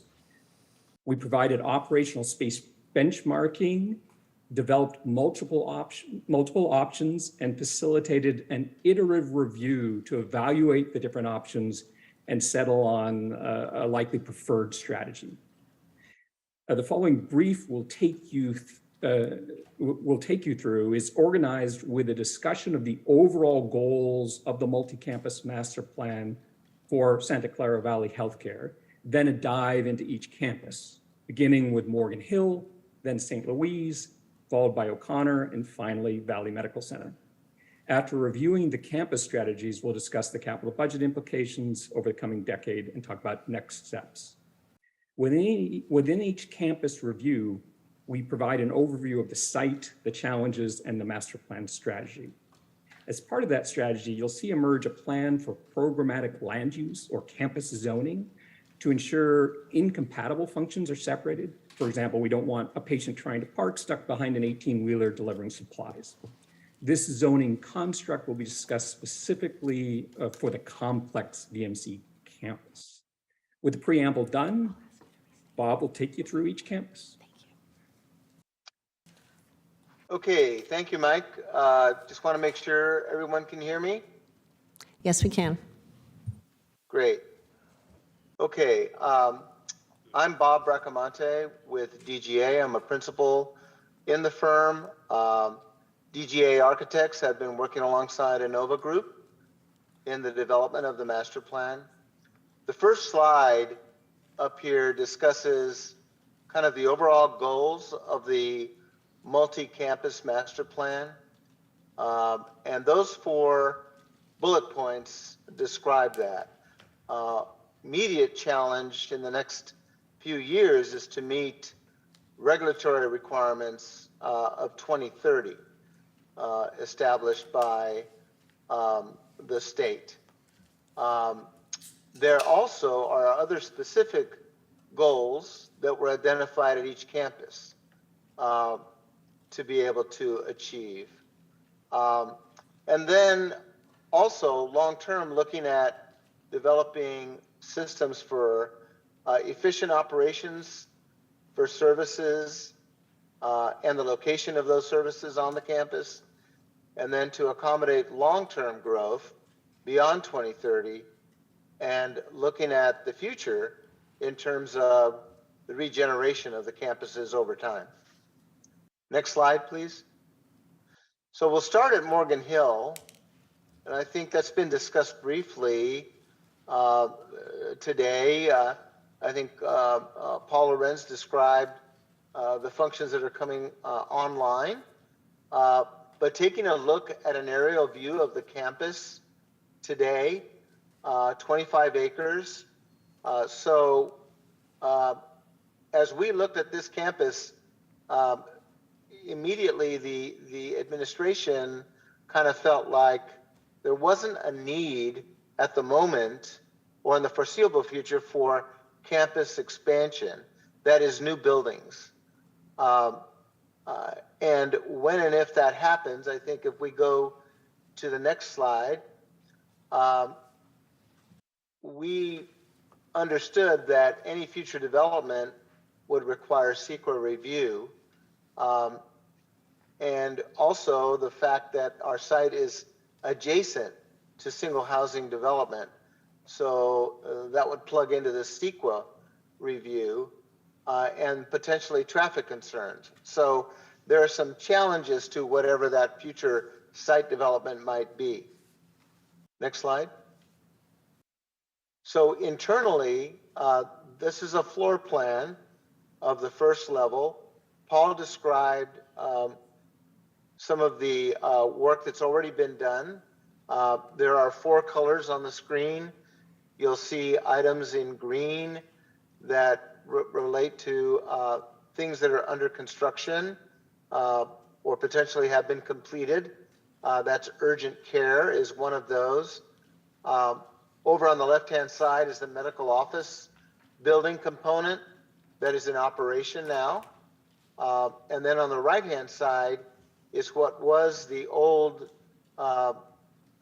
nursing inpatient bed unit that was part of DePaul Hospital. And the plan for that is to be relicensed as a skilled nursing facility. And that process is underway. Next slide. On the second level, the buildings on the campus are just 2 stories. So on the second level, on the left-hand side, the medical office building is completed and underway and functioning. The skilled nursing facility is coming online. And in the center is an area that potentially in the future could be developed to serve additional outpatient functions. All right, next slide, please. Moving on to St. Louis campus. Just hang on for 1 second. We've got we just have a quick question. Yeah, thank you. Sure. Colleagues, I want to make sure we don't go past too many of these clinics before we can get our questions answered. So I'm curious, is there and I asked this last week too, is there a report attached to this, or is it really just the slides? Today, Supervisor, you have the slides, which are a culmination of the report work that's been done. You'll get a full report at a later time. So, so part of the reason I'm asking that question is that what I would be interested in the report is really two different topics. One is what we've assessed the need around this clinic to be from our patients and the community, and what are the sources of activity that are revenue generating, and then what are the sources of activities that are not, but something that we still want to make sure is in our portfolio. As an example, I don't know what the implications of a skilled nursing facility is. I know we need one desperately, and I think what we learned during COVID is that that we really need to be part of the market, both primarily to protect patients and create a floor that's much higher than the one we have now.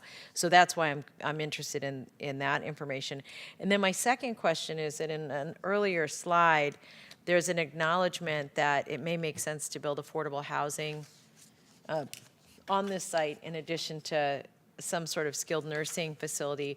What I'm curious about is, based on the presentation just made, what is the recommended area and acreage that you anticipate being available for either affordable housing or another skilled nursing facility or another asset or resource? Bob, do you want to take that, or I can do it if you need. So, well, yeah. Go ahead, Jeff. Let me jump in. Go ahead, Jeff and Bob.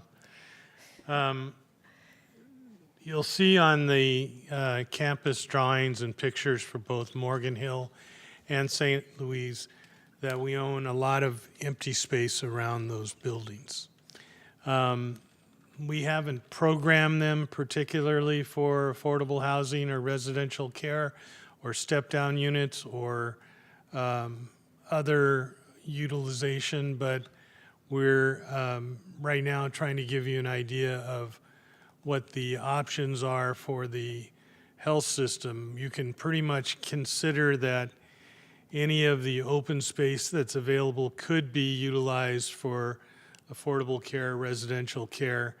And as Bob was trying to explain in Morgan Hill, it's a little bit more complex than the situation at the open space in St. Louis, which you will see next, because the Morgan Hill campus is in between, right next to residential areas, and also has continuity with commercial areas. So a CEQA process would have to be undertaken to do that building, and it would be a challenging use in some ways because of traffic mitigation and other issues, but it could be done.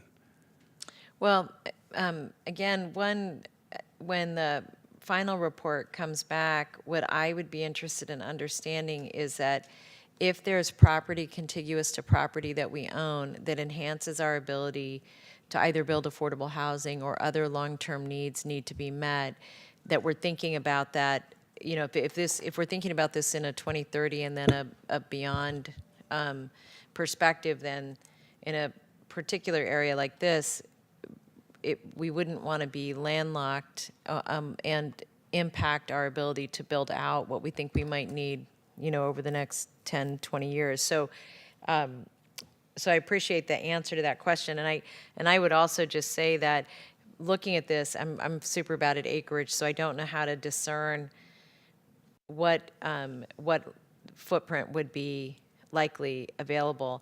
And then my last question is that we did an RFP some time ago for creative, innovative ways to build housing, and some of the property that we were putting on the table to make it possible for folks to try new methods of construction, I thought included some of our healthcare sites.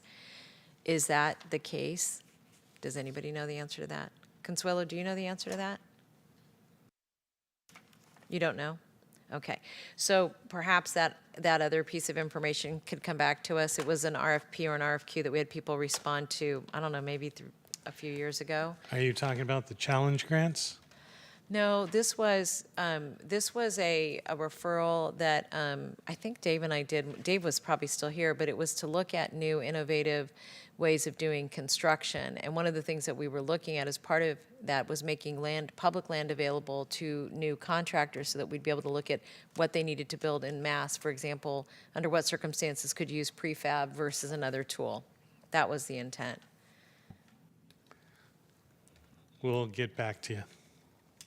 Well, Consuelo may know, Dr. Smith. Sorry, is the microphone on? Yes. Good afternoon, board members. Consuelo Hernandez, Director, Office of Supportive Housing. That procurement actually happened the week before we shut down for COVID. We did select 2 different teams. However, we never actually entered into any agreements. So we would have to go back and check if that's still a viable RFP. So on a separate note, given that was a board direction, Consuelo, I would recommend that come back to the full board for just the disposition of what happened and what the options may be whenever you're doing your next report. Because frankly, to be honest with you, I assumed that work was going on there. So thank you for that update. Thank you. If I could also just chime in really quickly, both here at Morgan Hill and also at St. Louis, while the consultants consider development of residential care facilities or affordable housing locations on the campuses, their focus is primarily on healthcare delivery, not on the affordable housing or residential care piece. So as you're looking at this presentation, board, I would suggest you think about that, because there's opportunities at each of the campuses for further development, so to speak. So I'll leave it at that and move on, unless you want to ask me any questions. Yeah, Jeff, if I could, just to be clear, if something is a skilled nursing facility, that's different than residential care? Yes. Yes. What, could you give me the definition, just so I make sure I'm clear as we're going through this presentation? Yeah, Bob, go ahead and answer. You seem to have the answer. Yeah, well, skilled nursing facility is at a higher level in terms of the care provided. So residential care has different levels. Skilled nursing facility is one where there is staff on a 24-hour basis that are tending to people that are in the skilled nursing facility. Residential care is less, there's less focus on staff. In fact, in some cases, no staff. And so residential care merely has a way of alerting staff that someone might need help. So they are pretty different, and they're looked at very differently in terms of licensing from the state of California. Thank you. Thank you, Susan. Thank you. We can continue with the slides. Thank you. Thank you. So moving on to St. Louis. All right, if we go to the next slide, please. Yeah, so This is an aerial view of the St. Louis campus. You hold about 35 acres there, outlined in red. Highway 101 is to the south, to the bottom of the page. So that's the existing facility, completed about 1990. Go to the next slide, please. So the issues that we identified that were challenges on this campus involved site access and vehicular circulation. And let me explain what that means. And that is that in good site planning for healthcare, the idea is that you need to separate different types of vehicles from one another. And on this campus, they were not separated. So it creates some problems, particularly when activities increase and many more vehicles are attempting to get on site. Also, the way the facility was configured on the property, it restricts the growth pattern for the future. And then looking at the other fact is that the facilities themselves are outdated. And what we mean by that is that according to more contemporary planning standards, the space allocations in the hospital are somewhat deficient in terms of meeting what contemporary standards would require. Next slide. So this is now a drawing of the site plan, looking at the same way. The existing hospital, if you can make that out in gray, that's the existing.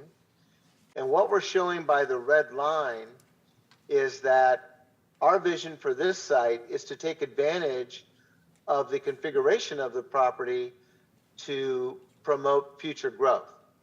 So some time ago, there was a study done to accommodate the need to expand the ED and other ancillary services. And I think you can see that we did note there that we show that first phase of an ED as part of kind of a longer term regeneration strategy for the campus. And so if we could develop that phase one, and then onto that would be the balance of potentially a future hospital.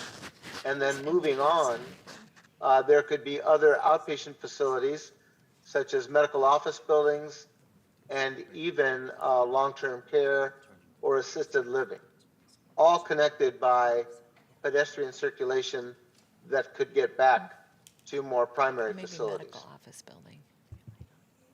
Go, next slide. This is just an aerial view of the same slide.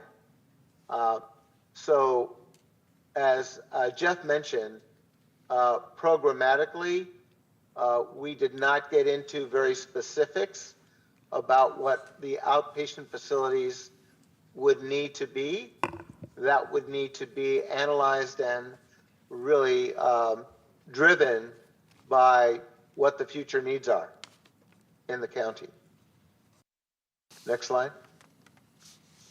But before, sorry, I'm going to stop you again. Before we finish with St. Louis and Supervisor Simidian and Supervisor Lee have questions. Thank you very much, Madam Chair. And Dr. Smith, I want to just make sure I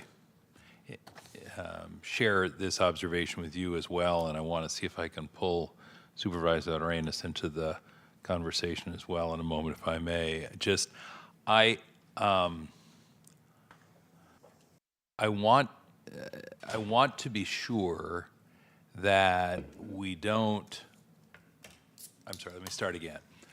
I worry that the development of the St. Louis campus as presented here might preclude opportunities in the future. That the, the very sort of comfortable, low-slung, single-story, two-story, and I think the most is 3 stories here, it takes up a lot of space. And we own, this is a good-sized property, as was referenced. I think somebody mentioned a minute ago that it perhaps provided more in the way of opportunities than the Morgan Hill site did.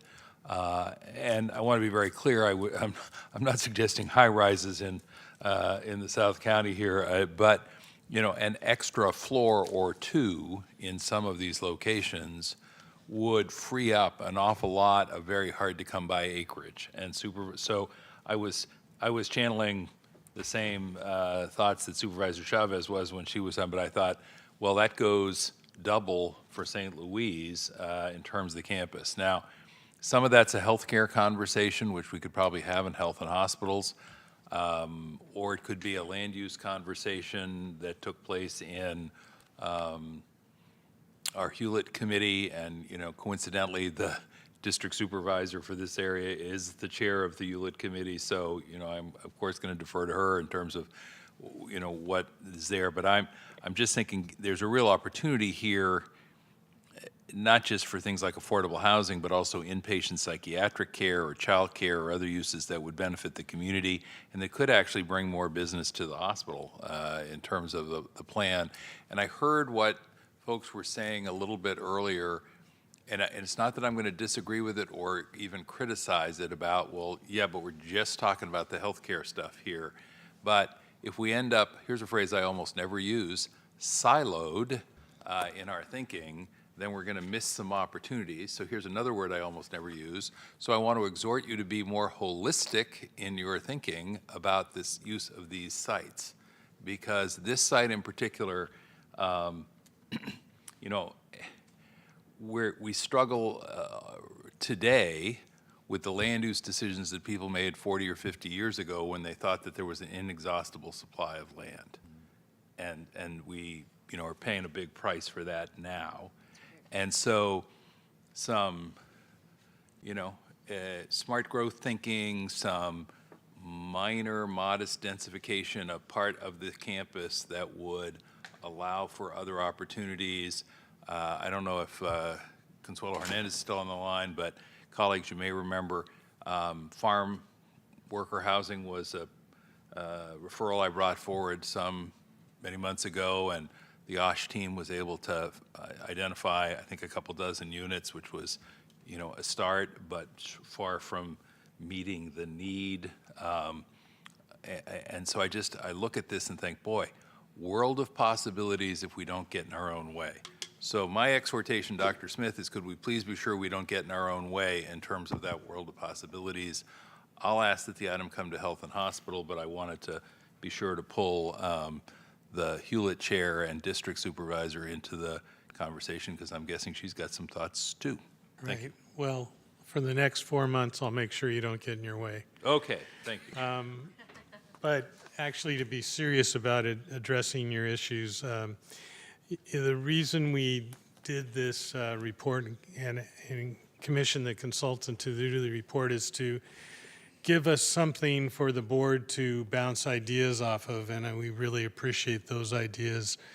And, obviously there's lots of things that could be done with this amount of property. It is a jewel, and so this is not a decision, this is just a place to start where we would like to get input. So I think from the medical, what I take away from this, and of course I'm shortcutting, but there is a problem with traffic flow in that area. If you look at the drawing in front of you, currently, in order to get from the south to the emergency room, you have to go down Las Animas, make a right on No Name, and make a right into the unit. It's really troublesome, and it's a hard, flow, and it's not a good flow for the ambulances and the like. If you're coming from the north, it's a little bit easier, but it doesn't make sense not to have a road through the middle of the property so that you can actually have quicker access from both areas. If you make that commitment at some point, not at this point, that's where the red double line is there, go back. If you make that type of commitment, that means that you need to expand the hospital and helipad and ED connected to the current building, and it leaves you room to make skilled nursing facility beds in the current building, which would then be less necessary. Now we're talking decades in the future. And that allows for the utilization of the southern portion for assisted living, affordable housing, whatever we do. So it's more a matter of giving you a concept of what are the problems with the land and what would, be options in the future. And so obviously we hear you and acknowledge and, support whatever you're going to say. Through the chair, if I may just offer a yes, but. Uh-oh. No, I'm looking at this. On one I'm looking at hand. this same yes, I'm looking at this same slide, and I'm looking at all of that surface parking, and I'm thinking, highest and best use of the property? Maybe not. No, probably not. A modestly priced parking structure, and I know it always costs to go up, but compared or contrasted with finding non-existent lands for some other purpose in the future, I've made my case earlier, and I'll keep investigating through the committee, but as I say, I think it's kind of intriguing because it's both a land use issue as well as a health and hospitals issue, and I'll stop there again. Thanks. Okay, then I'll add another confusing part. You see the white square in the bottom right? Yep. That property is not owned by us, but the owner of that property is interested in acquisition, so that would change the entire picture. Right. If that happened. We're not going to talk about that today, but just so you know, there's nothing sacred about what you're seeing. These are just concepts to get your opinions from. Thank you. Going in order in which I saw the light, Supervisor Lee and then Supervisor Arenas. Thank you, President. It's interesting how many things that I have absolutely not spoken with my colleague here, Supervisor Minion. It's so amazing how many things that we noticed is exactly the issue. Number one, the density being much lower than what it should be. Just to clarify that and make sure I understand what's going on here. So the current space as being used as the current hospital is. These are dated buildings, but instead of demolishing them, the idea is that turning them into skilled nursing facility space, and they would be appropriate for that, with some rehab. Is that the idea? Yes. Ultimately, yes. That's correct. Right. So that's certainly makes sense, and that the emergency room, the hospital expansion, and MOB, those will all be brand new buildings that would be planned to be constructed. That right? Conceptually, yes, with the emergency department being near term and the new hospital and MOB being longer term. Right. Currently, there is a helipad. Would that be put onto like the rooftop of the ED or hospital expansion? If we were, those decisions would be finalized during design, but yes, we imagine that would be the most efficient use. And as others have discussed, density could be increased, floor area ratio could be increased by going up floors. Within reason, costs go up, the more floors you add. Right. So in terms of concept, I'm completely in agreement regarding the surface parking. That's something that I'm very religiously against personally, just to make it clear. And regarding the idea of having these assisted living spaces, I think we spoke with a gentleman, Bob Bronstein, previously regarding potential use of the sites for senior living and whatnot, and I think those are certainly wonderful idea. Certainly, I couldn't imagine they would be, quote, one story with the issue of needs of density. And also the fact that green space, I think, will be important. So if anything, I would say in those areas, we will probably want more green space for people to be able to enjoy while living there. And as mentioned by my colleague, Supervisor Minion, regarding other potential usage of whether it's a residential care facility or other things like the in-person's psych care facility and whatnot. I think there's so many potential opportunities for the site because of the size.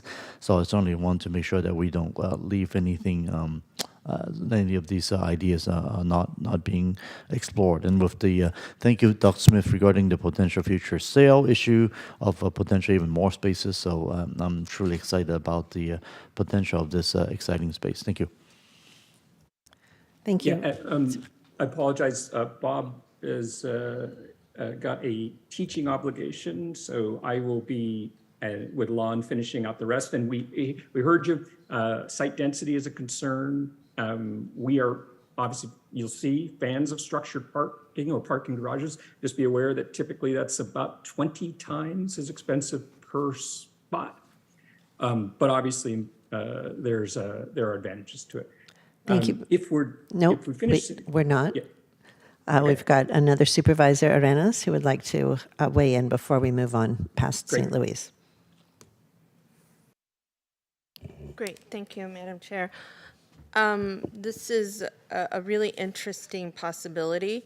And before I get to some of the land use issues, I just wanted to make sure I ask a little bit about some of what we heard earlier today, and this could be an offline conversation, Dr. Smith, but I am wondering about the PCU issue that was mentioned earlier today, because I think that some of what we've already or about to approve with the FTEs aren't really going to solve for everything. And so could you talk a little bit about what is happening with the functioning PCU and patients being stuck in those long-term beds or not being able to transition out? Let me turn that over to Paul, but I just, before we say that, this kind of vision, we're going to have to move ahead rapidly with the ED expansion. And the issue that I understand that's going on with the TCU is really one that's been common through our system and through other systems, which is that there just aren't enough skilled nursing facilities in the community, which is one of the reasons why we're anxious to open up the building at DePaul, which will give us skilled nursing facility beds right away. But Paul, you can give them more. Thank you, Dr. Smith. So the PCU, it's otherwise known as an intermediate unit. It sits in terms of level of care between medical surgical, general med surg, then you have intermediate, and then you have ICU. When we acquired St. Louis Hospital, there was really never a need to have an intermediate care unit because they had a very low census and they had the ability to place a patient in either ICU or into med-surg bed. About 2 years ago, when we were trying to figure out how to ensure that patients were at the appropriate level of care, because one of the things that, as you were aware of, we have staffing ratios in the state of California.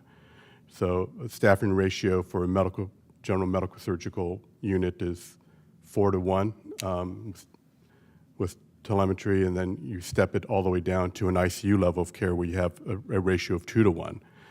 And so if we're able to step down a patient from ICU to an intermediate level of care, then you're at a lower staffing ratio, which is much more cost effective, and you're getting the appropriate level of care for that patient. So about 2 years ago, we added 6 beds in the needed position codes to staff a PCU. But as you well know, over the course of the past 2 to 3 years, things changed dramatically, both in terms of the demand on the hospital, but also we were going through the COVID situation. And over this period of time, our census has grown close to 90% at that hospital. So we had a significant need for medical surgical beds. And then we only had 8 ICU beds. So it's really important that when a patient presented, that we utilize the bed capacity that we had at St. Louis Hospital. So the challenge is making sure that We have a place to place a patient when they arrive to the emergency room, which generally is medical surgical level of care. And so our intention going forward with a plan like this is to get to a point in which we can operate, 3 different levels of care. If the census starts to stabilize as it exists today, down as we're projecting 54, we can have 6 beds that are intermediate level of care. That would make sense. But we're always going to use an available bed, and if it has to be a medical surgical patient, we're going to place that patient in a bed as opposed to keeping them in the ED. So it's really all about patient management and having the patient at the appropriate level of care. I'm not sure if that answered your question, but I think you had a sense of the dynamics that were involved in the creation of an intermediate unit, and our intentions are to continue in that direction. I appreciate your response. And how quickly do you think that we can fill some of these FTEs there? Well, Supervisor, we have the FTEs. Right now, we are recruiting and trying to fill these positions where nurses have the competency to handle the intermediate care level, intermediate level patient. And so that's one of the things that we're currently working on, to have the appropriate staffing to staff those beds. Great. I'm hoping that maybe we can get an update soon enough. When would be the right time to kind of circle back and get an update about the FTEs? Supervisor would be myself or Gloria Deller-Merced, who is the hospital executive. We can both assist in that manner. Offline? Yes. Great. Perfect. Okay, so now I'm going to move into, and thank you so much, Paul. I'm going to move into the master plan. And do you want, I'm so sorry, I just want to clarify. Do you want them to finish this presentation for 27? Didn't they already finish the St. Louis? Right, and so I'm going to ask questions about the St. Louis. About St. Louis, about the master plan. Why Right, am the I master confusing that with? This is the master plan section of all of the items, is item number 27. Thank you. And it's a master plan for all. Sure is. Thank you all very 3 much. of the campuses, or multi-campuses, right? I'm trying to balance it all in my brain. No, so I thank know. you for the help, and please proceed. I know, I thought we had already approved items 15 to 20, and then I thought, no, we haven't. We're still on those items. Okay, so I'm going to ask some questions about the master plan in relation to St. Louis and in general, because I don't know how else to ask it without making it general. This, to me, is a very skeleton master plan and not a whole. I saw I think the purpose. Let me see, where was it? The goals of the master plan. And within the goals, I didn't see a vision, and I didn't see the actual goals that were accumulated through that stakeholder feedback. And then I didn't see the stakeholder feedback and what that elicited from each of those groups and their visions and goals and needs. And so I'm not sure what this master plan is based on, if it's based on how to continue to be a viable hospital, or be a viable medical center. And with that, I didn't see the growth projections that go along with that.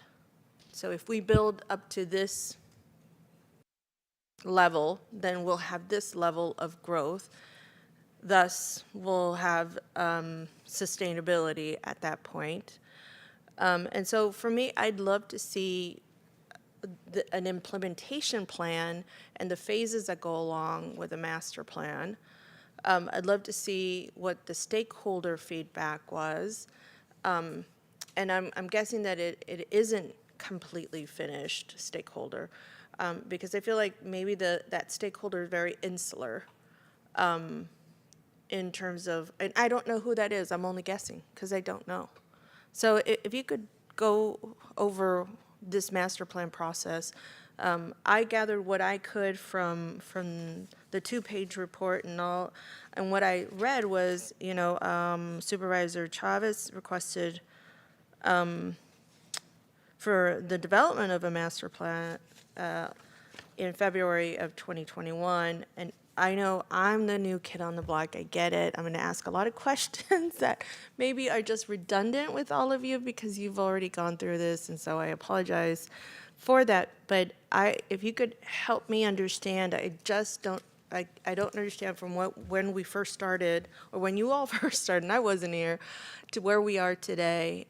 How did we get here, and where is that information? Because I'd love to read it. Jeff, do you want me to take a pass at answering that? Who is that? Sure. So, lots to unpack there, but I think at the big picture level, this is complexity. Master plans sort of have you could describe similarly that a campus master plan is the highest level framework, and then you could get into building master plans or even at floor plan level, even parts of floors. So in terms of managing expectations. I'm going to stop you right there. I'm Yeah. sorry. I can't see you, so I don't know.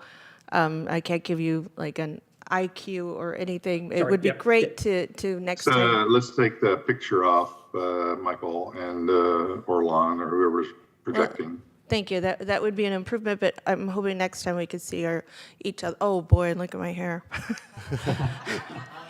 That is So- not fair. So can you see me now? And I can see you, or at least right. Okay, Let me jump in here. Sorry. Hold on one second, because the reason I interrupted you is because I understand what a master plan is. What I'm not seeing here is a master plan. And so I'd like to see that outlined. What are your next steps to ensure, one, that our community stakeholders and the Board of Supervisors, to be honest with you, because I think that the only time that I read in this report that there was some contribution, it was from administration. While I think there's huge value in that because they are experts in this field of health and hospitals, we are the board and we provide the policy direction. And so this is one group of stakeholders that I think you've missed out on. Unless I'm missing something from my colleagues. And so what I'm really looking for is for you to lay out for this particular process what this master plan process is going to look like and how you're going to go through these implementation plans. You may not be able to answer it today, but at least I'd like, and I will be making a motion in just a moment to include that. So if you could. I'm going to ask Dr. Smith to weigh in before the consultant does to explain Of course. Where we are. I think he's better positioned. Yeah, what you have before you today is not what you would envision as a master plan in the sense of having all the details of everything worked out and all the input. That's not what we were asked to do. We were asked to give a concept of what was going on in our 3 facilities. So, the kind of master plan that you're talking about will take time. And the reason that it's put into different levels of involvement has to do with not only the fact that there are a lot of decisions that the board needs to make about the master plan, but also there's lots of financial issues. So this is really, 30,000-foot view. It's not the 1,000-foot view that you're talking about, which will involve a whole lot more process and a whole lot more community involvement and a whole lot more board involvement.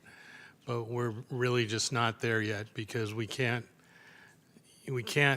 develop that until we get some idea from the board what directions you want to go. So like the things that have been discussed today, for example, are sort of fundamental decisions. Do we want to have a very active, permanent supportive housing presence if that's true, then that changes the master plan dramatically. Do we want to have, an expansion of the emergency room and the hospital? I think we do, but those decisions need to be made by the board. That changes the master plan. So this is really just an introduction. It's just the very beginning of what the process that you're talking about. I wonder if perhaps this was not worded as carefully as it could have been, because Supervisor Arenas, I think, is exactly right in what you're looking for and what we should all expect. I think that despite the fact that this is called a master plan, it's really sort of if I'm understanding it correctly, a first proposal toward what something might look like, coming here for our input, and then beginning the stakeholder process and all of the things that you're talking about. Yes, and I think that, if I may, Chair, one, I think maybe a study session can help solve for what we could expect, or a document that lays out the phases and implementation plan, and that way we can sit with it, learn about it, and then really contribute more thoughtfully, because at this point, there's a lot of ideas floating, and while I think there is some true value to, and Supervisor submitting, you looked at me when you were talking about the possibilities at either of these campuses, South County, and I'm not saying that I'm completely on board with any of those, or I'm not, but I think those are possibilities, right? And I think that we need to explore them. I really think we should maximize the land that we have. Obviously, we don't have very much, and you had a farm worker housing referral not too long ago. I think that there's some possibilities there. I would like to take and add, I think there's already a motion, correct, for 15 through 20. So I would like to have a more comprehensive discussion that takes place at Hewlett about St. Louis and Morgan Hills long-range master planning, and including reviewing some of that density of investment, whether it's future medical uses, whether it's more than one floor or three, or if it's some portion of this land that's going to potentially be utilized for farm worker housing or whatever it is. But I think that there's some value in having that cross discussion.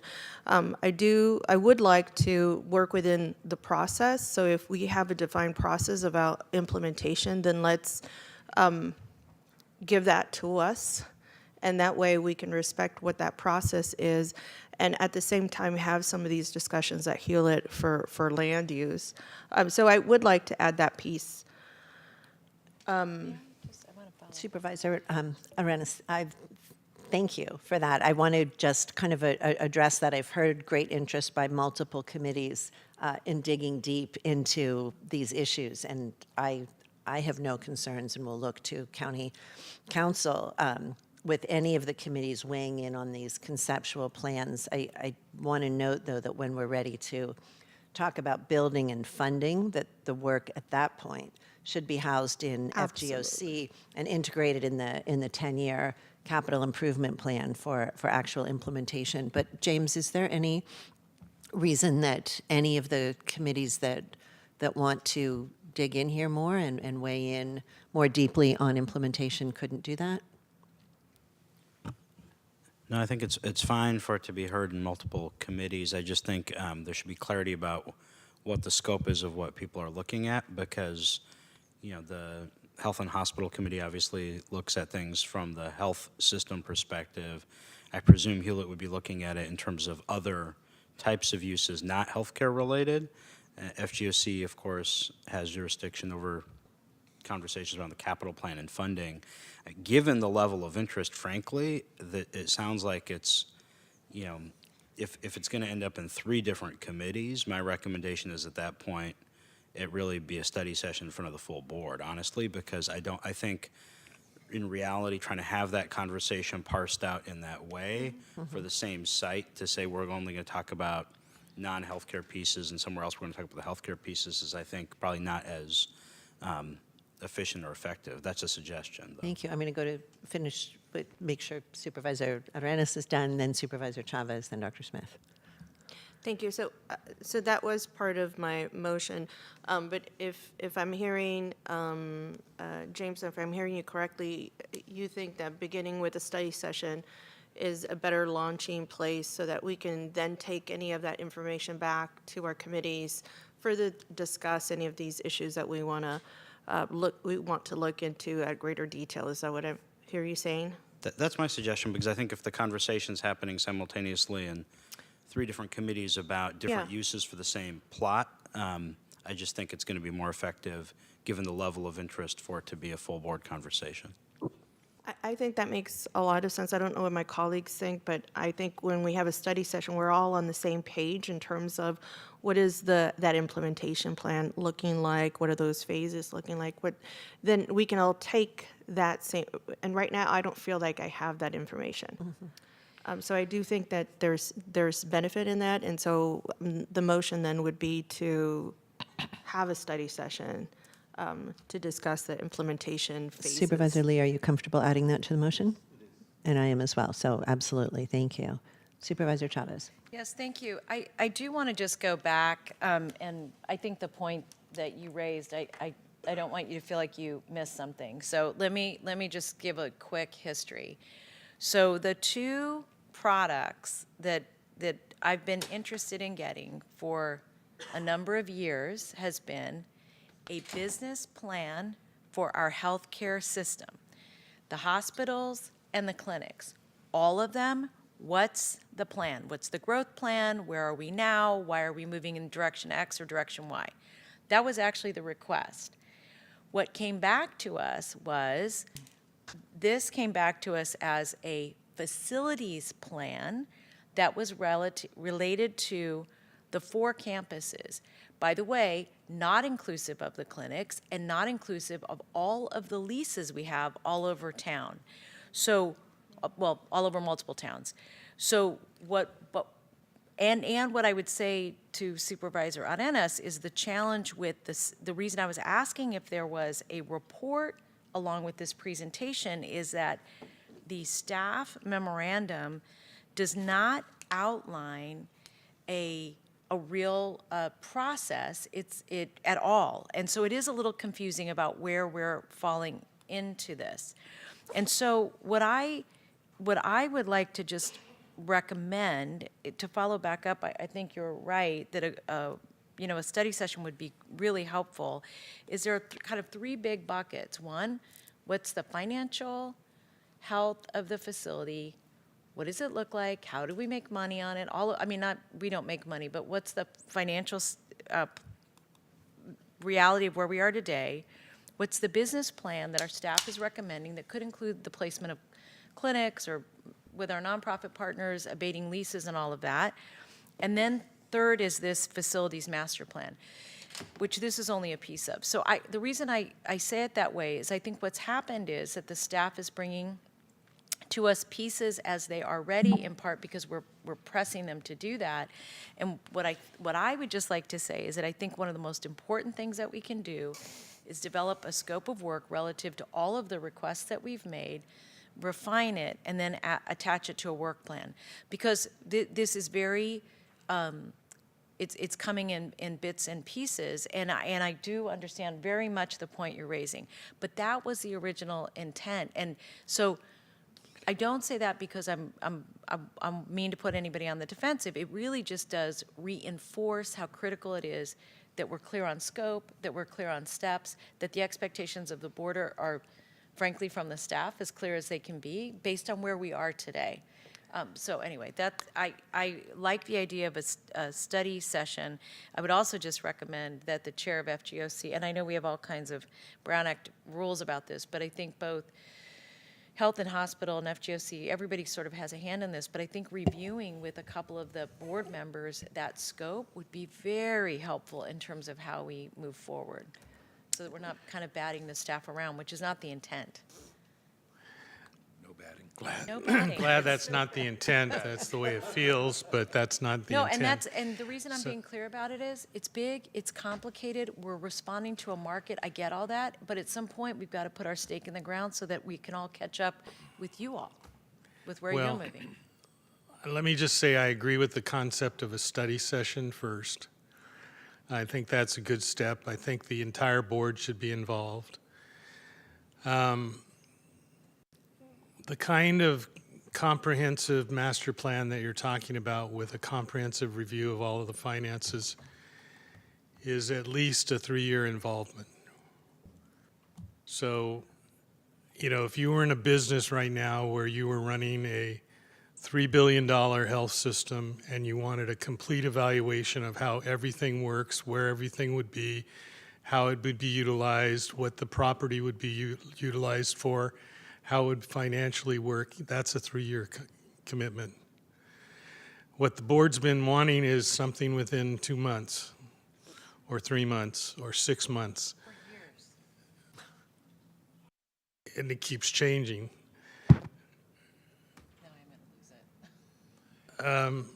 So we have tried to give you the pieces at a time, but if you want to do it from the very beginning to the end, we should go ahead and start with a study session. But I just have to say this so it'll be on the record when I'm gone. A lot of stuff is going to happen within those 3 years. So, you know, you start a 3-year process, it doesn't mean you get to just say, stop, nothing's happening until we're done with our 3-year process.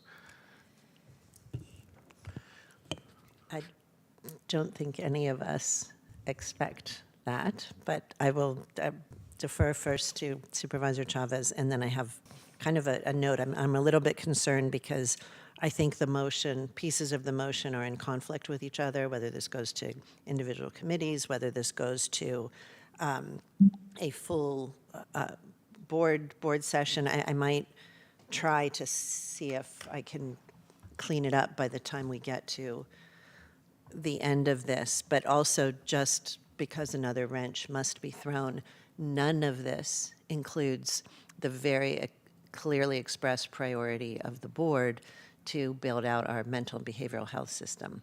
None of, and I realize that at the time the requests were made, perhaps that wasn't a priority, but I can't imagine that we're going to move forward and talk about all of our sites and systems without integrating mental and behavioral health care. But Supervisor Chavez, are we moving in the direction that you started? Yeah, I think that's right, President Ellenberg. And just one comment I want to make relative to Dr. Smith's point about, you know, you can't do a business plan in 2 months. When I asked about the business plan at a previous meeting, what you said was that the business plan already exists, that this was just a matter of pulling pieces together. And that's when you gave us the 2-month time frame. And the reason I'm raising this isn't because I think we can answer all of these questions, overnight, and it isn't because I believe, and I don't think any member of the board believes, that this is a static proposition. It really is that it's such a big portion of what we're doing now, and such a significant amount of general fund dollars go into this enterprise. And I think the point, Supervisor Ellenberg, that you raised is that it's just a really powerful one, which is there's so much happening in the healthcare industry, including how we're able to bill for behavioral health, and whether or not we continue to have multiple systems, or what does that integration look like, at a local level. So my intent on asking these questions, really since the first month I started, isn't because, it is very specifically so that the board and the community have a good lens on under what terms and conditions it makes sense for us to make what types of investments, and frankly, to give the board the flexibility to respond to emerging needs that may or may not be business savvy, but are absolutely needed by our community, including mental health issues.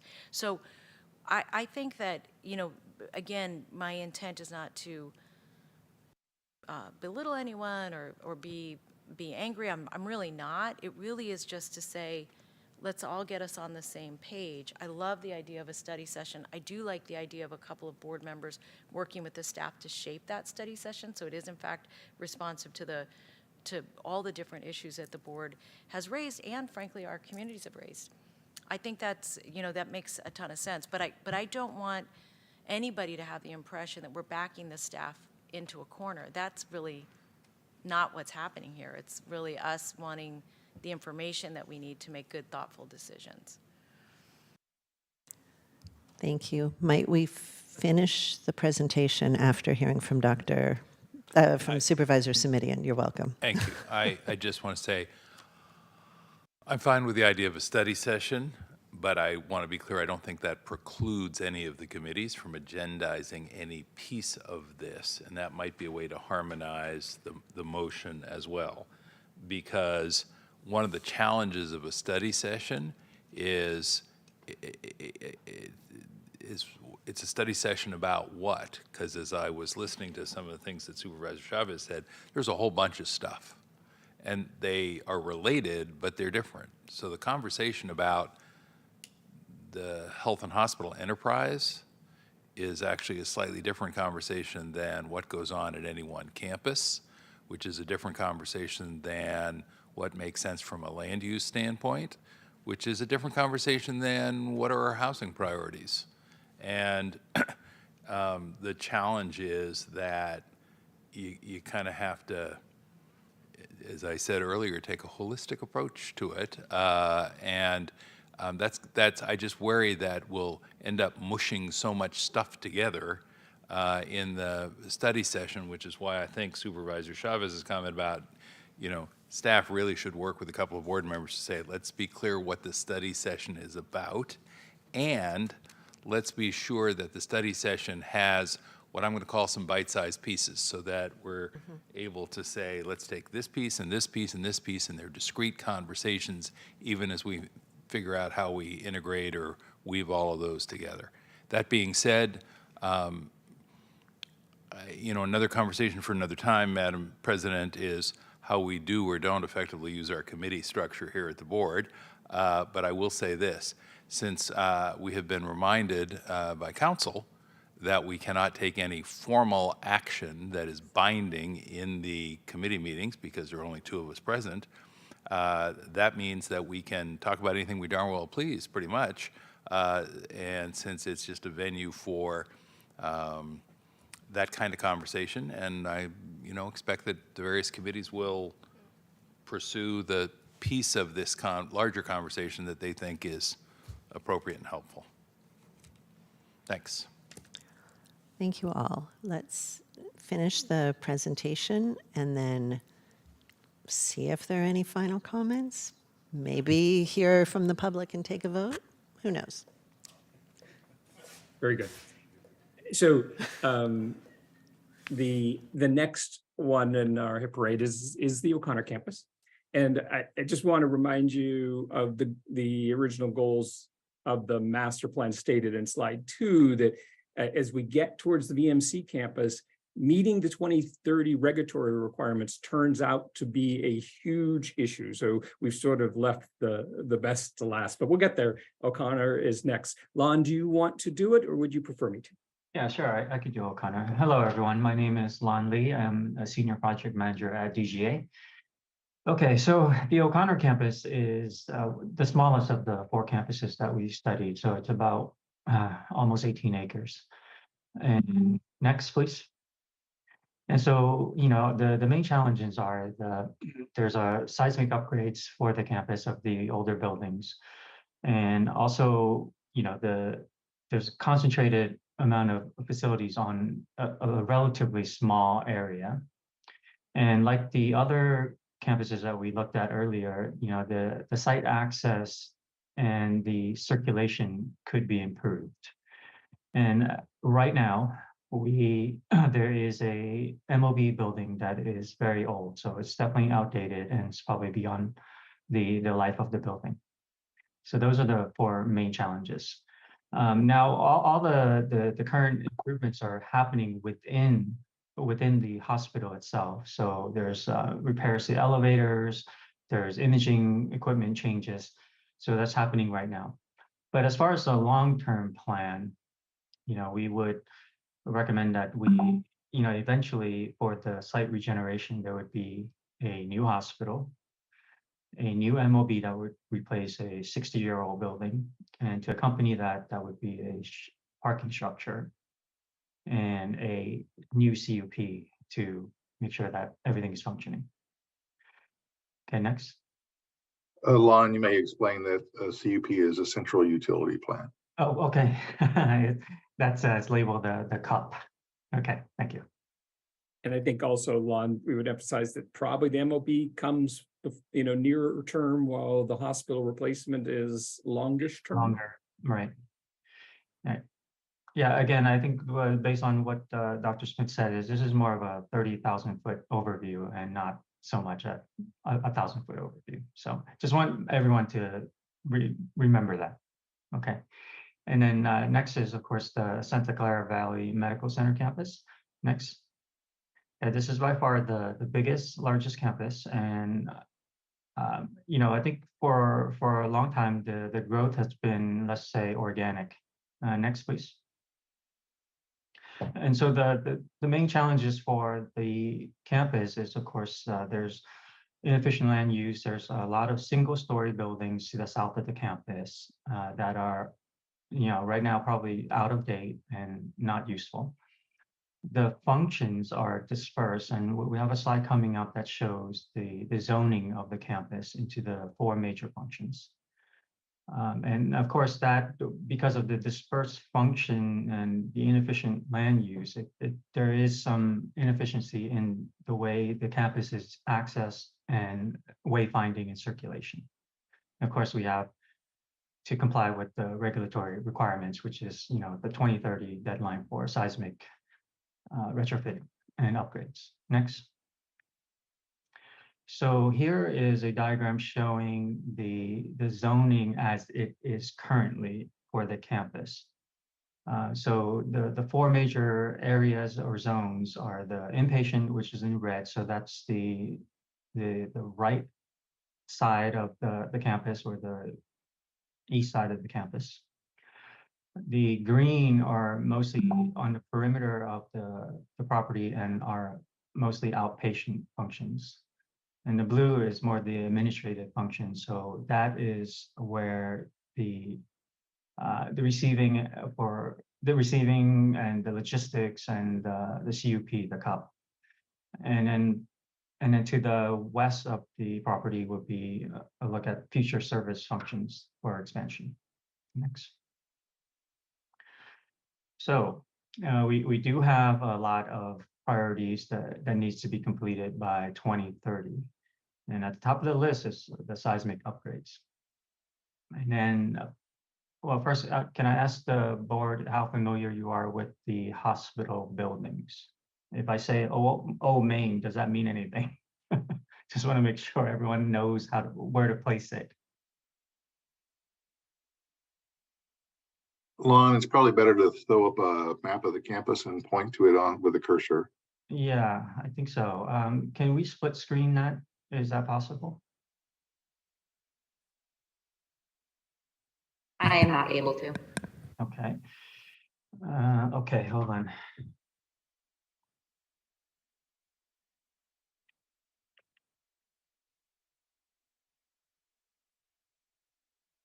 Okay, we can stay here and I can read off. Well, you can refer to the building numbers, and so people understand it. So like you're referring to the demolition of building C.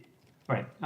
We can keep this slide of the campus on while I describe the highest priority projects to be completed by 2030. Okay, so old main building is the building C, which is, Yarden, are you driving? Right.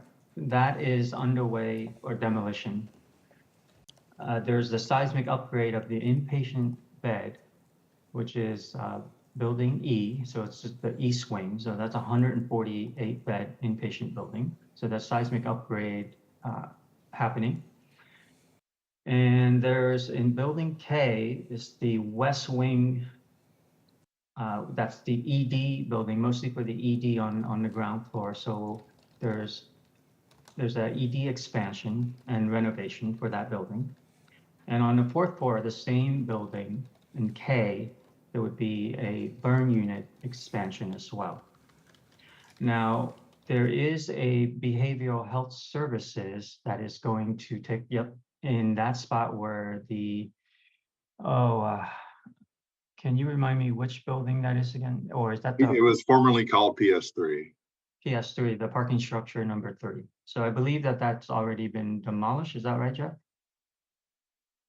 As Supervisor Committee knows, it was a hole in the ground, it was a dirt pile, and he dug some dirt there recently. So I'll leave it at that.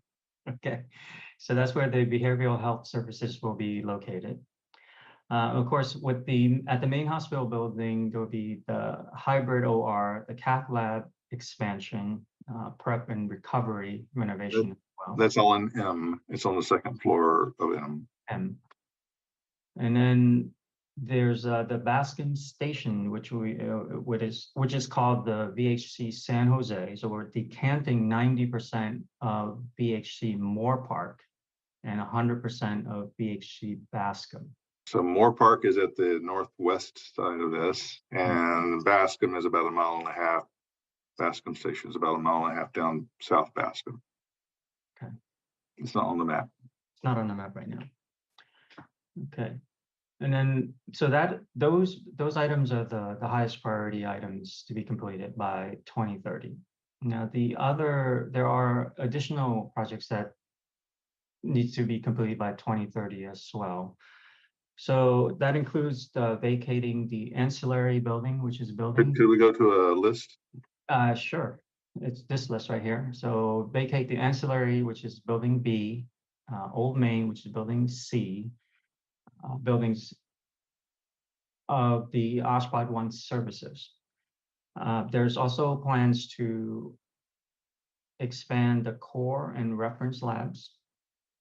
And there's the plan for the mental health rehab center. And then we're also looking at permanent locations for GI, bronch, inpatient dialysis, central monitoring and telemetry, and a cafeteria. For the board members that have been interested in mental health, the Mental Health Rehabilitation Center is the newest term for the Institute for Mental Disabilities, IMD. IMD. And it's a nicer term because of the stigma related to the old IMD term. But it is the same kind of facility in a lot of ways. Correct. Okay, we can go next slide, please. And so those are the 2030 goals. And of course, there are the goals beyond 2030. So like we talked about the other campuses, there's site regeneration. So that's improving access, wayfinding, and site ambiance. There's building regeneration and functional location. So that means a new ambulatory specialty center and expansion of the existing Valley Specialty Center. The diagnostic treatment function in the West Wing and main hospital buildings. And of course, the outpatient renal dialysis relocation. Next. So here is the campus, the existing campus. And what you see is the lighter gray buildings are what the county owns, and the darker buildings are outside of that. Next. This is the same view, but in perspective. Next. And so for the long list of 2030 goals that we have, these are the items shown in the beige. The biggest one is, of course, the behavioral health services. And then the second thing is the expansion of the ED department, which will be the infill between building K and building B, which is the ancillary building. And to connect building A to E, there will be a temporary corridor, Let's go to the next slide, Lon. Yeah, you can see some of them here. So you see an infill between K and B and another connector between A and F. and E. And E, A and E, correct. Okay, next. And of course, the long-term development plan is to have, to have a new bed building, new BB2 and BB3, and right to the right of BB2 would be the new ED with the helipad, and to the south of that is the MHRC, which is formerly called the IMD. And to support all the new services and buildings, there would be a PS4 located next to the MHRC. And to support all that, there would be a new central utility plant that is near to the west of that.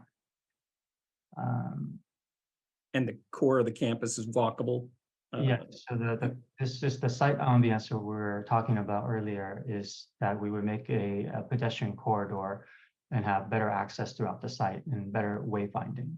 So for the board, I would say this particular plan really is based on the long-term idea of a STEM corridor between what we refer to as the inpatient North Campus, which is buildings A and M, going south. And then we would have bed buildings and other things coming off of that, if you will. And that's really the goal. And I'm going to shut up there because Mike needs to get to a financial slide to lay out kind of some financial priorities, so to speak.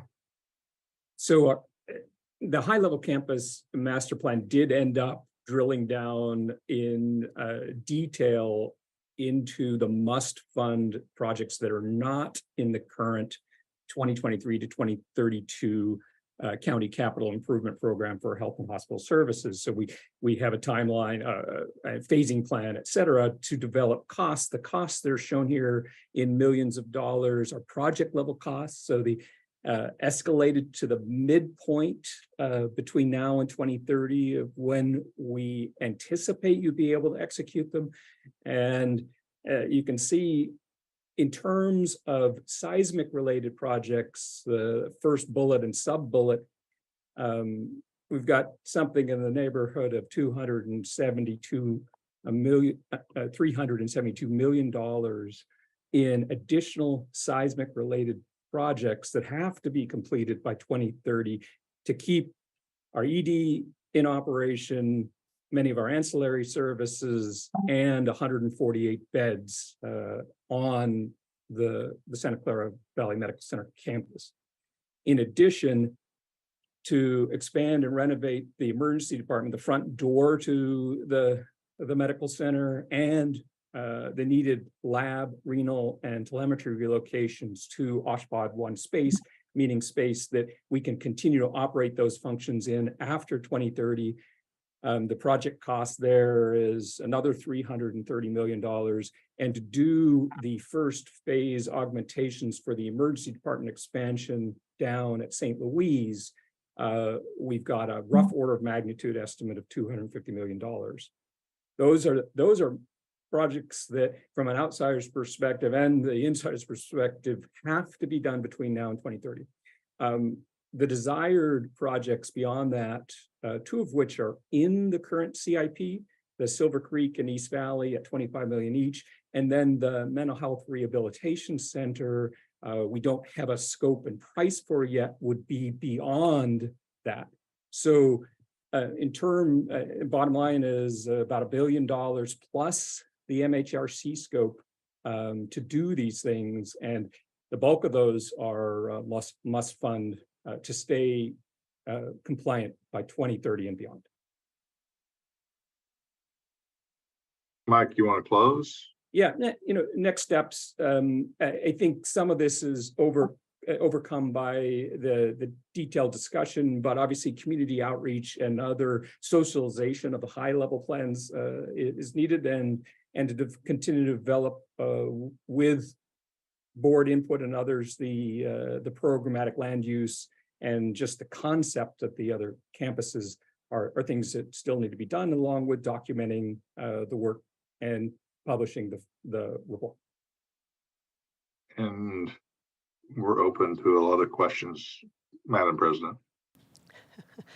Well, thank you very much. I will look to my colleagues. I didn't take an opportunity yet to ask my own questions. I will do that at the appropriate time and see if I can organize this with a consistent motion. Supervisor Simidian? I have what I think is a quick and easy one. Could we go back to slide 26, please?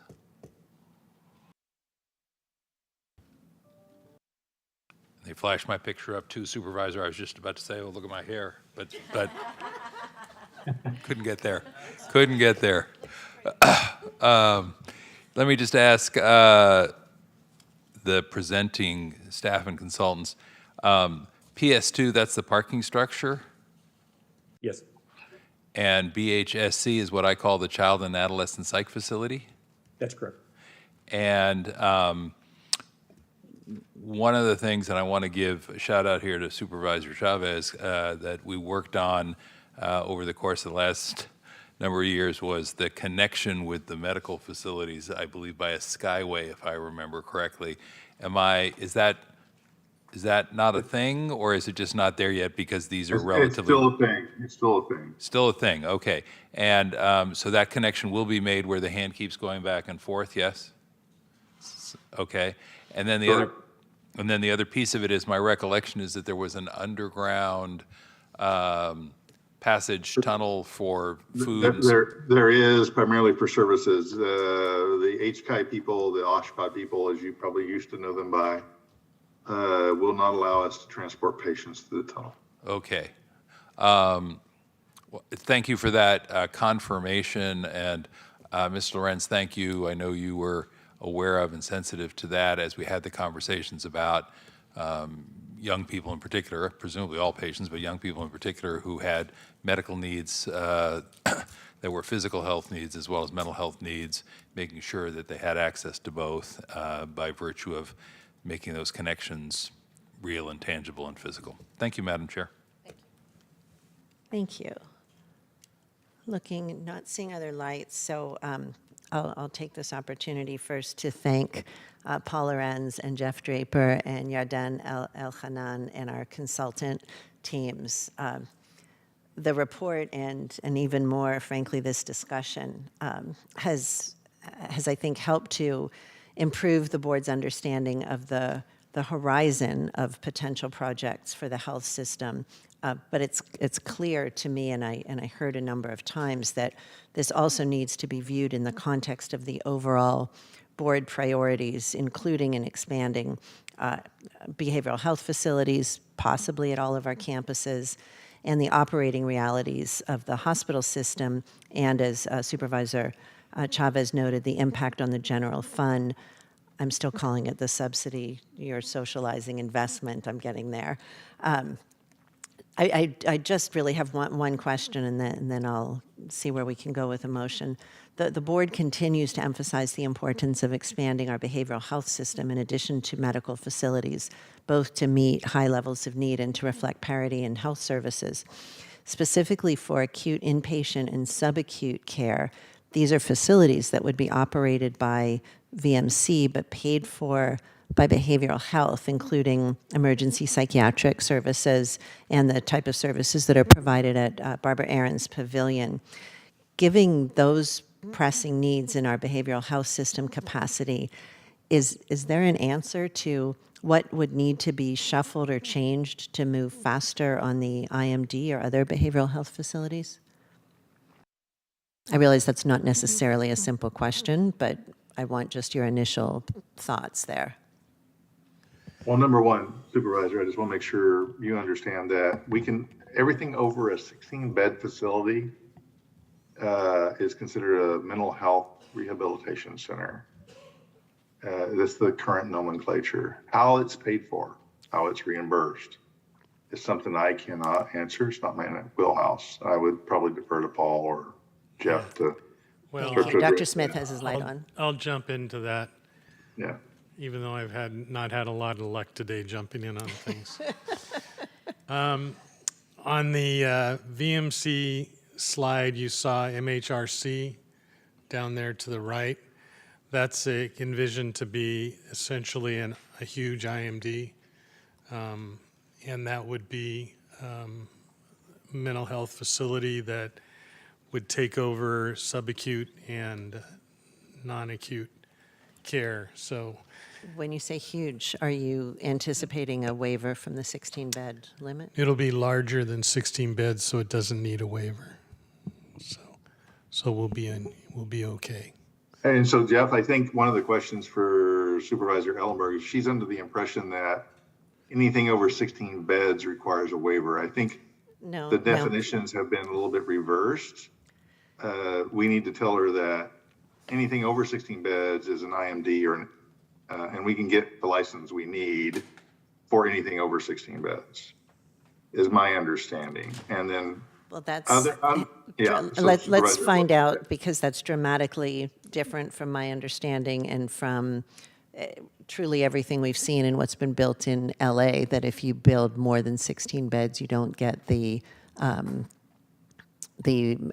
Medi-Cal or reimbursements. I don't want to get into that right now. It's another, Yeah, not a red herring, but it's a piece that we can straighten out and get clarity on. But to try to answer your yes. real question, when we were coming up with this overview, we were envisioning you were going to be, and the board was going to be, very concerned about behavioral health. So the behavioral health locations that we see as facilities on the 4 sites are the new adult and adolescent unit, the MHRC that's in the bottom right-hand side of the graphic that is for VMC. It's currently where BAP is, Barbara Aronson Pavilion, and part of the outpatient mental health. You can see it on that list. Maybe we can put that slide back up. And then yeah, can you put that slide up, the last that's at BMC, if you're still. I just want the slide that has VMC campus, so I can point to where I'm talking about. Okay. That's probably not the one you want. No, I want Is there a later one? Planned one. This one? Keep going. 25 or 6 or 7, probably. Is this the one you're referring to? Go down. Maybe that one there will do it. Yep. So, see in the right-hand side, it says MHRC. I do. That's what we're envisioning as a mental health rehab facility, which would be the level of care that you would see in an IMD, more beds than 16, the number of beds to be determined in the future, but significant number, probably somewhere in the 40 to 50 range. The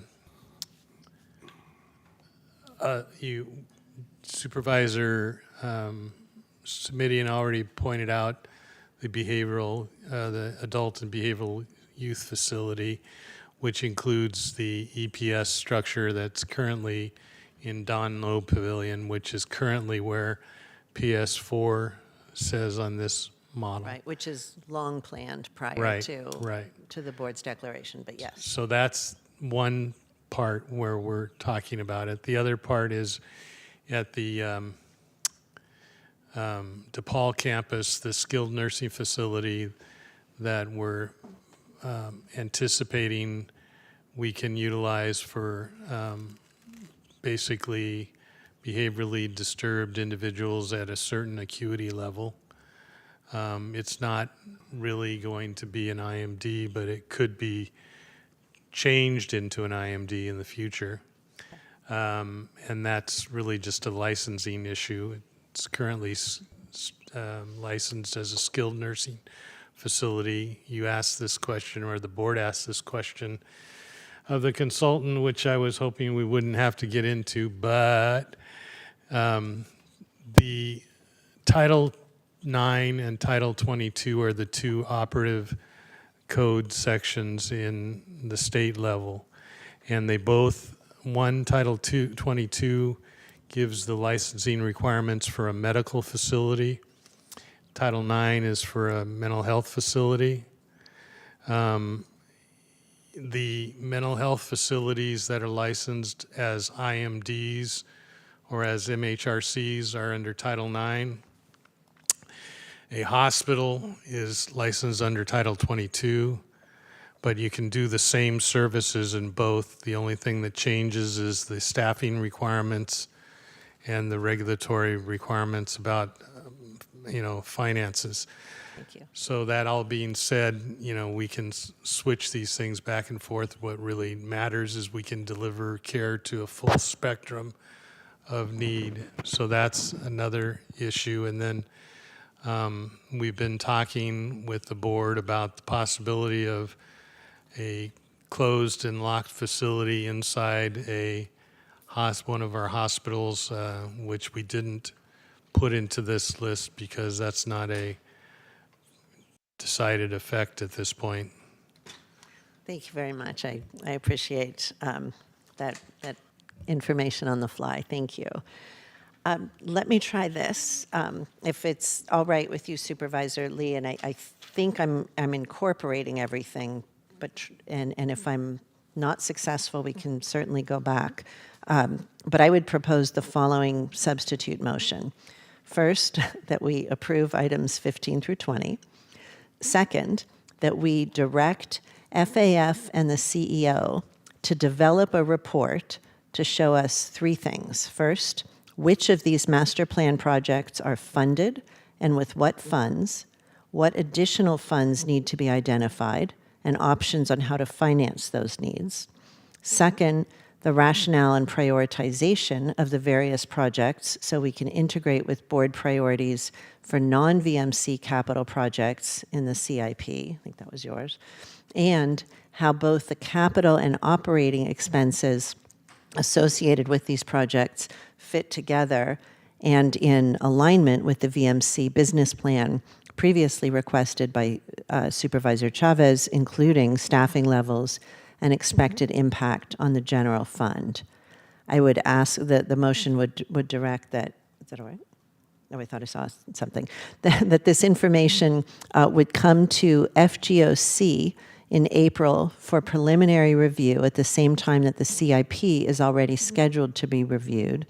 Following that, report a study session to come to the Board of Supervisors in May in a similar time frame as the budget workshops, possibly May 12th.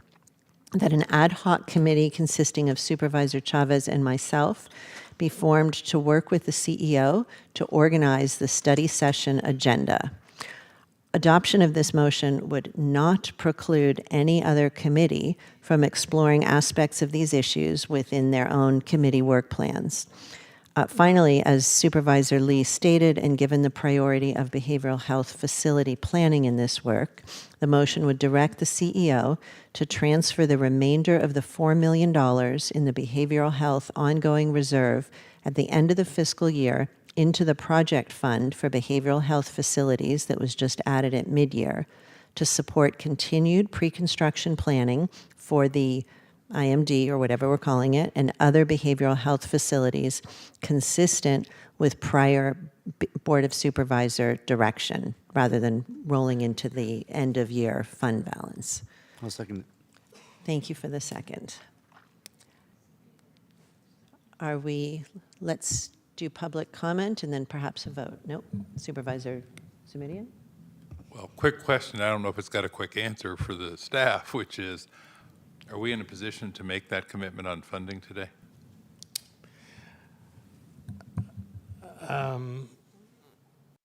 I think I understand what the motion is, but having all of that done by April is going to be pretty much pushing it.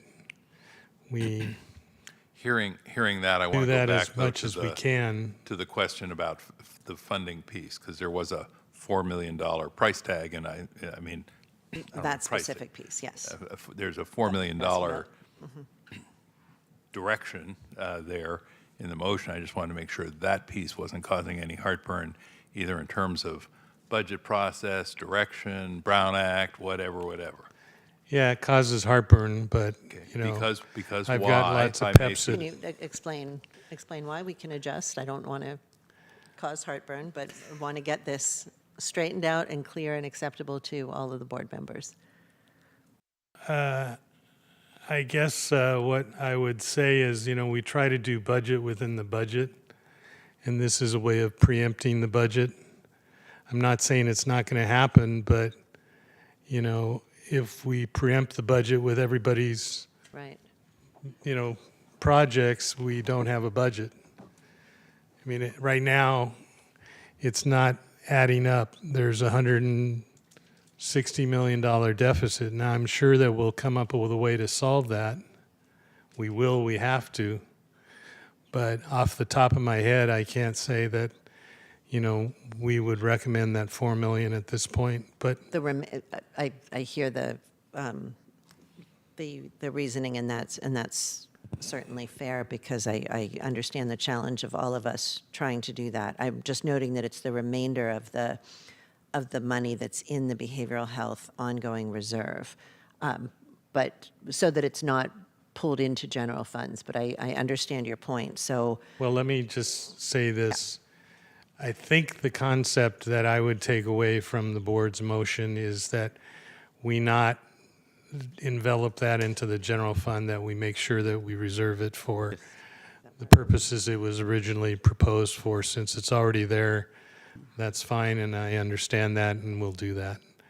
I'm not trying to change the purpose of the money. I'm just saying that, you know, we don't have a budget yet that balances, so. sure, that works for me. Is that good for you, Supervisor Smidian? Yeah, it's a semantic fix, but it's not an unimportant semantic fix. So I'm Sure. prepared to support the motion if the maker and the seconder are prepared to just tweak their motion slightly to fit that Absolutely happy to description. tweak That'd be that. great. Thank you. And thank you tweak for your that language. receptiveness to that. Thank you. Do we have public speakers on this item? Oh, thank you, for whoever you are, for holding on. Wait until they comment. How many do we have? We have 2 online. All right, none please in give the them 2 room. minutes each. 2 minutes. Our first speaker is Gardenia Angeles. You'll have 2 minutes to speak. The timer will start when you begin speaking. Gardenia, there you are. Please go ahead. Yeah. Well, regarding the increase in staff at St. Louis Hospital, item number 15, I'm really excited to hear that all the goodwill and support, and I give my sincere thanks to the board for that. Honestly, the 55 FTEs that are being proposed will be a great help, but it's still far from meeting the need. We, as some of us spoke earlier, we don't have enough coded nursing staff. We have an unsafe mix of coded and traveler nurses.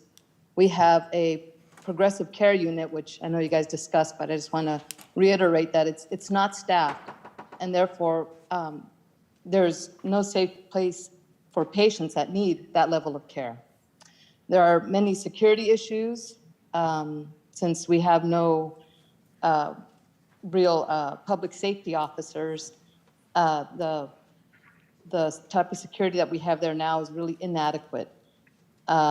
There's not enough ancillary staff, aides, to help on the floor, not enough techs, not enough social workers.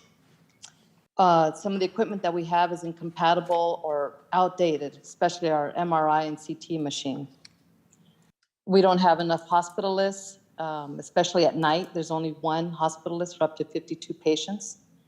There are no psychiatric services, which we are desperately in need of. I'm just asking that the board prioritize St. Louis above the others in the enterprise. I know everybody needs something, but I feel that we do especially. And so therefore, I hope that you can vote on funding today for item number 15. Thank you.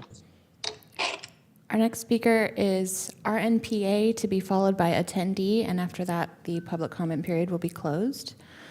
RNPA, you'll have 2 minutes to speak. Please go ahead. Good afternoon, Board of Supervisors. This is Alan Kamara. I'm calling on behalf of our nurses. We want to just first and foremost thank Dr. Smith, Paul Lawrence, and their team to help bring up all these FTEs to the board. And board, this is a huge right step in the right direction. It's long overdue. To Gardenia, thank you for holding on there just to speak up on behalf of St. Louis. I think the issue with staffing is all over St. Louis today because St. Louis hadn't had the resources that they deserve. To Gardenia's point, we hope the county will prioritize hiring into those 55 FTEs. As you all know, hiring into the county is not one of the most easiest thing. Supervisor Cindy, I know you had proposed an expeditious hiring process within this county. We don't know where that is. That referral, we're still waiting to know what's happening to that. Today, when you apply for a position in the county, it would take anywhere between 3 to 6 months. And I don't think that's practical if we want to be competitive in this area. With the master plan, we just want to say that's a wonderful thing also. We just hope that the county will also encourage people who are working this building to have a say. Sobrado is a beautiful building, but it's not patient nursing friendly. When you look at Sobrado, it looks like a beautiful hotel inside, honestly. But for patient care and safety, do you want a patient to reach out to their nurse? It takes a whole work to do. So we thank you all. We look forward for a vote for 15, 16, 17, and 20. Thank you all. Our next speaker is attendee. You'll have 2 minutes to speak. The timer will start when you begin speaking.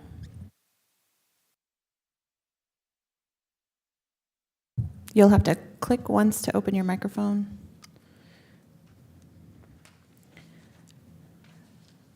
Attendee, last call. And your microphone is muted, so we'll be moving on. Thank you. Let's take a vote on 15 through 20 and 27. Supervisors Lee and Simidian, you have lights on. Is that to vote? Okay. Great. Okay. Sorry, to be clear, the substitute motion includes items 15 through 20 and 27? Correct. Thank you. Supervisor Arenas? Yes. Supervisor Chavez? Yes. Supervisor Simidian? Aye. Vice President Lee? Aye. President Ellenberg? Yes. Thank you. That carries 5-0. Thank you very much. At this point, I'm going to recommend that we take a 10-minute break after Supervisor Lee's question. Yes, actually, I have a question with County Council, whether this is appropriate, if I could make a separate motion on this different issue. In light of the permanent positions FD just got created, in addition to the existing vacancies we have, I would like to propose and make a motion to direct administration to work with ESA to find ways to streamline or provide outreach or facilitation of the hiring of the current extra help workers to employ them to permanent positions in order to expedite the filling of these vacancies. Is this something I can make at this point, County Council? Is that specific to just these positions, or is your request Just these positions. broader? Because I think it implicates a much broader policy issue that I think would probably be more appropriately taken up as a separate conversation. Yeah, but if we're just talking about these positions, we would be able to make it at this point.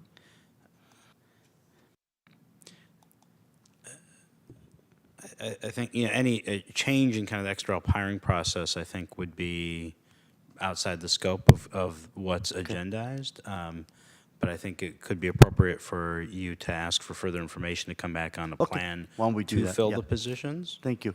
I'll just get off agenda report on that. That'll be great. Thank you. If I could, just to follow up on that, I think there is already a referral that looked specifically at nursing and hiring, and that's what Alan was referring to. So I don't know where that is in the process, but I would just say if we're getting information back, that it could be tied to a referral that was done by Supervisor Ellenberg and myself a while ago. And if that's the case, let's make sure we're not duplicating work or doing something redundantly if that's already in process. Do we need to vote on that? If Supervisor Lee's making a separate motion to request information to return, yes. A request will go into the minutes, but if you want to turn it into a referral, we'd need a vote. That could be fine as well. Okay, I'm just going to make it a referral and vote on, yeah. Then you need a second. I need a second. Well, I'll second it, but I'll just ask, back to Susan's point about trying not to double our referrals, Correct. that we align it with the current referral that's in place and have that come back to the board as a full report. Correct. Thank you. Let's vote. Supervisor Arenas? Yes. Supervisor Chavez? Yes. Supervisor Semidion? Aye. Vice President Lee? Aye. President Ellenberg? Yes. Thank you. That carries 5-0.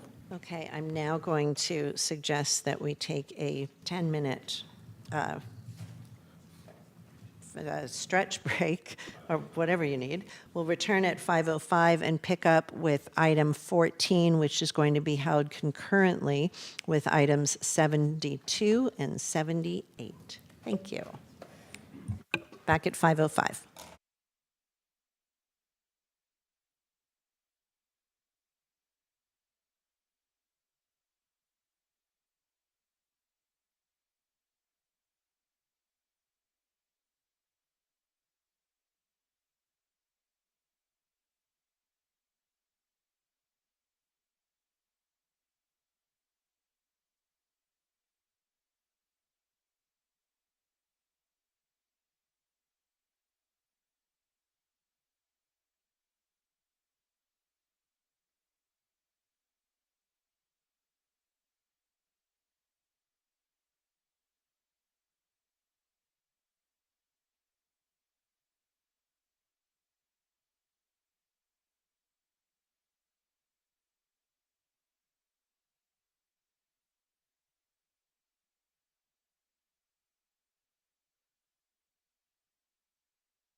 Time check, it's 5:05 p.m.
I'm so sorry, we are at 5:08. Let's take a roll. Supervisor Arenas, currently absent. Supervisor Chavez. Supervisor Simidian. Vice President Lee. President Ellenberg. I am here. Thank you. We are going to go right now to item 14, and we're going to hear it with 72 and 78. And since 72 and 78 have Levine Act implications, our clerk is going to read the required language. Item numbers 72 and 78 are subject to the Levine Act. Any party or their agents and any participant who has a financial interest or their agents must disclose on the record a contribution of more than $250 made to a board member, as described on page 3 of the agenda.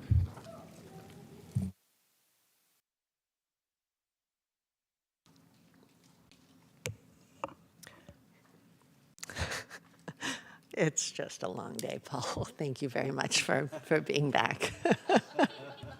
Well, again, good afternoon. I believe Celine Ho, the program director for the Valley Homeless Program, is virtual with us. Good afternoon. I'm Catherine Kaminsky, Deputy Director for the Office of Supportive Housing. Hey, Catherine. So, of course, board members, you do have our written operational update for the Valley Homeless Program. It does touch on the Quality Improvement Program, a brief budget update, and then referral responses regarding the respite program, which I believe is the reason why we are hearing these items together. Mm-hmm. So we can take questions at this time. Terrific. Not seeing any lights on, I'm happy to ask my question. First, thank you for the work on this. Believe it or not, I really look forward to the VHHP monthly updates. This report highlights the medical respite program, and as you noted, items 72 and 78 extend aspects of the isolation and quarantine supports programs, which will now have a broader scope to include infectious diseases in addition to COVID. Going forward, how will you describe the difference or the distinctions between medical respite operated by VHHP and isolation quarantine supports operated by OSH and Public Health? Thank you, President Ellenberg, for the question. I'll start with the isolation and quarantine program and then turn to maybe Celine Ho to describe the medical respite. But the isolation and quarantine support program really is a form of shelter that we're providing for people, unhoused people who have tested positive for COVID or have other infectious diseases that public health has identified as somebody requiring isolation or quarantine. So it is not a medical, there's not medical support there at the site. It is really a non-congregate shelter type that we are trying to provide to make sure that people have a place to safely isolate. And do we have, thank you for that, Catherine. And going back, if I dare, to what we discussed on the VMC master plan, do we have short-term and long-term goals around medical respite? Supervisor, we do have short-term goals, which is to sustain and maintain the services. And as you well know, we currently have a lease at a hotel that we continued after the COVID experience, or the years that we were, continuing those services for our clientele. The longer-term plan is actually part of the master plan, which is to have a respite center on the VMC campus. It will essentially double the size of the respite care center. It's idea to be on the VMC campus due to its proximity to other support services and healthcare services. So that is something that we have included in our planning prior to the 2030 timeline. Great. I think it's a great plan. Is there a timeline and a funding source identified? Yes. So at this point in time, the Capital Committee has funded the project to the tune of $7 million. That is in our budget. And as you well know, what we were looking to do, and we're already through the design phase, to move forward with it as quickly as possible. But as we have gone through the master planning process, we wanted to make sure that your board was supportive of the location of the facility on the campus. Got it. Great. Thank you very much. I appreciate the report. Supervisor Chavez, then Lee. Thank you, and thank you for the report. And I just want to make sure I understand the distinction between a medical respite and a skilled nursing facility. Because when you come out in need of health care rehabilitation, you could go to respite care or a skilled nursing facility, or are they similar?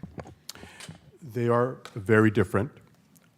Skilled nursing facility is 24/7 supportive nursing care. So you have to meet criteria to be in a skilled nursing facility and require that level of care. The respite center is a place for which we can discharge patients that coming out of a hospital may need secure and stable housing prior to being back on the streets where they don't have the necessary shelter to recover appropriately. And there are very specific criteria for a respite center, some of which I know Celine Ho can describe, but it is something that from a county perspective, it's not only beneficial to the patients being discharged from Valley Medical Center, but frankly from any hospital where we have an individual that's homeless that needs that stable housing situation. So thank you. That's very helpful. And then just to follow up on kind of along the lines of what President Ellenberg was asking about, it makes sense to me that both for isolation and recovery that we may have people who are ill that need to be isolated, not just from COVID, but RSV or anything else that's contagious while somebody's getting better but may not need to be hospitalized. And so what I just want to make sure I understand is that the way we're looking at this investments relative to isolation, that the medical team, the Valley Health Plan team, can choose who can get in there based on conditions outside of just COVID and RSV, as an example.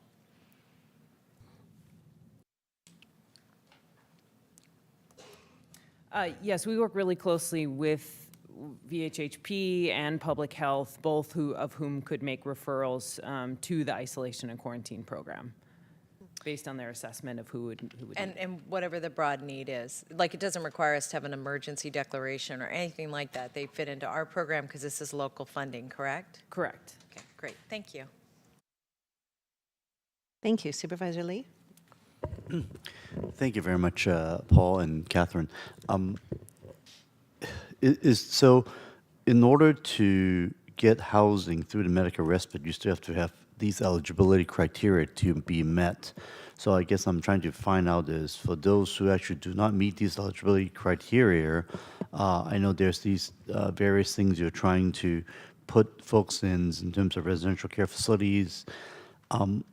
Has there been situation where basically they can't find any of that, and so therefore the individual is basically released from our hospital care, basically back straight to the streets? So Supervisor, we will not discharge a patient if they don't have an appropriate discharge location. So an individual that may be in a situation where they require nursing, 24/7 nursing care, we will make sure that we have an adequate SNF or accepting SNF to accept that patient prior to discharge. If an individual is offered respite care because they meet that criteria, we will offer that service to them, and it's up to them to accept it or not accept it. And once they get into these housing situation, what is the time frame? Is it a week, 2 weeks? The transition from the hospital to either respite or to a skilled nursing facility is immediate. So we transport them to that service in that facility for the ongoing support and care. Right. But then after they get there, is there a time limit when they would have to be out of that space? No, it's really dependent upon their situation in terms of how they're progressing. And so we work it with those individuals on a individualized basis. Obviously, they could just walk out if they don't want to be there, but the point is that so long they're willing to stay there, they actually could stay there indefinitely until the conditions improves? That is correct. Okay. I mean, obviously, we from time to time would hear stories of folks, being given a bus ticket and leave the hospital. I'm not so sure how real, what the situation might be. I just want to ask, how do we avoid that type of situation? Let's say an individual does not want to stay. I mean, I guess we can't stop them from leaving the hospital. That is correct, Supervisor. We try to provide them as much guidance and support. We try to do a warm handoff to make sure they get to the appropriate location or the support that they need. There are times in which they just do not want to accept it, or they will accept it and then not show up or leave the facility. But we do our very best to make sure that they know that we're there to support them and to care for them. And when we provide transportation for them to go there, do we have some folks to accompany them, or is this just giving them, here's an Uber, go take that one and go to the space? So if they're going to a skilled nursing facility, we provide for the transportation and to make sure that they get there and that they have the means to do so. Individuals that are going to respite, we will also provide them, a taxi voucher or the means to get to the location. And the hospital discharge planners will work with the medical respite center to make sure that they understand a patient is going to be arriving. And if they become quote-unquote no-show, there's some ways that we're able to at least know about that, right? Yes. We absolutely try to make sure that and follow up with the patient to the full extent possible. Okay. Thank you very much. Thank you. I see no other hands. Do we have any public speakers on this item? We do not. We don't need to take a vote on, 14. Do we need votes on 72 and 78? I believe so. I believe we do need votes on all three. We Oh, do and need all a vote three, on the program 14. Do you need a motion on 14? Absolutely do. Thank you. I'm happy to offer a motion to approve the recommended action, and I will just say before the second comes, this medical respite stuff is a big deal. I know you all know that better than we, but I just say for my colleagues, this is not a new need. This is a long-standing need, and this is not a need that is confined to a public health and hospital system. It's a larger set of challenges that has gone unaddressed for too long in the system. So I'm really pleased to see it. Thank you. Thank you. Does your motion include items 72 and 78? I believe it did. All right. Thank you very much. Is there a second? I'll second it. Thank you. Let's take a vote, please, on 14, 72, and 78 in one motion. Supervisor Arenas? Yes. Supervisor Chavez? Yes. Supervisor Simidian? Aye. Vice President Lee? Aye. President Ellenberg? Yes. Thank you. That carries 5-0. Thank you very much. Item 23 is the military-style equipment report, and folks from the Sheriff's Office have been incredibly patient and hanging out here for hours, so we appreciate you. Come on down, whoever's presenting the report.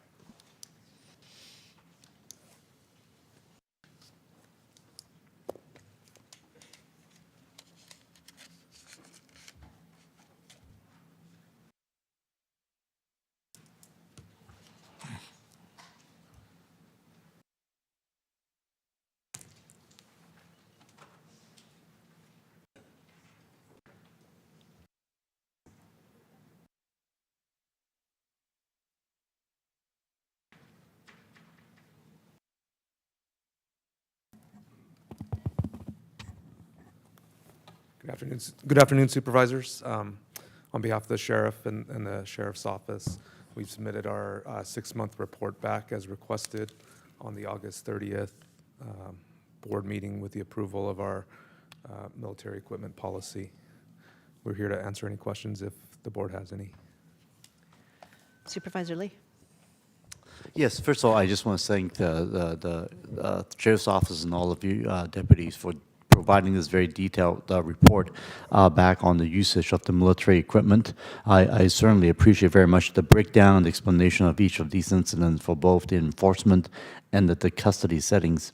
And I do have some question of clarification because there was, back in October 16th and the 30th board meetings, I have given 2 separate directions requesting that the sheriff report to the, one is to report to the Office of Correction, Law Enforcement Monitoring, OCLEM, within 30 days after any incident involving the use of military equipment. My understanding is that this actually had not yet happened, so I just want to reemphasize the need of all OCLEMs to be notified after these incidents on a 30-day basis. And I'm hoping that in the future we will be able to confirm that this is actually happening.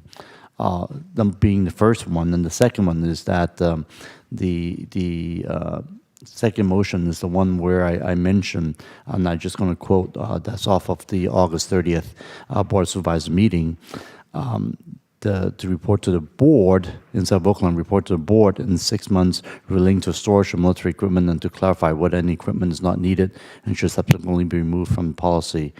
That I further requested the Office of Sheriff report to the board within 30 days after incident requiring the use of military equipment that results in significant bodily harm if used in a mass assembly setting, unquote. So that second portion certainly is different from the first one we just mentioned earlier.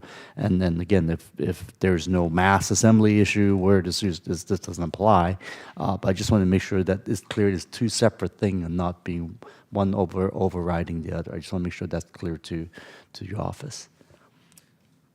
Yes, sir. It is very clear to the office. We are working with OCLEM to supply them with all use of force incidents within 30 days, and that would encapsulate all military equipment as well, as naturally that would be reported as a use of force. We're still working with them on the workflows, and we have a healthy dialogue with OCLEM as it currently stands. Great, yeah, I think we certainly have a very good relationship with Mr. Janakos over OCLEM doing great work, so I just want to thank you for all your good work with OCLEM on this efforts as well. Thank you very much. And then just to address the second part, Supervisor, naturally, with all those reportable incidents, as you mentioned, serious bodily injury and demonstrations and whatnot, we would, by natural reporting to the board, you would get that information. So we're very clear on what's being asked. Assumption is that this would be extremely rare, and so it wouldn't be something you have to do every 30 days, clearly, but only when those incidents occurred. So thank you very much. Sure. Supervisor Simidian. Thank you. Do we have representatives from OCLEM participating in the conversation? We do. I am here, Julie Rulin for OCLEM. Nice to see you, Ms. Rule. Thank you. I just want to confirm the report has been reviewed by the OIR group acting as our Office of Correction and Law Enforcement Monitoring, yes? Yes. And it's satisfactory in your judgment, yes? Yes. And the Sheriff's Department has been cooperative in sharing the information necessary for you to make that assessment, yes? Well, I will say this. We have not, we've looked at the report. I think the report does what it is supposed to do in terms of reporting out on these uses. What we have not done is look at any of the underlying uses in terms of looking at reports or body-worn camera. So I think the report complies with the Sheriff's Office, the reporting requirements under AB 481. What we can't say is that each of those uses of force was reasonable and within policy. That's not a judgment that we have made. So I just want to be clear on that. Let me try it another way then, which is, did you see, read, hear anything that gives you pause or cause for concern in terms of the acquisition, retention, or use of military-style equipment by the Sheriff's Department? No, there were, I will say this, there were a couple of uses that were reported on this report that predate the current policies that the Sheriff's Office has, that I think the uses as reported would not comply with current policy, but did comply with the policy that was in effect at the time of the use. And we've talked about that, and we're satisfied that those uses would not happen today in the same way. Thank you. And colleagues, we have some new faces at the board. We also have some new faces in the Sheriff's Department, including the sheriff. We did have, challenging set of conversations, frankly, about use of force in the last couple of years, and I felt we did make some progress, so I'm glad to hear that that progress is reflected in the use reports. Let me just ask OIR Group then, Ms. Rulin, is there any reason in the future you couldn't actually provide a review of those use of force cases that are identified in this report? Let me stop there. There is not any reason why, and our expectation is that we will be reviewing those uses of force. My understanding is that we have an information sharing agreement. It's still being reviewed by the various unions, and so it's not has not become fully operational, but we expect that it will be, and that we are going to have full access to all of those use of force reports and the videos and everything we need in order to be able to make an assessment about those uses of force. Sure. Let me then, through the chair, if I may, ask the Sheriff's Department if it's their understanding that the information sharing agreement, which I know is still getting its I's dotted and its T's crossed, will in fact allow this kind of access so that the folks at OIR Group, with or without musical accompaniment, could find a way to provide that kind of item-by-item analysis on use of force incidents. Is that consistent with your understanding of the agreement that's been negotiated? Oh, there you go. I thought it wasn't working. Good afternoon, and thank you for having us today, members of the board. I would like to say that, in fact, that is true. We are working on an information sharing agreement, which will hopefully We will deal out some little minor details between the unions and our office, but hopefully that will be happening pretty soon, and they will have access to the information they need to All right. have access to the information. Thank you. Forgive me, I didn't mean to cut you off. Then, Madam Chair, if it's appropriate at this time, I am prepared to move the recommended action, which is simply to receive the report from the Office of the Sheriff, but provide direction to OIR Group / OCLEM going forward that they actually review these use of force incidents that involve the equipment that is described here, consistent with the information sharing agreement, which is yet to be finalized. I think that's my motion. I'll second. Thank you. I just have a question about the procedures. Will the incident, it was impressive that there was just one use of force incident in the report. Is that reported, what details of that are shared with the board in a confidential memo or otherwise? Is that a question for you or a question for council? I don't know what our purview extends to in terms of confidentiality. I guess I'm not sure I fully understand the question exactly. So We provide Supervisor incident Ellenberg. notices confidentially to the board, if that, And have we seen this one? I would have to Okay. cross-check. Then I'm going to pull that back. I will do my own research and find out. Thank you. Lights are still on. More questions or no? Do we have any public speakers? We do not.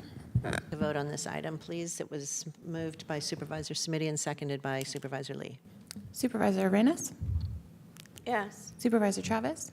Yes. Supervisor Smitty? Vice President Lee? Aye. President Ellenberg? Yes. Thank you. That carries 5-0. Thank you very much. I'd like to hear items 24 and 25 together, please. That's the underwater remotely operated vehicle boat and the underwater equipment donation to the Office of the Sheriff. Do we have a report or presentation on this item? Or it's pretty self-explanatory. We can also go right to a motion. I have a couple questions, Madam Chair. Excellent. Do you want to start with a motion or ask the questions? Let me ask questions first, which is, as we look at the anticipated surveillance impact report and the information regarding the benefits of the technology and whether or not they outweigh the costs pursuant to our county ordinance and the surveillance use policy, all of that information comes to us from the sheriff's department, from the sheriff and his staff, which is understandable and appropriate. But the question is anybody actually providing the board with a third-party evaluation of the sufficiency of the various policies and substantive assessment? We've had this conversation before, and I just want to make sure that we wrestle it to the ground.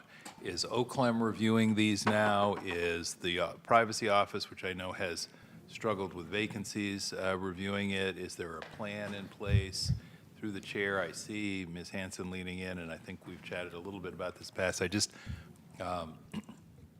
every department or agency, including the planning department who submits these, is going to say, here's what we're doing and here's why we think it's fine, which I get. But the whole point of this exercise is that somebody provides the level of professional expertise and scrutiny to review and evaluate and comment on that for board. And candidly, that's sort of fallen to my office with heavy support from county counsel's office and the privacy office in the past, but with a little ambiguity about who's in charge of what. So who's doing what is my question. Well, I'll take a stab at answering that, and perhaps James may want to weigh in as well. County Council, of course, is doing the legal compliance review, making sure all of the elements of the board's policy and requirements have been complied with. The Privacy Office, which we're making good progress on getting to full and adequate staffing to support this and other functions that are critical to its mission, is also in the workflow to do the substantive review and provide that policy lens and layer and assessment, in addition, of course, to the work that the department's done as part of the process to bring it forward. And then as to the proposals that would also fall within the scope of where OCLEM is doing its review, as would be the case here, then OCLEM would be an additional reviewer.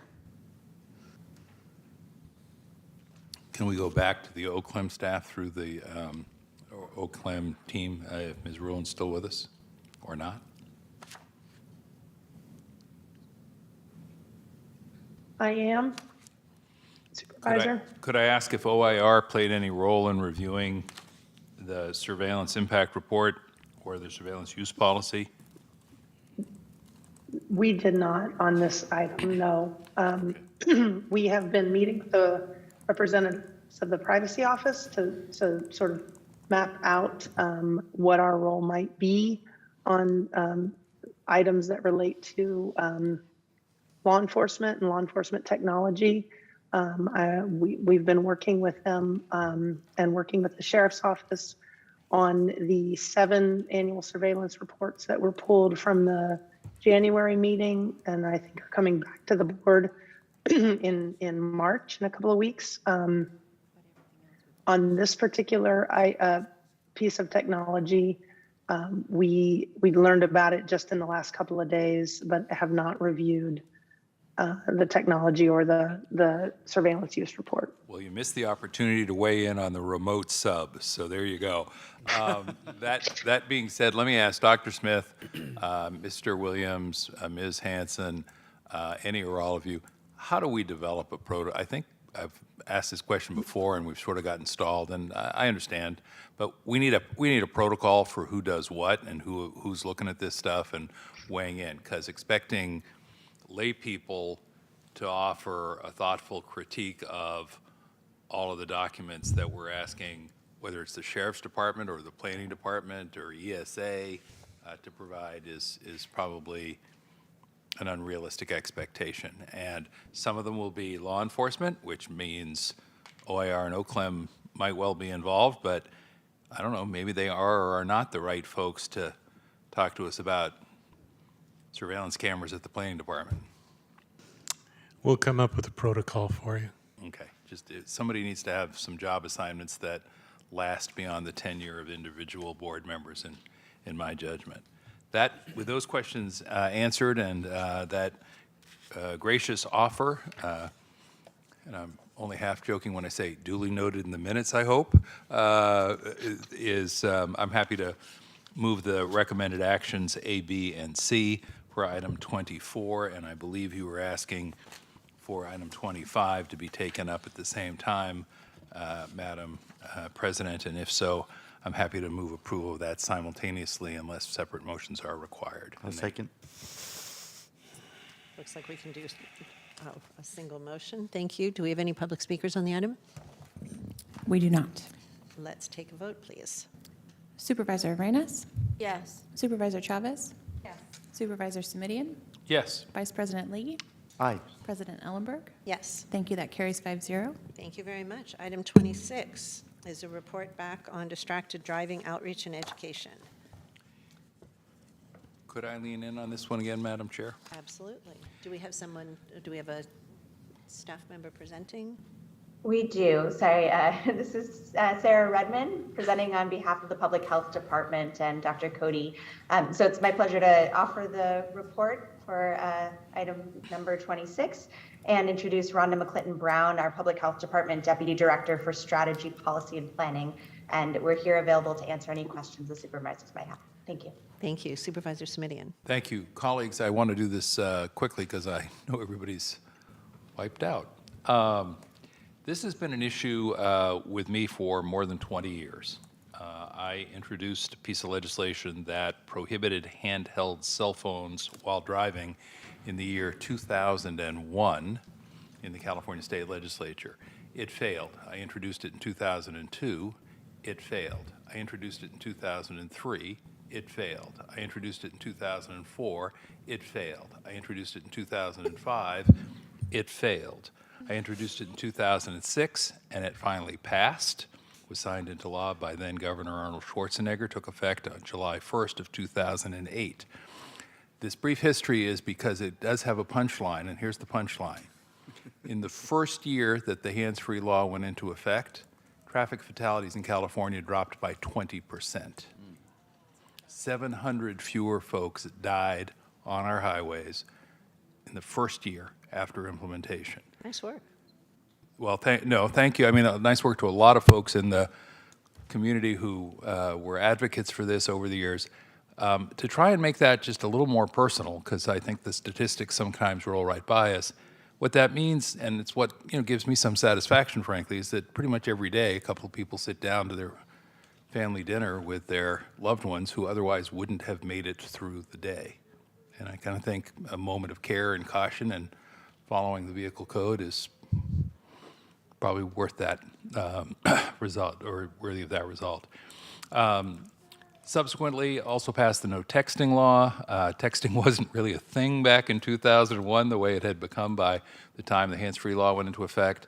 Also passed legislation that prohibited teenage drivers under the age of 18 from using any mobile service device, hands-free or otherwise, while they were driving. Teen drivers represented particular challenges. Some of you with teen drivers in your household may know. Amen. So the item before us also has a little bit of a history, so please bear with me. In 2019, our board decided that we would join the federal and state efforts in April of 2020 to declare a distracted driving month with some attendant publicity, and we made that formal by a 5-0 vote of the board at the time. If you think back to the first half of 2020, you will recall that April 2020 did not turn out to be a good time to be launching a public awareness campaign around distracted driving, given the sudden arrival of COVID on the scene. So frankly, the effort got delayed into 2022. It was by then, frankly, not all that it might have been, could have, should have been. Our board, you may recall, has once again declared April Distracted Driving Awareness Month in 2023, and we're going to try and ramp it up because, and I'm looking at the sheriff as I say this, one of the things we've discovered is that over time, people have started to take the law for granted. The penalty is actually relatively modest, so it's not an enforcement priority for a lot of folks in law enforcement, unfortunately. And thank you to the sheriff and his team for agreeing to be part of our effort to heighten awareness of this, which is what the purpose of calling out Distracted Driving Awareness Month is. We're going to try and do that with cooperation from the Sheriff's Department and from the Public Health Office here in the county. I will say candidly, a few years ago when I first made the case for this, Public Health wasn't all that convinced that distracted driving was a public health matter. And I think since that time, the literature and the data have increasingly supported the notion that this is, just as violence is a public health matter, that this is in fact a bona fide public health matter. We understandably, and in my view appropriately, engage when we see other threats to the public safety and well-being, gun violence being an obvious example. But somehow we have taken it for granted that thousands of people can lose their lives on state highways and that that's just an acceptable cost of doing business. I don't think it is. I don't think it has to be. I don't think it should be. And I think that there are solutions, and I think this is one of them. So I'm going to say, happy to move the recommended action. Wanted to just give you a little bit of history on this and why it's important, because it really is a lifesaver. And if I get a second, I'm going to poke the administration about getting some more dough for the program. I'll second. Thank you. With that help from Supervisor Lee, I'm going to say, Dr. Smith, I know we have a funding issue everywhere we look, but how about the Emergency Medical System Trust Fund as a possible source of appropriate funding to supplement this effort a little and give us a little bit more to work with? Not that I would ever try and do a budget action here in the full board chambers, but I would point out that we do have a trust fund, that the trust fund is there to help with these kinds of matters, and that if we had fewer people in accidents, we'd have fewer calls for ambulances. So there's kind of a direct nexus. You're killing me. As long as it's only figuratively. And If the board wants to allocate more resources, we'll find them. I'm not prepared to say it'll definitely come from the EMS trust fund, but will come from somewhere. where would you, consistent with good budgeting practice, and I really do think the trust fund is an appropriate source. I wasn't being flip about that. How would you like to recommend that we proceed? Do you want to come back at a subsequent meeting? Should we direct you as part of receiving this report to come back to us with recommended funding augmentation and source? How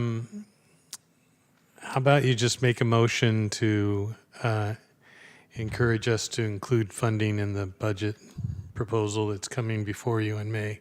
The challenge, of course, is that Distracted Driving Awareness Month is in April, so we're looking for a little bit of money in April, more than the $25,000. When we did this back in 2019, it was $250,000. Frankly, I'm not sure that the funds were that well spent because the delay meant that we lost quite a bit of traction, frankly. Well, So then I- just ask us to come back in March with the funding process allocation. So, I Because we believe have, my motion with the consent of the seconder is to receive the report and to direct staff to return at our March meeting with recommendation as to additional funding, if any, and the source deemed most appropriate. Second. Does that work for you, Dr. Smith? anything works for me. Okay. You know, if I'm going to push, I might as well push at the end of a long day when you're weak and vulnerable, sir. So there you go. My motion stands, and I ask for an aye vote. Cool. Any public speakers on this item? No. Let's take a vote, Jess. And thank you to Dr. Rudman, and thank you to Ms. Brown. Supervisor Thank you. Arenas? Oh. Yes. Supervisor Chavez? Yes. Supervisor Semidion? Yes. Vice President Lee? Aye. President Ellenberg? Yes. Thank you. That carries 5-0. Thank you very much. Item 29, correct? Correct. Resolution on winter storm recovery assistance. Excuse me, through the chair? I ask that this item stay on the calendar for a couple of reasons. It has been a rapidly changing situation in terms of winter storm recovery assistance, if any, to be provided by FEMA in cooperation with all of our various alphabet soup of agencies, Cal OES, OEM, so on and so forth. I thought we might get an up-to-the-minute report from Dr. Smith if he's got the bandwidth for that, and I'm particularly concerned, as I mentioned at our last meeting, about the initial decision, at least by FEMA, to say no to what I deem to be very significant and legitimate individual instances of costs and damages that really do require a larger response. So, Our Director of the Office of Emergency Management, Dana Reed, is here. He can give you the most up-to-the-minute information. Dana? Thank you. Good evening.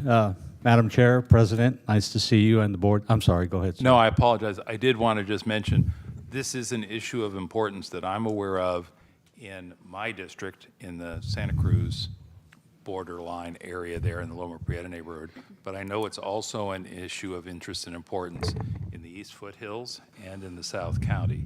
So I am hoping that you will not feel a need to make your remarks narrow and parochial and focused on my district. This is an issue of broader concern across the county, as you would well know. Thank you. Thank you. So I heard you were hoping for a quick update, so we can certainly do that. So in the continuing effort for this county to support the community in the hopes of getting individual assistance, household assistance included in the Declaration 4683, we've continued to gather damage assessment information.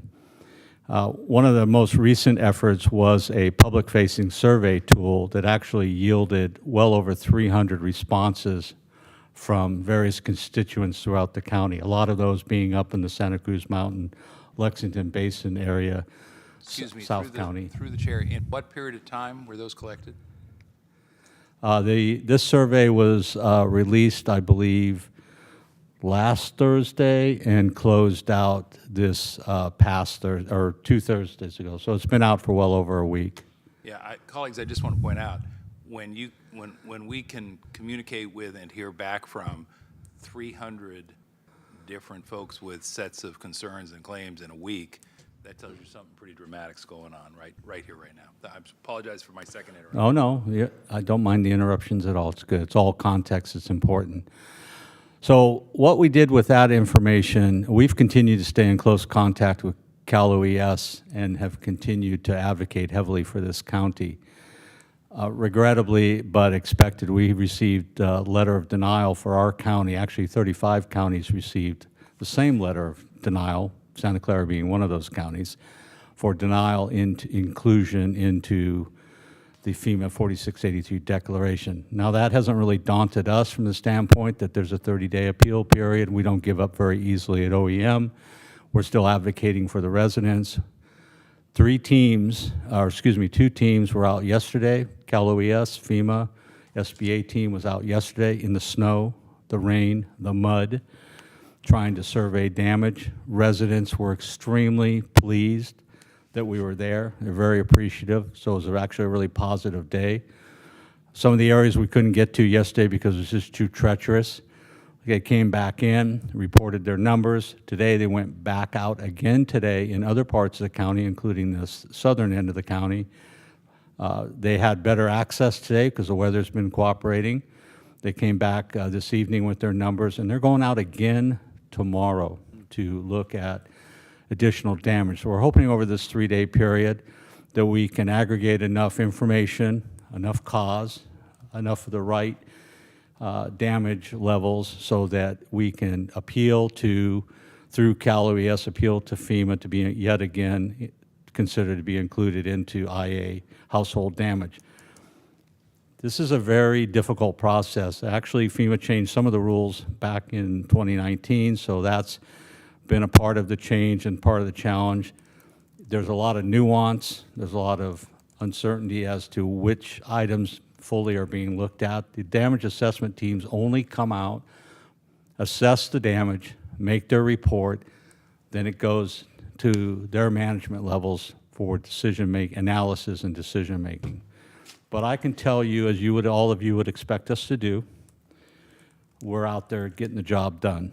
And we are continuing to advocate for everybody in this county, and those, including the unincorporated areas. And so we're pretty committed and compelled to that. We spent the entire day today, in fact, planning additional road clearing and power restoration because of the most recent series of storms. And there's more weather on the way, by the way.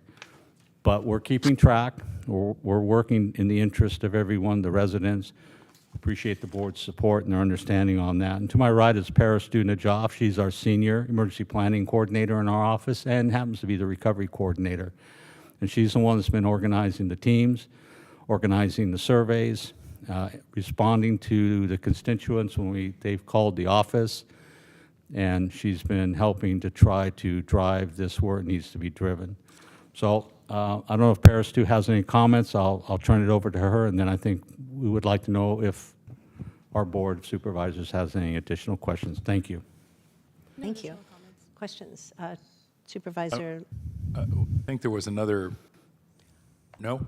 Forgive me, I'm sorry. I I misread the heard body language. Dana's reference to questions. Thank you. I'm going to go Supervisor Lee, I think had his light on, then Supervisor Simidian, Supervisor Arenas.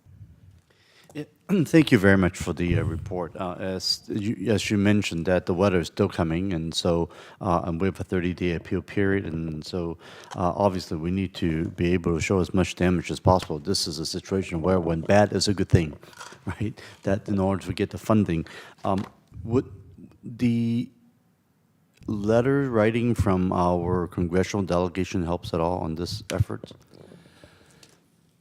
Well, I mean, I believe it does, and it has already occurred, but I think when the letter writing occurred the first time, we only knew what we knew, and now that we know so much more, and we've gathered so much more damage information for the county on behalf of the residents, I absolutely think that, you know, any constituent involvement would be appreciated.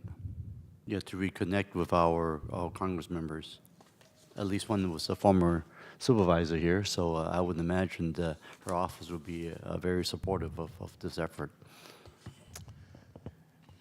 Yeah. We have had support from our congressional representatives who have lobbied all the way up to the president himself. And they have sent letters, and we've sent letters to them.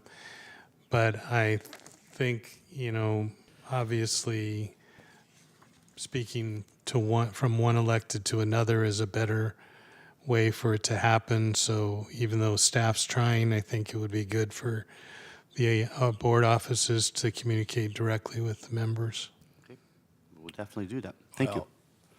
Supervisor Samiti and then Ernest. Thank you. So when I had asked that this come back, it has to come back with a resolution on assistance, and that resolution is here. So presumably we could take action on that today, and I hope we will, and I'll move approval. I don't think I offered a motion earlier, so I'll move approval. And I'll say thank you for the second, but I will also add to it with the consent of the seconder. I do think we ought to send a formal request from the board president, presumably requesting that the governor appeal FEMA's denial of the county's request for individual and household assistance, because we are essentially waiting on the governor at this point. I don't mean that in a bad way. I just mean one of the steps in this, to me, rather Byzantine and opaque process, one of the steps is that the governor has 30 days to appeal, yes? That is correct. And that appeal has not yet happened? It is in motion. Okay. Cal OES knows that we intend to appeal. They've acknowledged that they will assist us with that, so that is in motion. What does that mean, if I could understand a little more precisely in terms of the governor's engagement, if any, just so I understand the process? Well, it's through our representation at Cal OES. It's actually not OEM and the governor chatting, but it is through our OES recovery division, and Peristu might have more on that. Let me try and simplify the question, if I may. Who is supposed to ask whom to do this? Somebody's got to ask somebody. We've asked. We've been told no thank you so far, and I see now the county council leaning in. Yeah, technically speaking, we make the request of the state, and the state makes the request of the federal government. Practically speaking, the state's not going to not pass on our information to FEMA. But yes, it's formally requires involvement from Cal OES, which is part of the governor's office. And the resolution in front of the board specifically includes not only transmission to our legislative delegation, but also to Cal OES and to the governor's office, as well as to FEMA and the Small Business Administration. All right. So in your judgment, and not to put words in your mouth, but maybe, Mr. Williams, the resolution gets the job done, but we should still be pushing at every level that we possibly can through formal and informal means. Yes. Okay. How does all this intersect with the fact that PG&E has been struggling, at least in the area that I represent? I've got folks who say they're coming on a week without power, and then in order to give PG&E the access it says it needs, I'm understanding that means some of our county roads are going to have to be closed down, and in areas where access is already difficult, that's a problem. Thoughts? I know we're not the boss of PG&E, but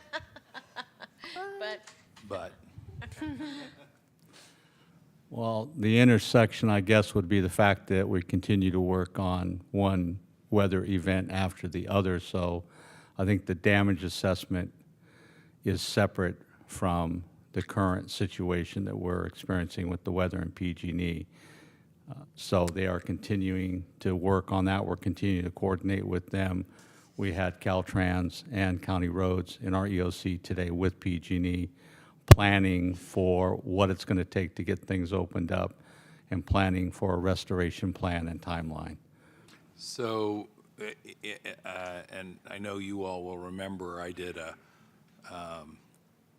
referral on emergency preparedness in the Loma Prieta area a while back, and thank you for your response to that. Thank you, Dr. Smith.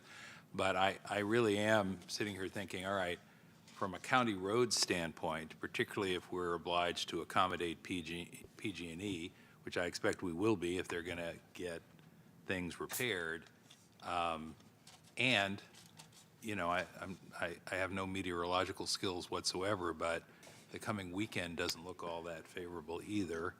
What are we doing to communicate with people up in the hills in the Loma Prieta area?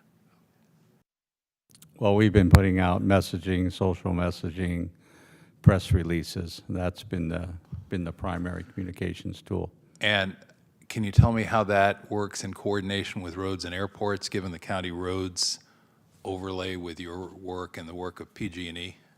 Well, we would amplify any messaging that roads and airports wants us to get out in conjunction with PG&E's messaging or anyone else's messaging. So it's kind of a coordinated effort, quite frankly. Yeah, I'm not trying to take a cheap shot here. It's easy to pick on PG&E. God knows they give us enough reason, but community relations and messaging has never been their strong suit. So I don't really think we can count on them. I'm sorry to have to say it just that bluntly, but that's been my hard experience over a very long time now. So are you and roads coordinating, communicating with folks in this area? We have been. I'd have to get the details from roads and airports on that. So there is a concerted effort to communicate. If that's the question, yes. Well, I think this, what I'm trying to say is, I think it's about to go from bad to worse, and not just in the area that I'm most familiar with, but in other parts of the county as well. And as I listen to you talk about, and thank you for the efforts to be up there in the midst of all this, but boy, if it's tough after what we've already seen, what's it going to be like after we get more? And we're about to, I think. So, Dr. Smith, do you have thoughts about how we could up our game in terms of making sure that folks in these less urbanized areas for which we have responsibility get the notice they need to plan their lives and figure out what their workarounds are going to be and access the help they need? Yeah, a little bit more background. We do work with PG&E and the Roads Department and Caltrans and the state about trying to coordinate messaging through social media, and alert SCC if necessary, and other media. But we certainly can push the issue again and try to up our game. We don't typically take the position of taking over PG&E's responsibilities to communicate, but we can definitely strongly consult them about making sure that they communicate with our constituents who are in challenging areas. So we'll hit it again harder. Well, thank you. I mean, my understanding is that the community relations press shop in your office, Dr. Smith, is already helping to some extent in this regard, and I think that's a helpful and important supplement under difficult circumstances.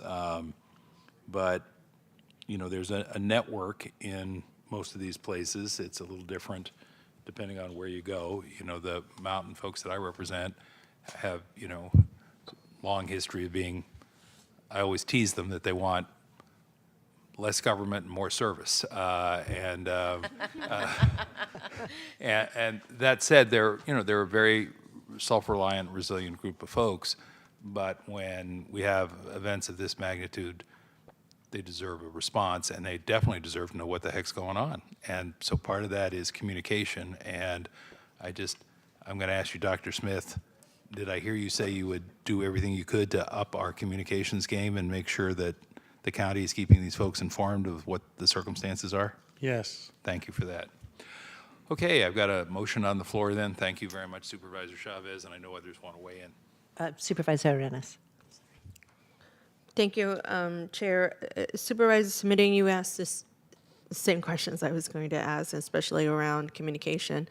And my team just, continues to receive plenty of messages around the roads up in Morgan Hill and Gilroy and Evergreen, where I live. There's still a lot of back roads, and my family, we snuck through some of the roads because my daughter really wanted to see the snow, and we didn't have to drive 2 or 3 hours to get there.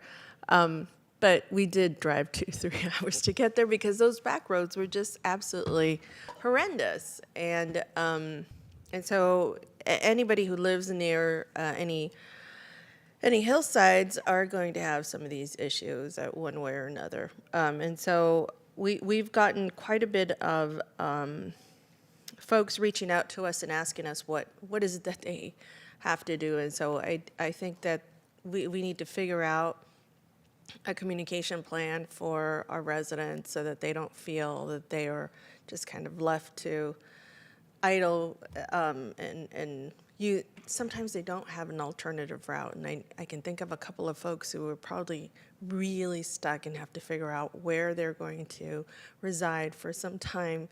And some folks have the means when they live on the hillsides, but not everybody does. So I think it's important for us to reach out to our residents, whether they live in north or the south. Either way, I'd love for my office to stay connected to yours so we can figure out what is that communication plan, how can we help. We have a lot of folks who follow our social media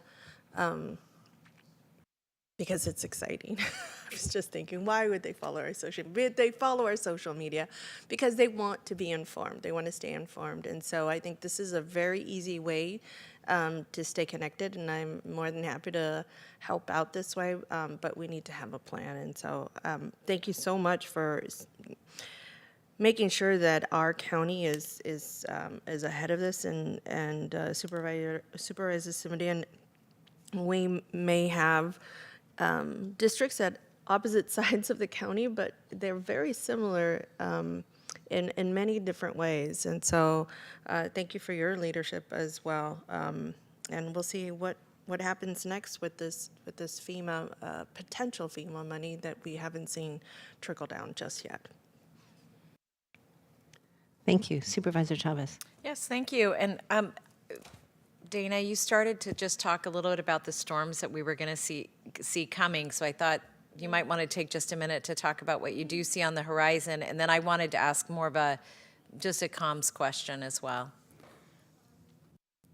I'm going to be honest with you, Supervisor. I'm in the moment right now, just dealing with everything that's going on. And I do know that there's weather coming in this weekend, but we haven't received firm updates from NWS for next week, but we are tracking it.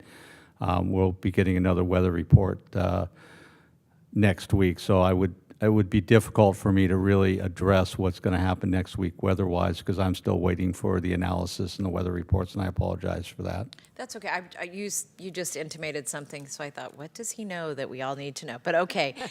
My second question, just to go back to the communication issues, is that in unincorporated areas, you are the lead person and the county is the lead agency in emergencies, correct? Yes. And so along with many partners within the county framework, but correct.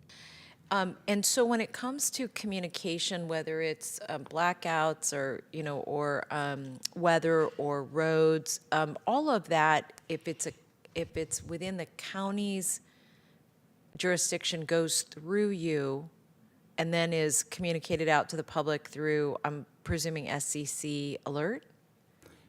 That is one mechanism, that is correct. And so as Supervisor Smitty was asking about communication, whether it's information that we get from PG&E or information we get from Roads and Airport or all of that, that in that instance, you while you're not the lead communicator on behalf of PG&E, you are our lead communicator. So any information you have, you're pushing it out. Yeah, that's correct. So it's kind of a bit of a complex. I mean, there is no one answer to it, quite frankly. So you have, if the sheriff's department has messaging to get out, we work with them. If county fire has messaging, we work with them. So typically what we'll do is we find out what the messaging is. We can push it out, alert SCC, Nixle. We can do email groups if we have access to those. We do social media, Instagram, Twitter. And then what we typically do on our op area calls with our partners is we ask them to amplify any messaging that they provide. So if Caltrans develops messaging, we amplify it, but it's their message. If PG&E develops messaging, we amplify it and we push it out. So it's kind of a multi way of communicating, and we do whatever we can do and what we should be doing to amplify that messaging and get the word out, whether it's the PSPS event, which we've experienced, or the floods, or this current event. So you're correct about the need for kind of, all of you have pointed to having a plan, if you will, and making sure that we have a multifaceted communications process, and we do. But there's always room to grow that and to look at that from these events and see what new best practices can be developed, and we do that as well. Well, just to go back to the point that Supervisor Simidian raised and Supervisor Arenas raised, one point is that I think we don't have to rely necessarily on PG&E. I think if we have information, we're obligated to get it out to the people that we represent. And I just want to make sure I understand that that is the protocol today. And that, I think, responds in part to what you were asking. But if that's not the protocol, I want to make sure I understand that. Because I think what you just said is that whatever information you have that you believe is relevant and meaningful, or a partner asks you to get it out, you get it out. And we do that with you as the lead, with all the different tools that we have to get that information out. Correct. Okay. And then we also make sure when we know something, we get it out as well. And it's a reverse process, so we go back through those agencies and ask them to get those messages out as well. So it's kind of a two-way mechanism at times. And in your office, I forgot what you call it, the Operations Nerve Center. What's your fancy name? I'm sorry, Dana. You mean the Emergency Operations Center? Yeah. The EOC? EOC, There sorry. we go. All right. I apologize. That's okay. Short on sugar. Well, the reason I'm asking that question is that I'm curious as to whether or not Roads and Airports sits in that room with you during storm events. Yes, they do. Great. And part of the reason I'm asking that is that we've had a couple of presentations, or we had one from them a couple of weeks ago, and it wasn't clear to me how we, in the moment of events, I understand that a little bit better than I do our aftermath of events, and then how we follow up on roads getting repaired or lines getting picked up, and then how people know about that. Is that part of what your responsibility is? Yes. So my responsibility is to get all the right people to the table to resolve and do the planning.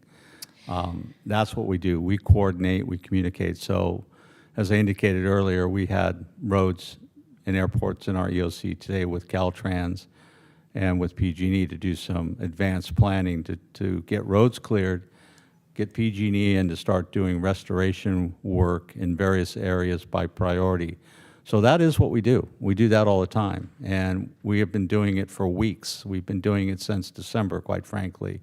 So Roads and Airports is there. We have communications with them almost daily lately, and they let us know what they need, and we look to them to tell us what they plan to do and what they need to support that. That's what our mission is to support and to coordinate and to try to pull the pieces together that need to be pulled together from a planning perspective. And that absolutely occurs.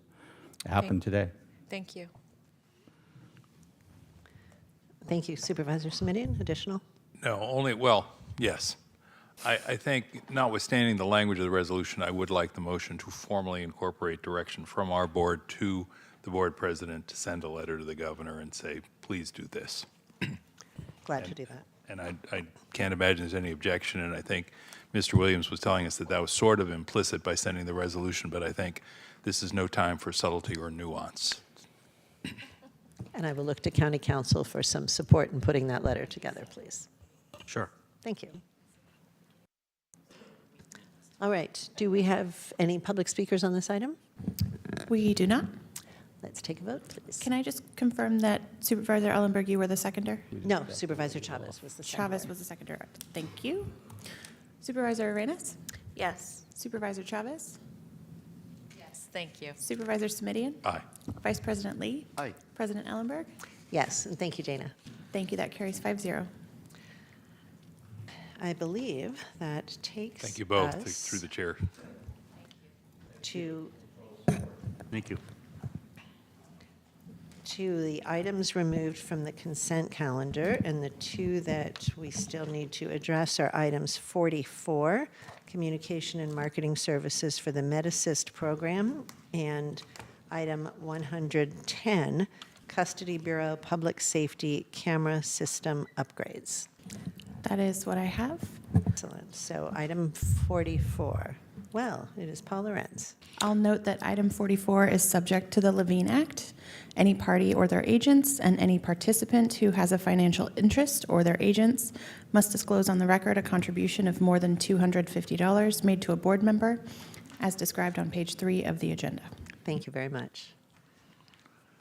Hi, Paul. Good evening. On this item, we are requesting your board's approval of a contract with JP Marketing. We are, of course, very interested in further communicating to the public of the importance and the availability of the MedAssist program, a program that your board approved to address high-cost medications in 3 particular areas of need. I'm happy to take any specific questions that you may have. Thank you. Supervisor Simidian removed this item from consent, so I'll start with him. Thank you. First, let me just say thank you to you and your entire team for the work on MedAssist over the past few years. We have, however, struggled to get the kind of traction in the community for a program like this that I would have thought was just, going to get snapped up, quite frankly.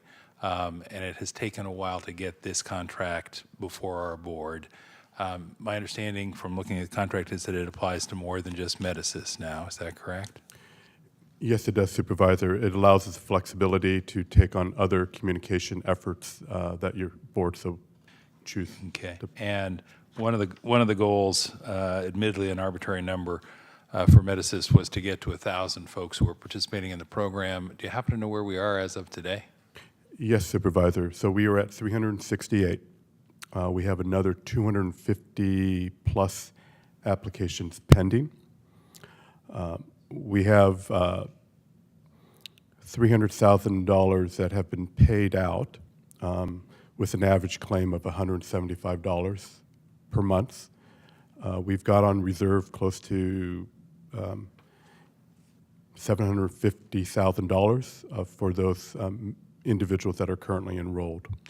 So is there, and if it's in here and I just missed it with everything else in the packet, is there a requirement or a milestone as to reaching that 1,000 person participation rate for the vendor here by a date certain? Not specific for the vendor, but as a department, we have targeted, obviously, year-end to reach that 1,000 mark. That has been our annual goal.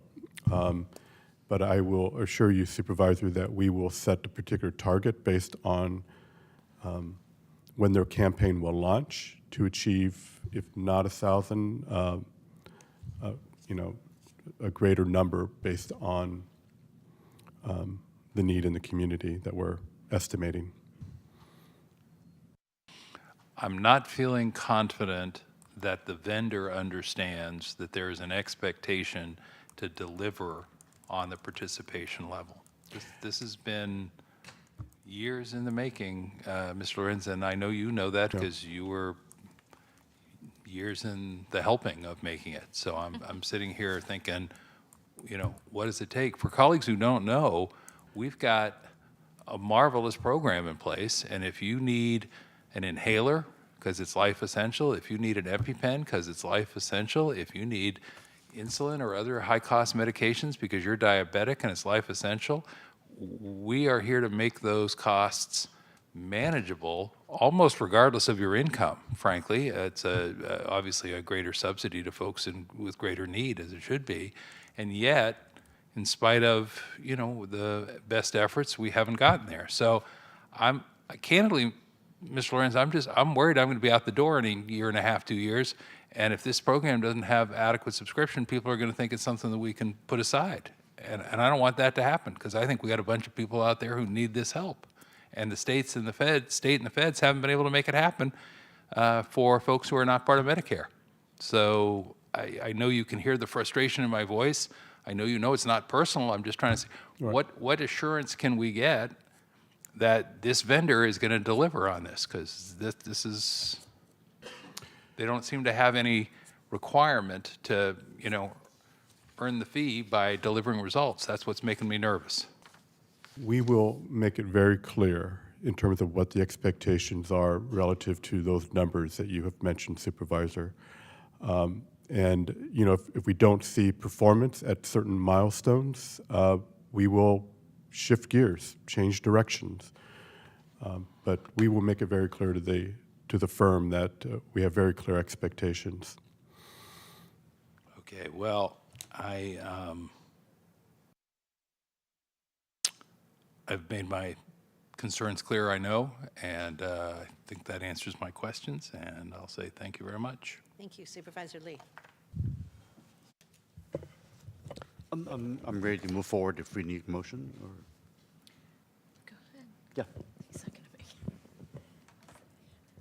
it. Are we making motions? Yes, I'm ready to make a motion, and second, then we'll just move I'll on. second it. Thank you.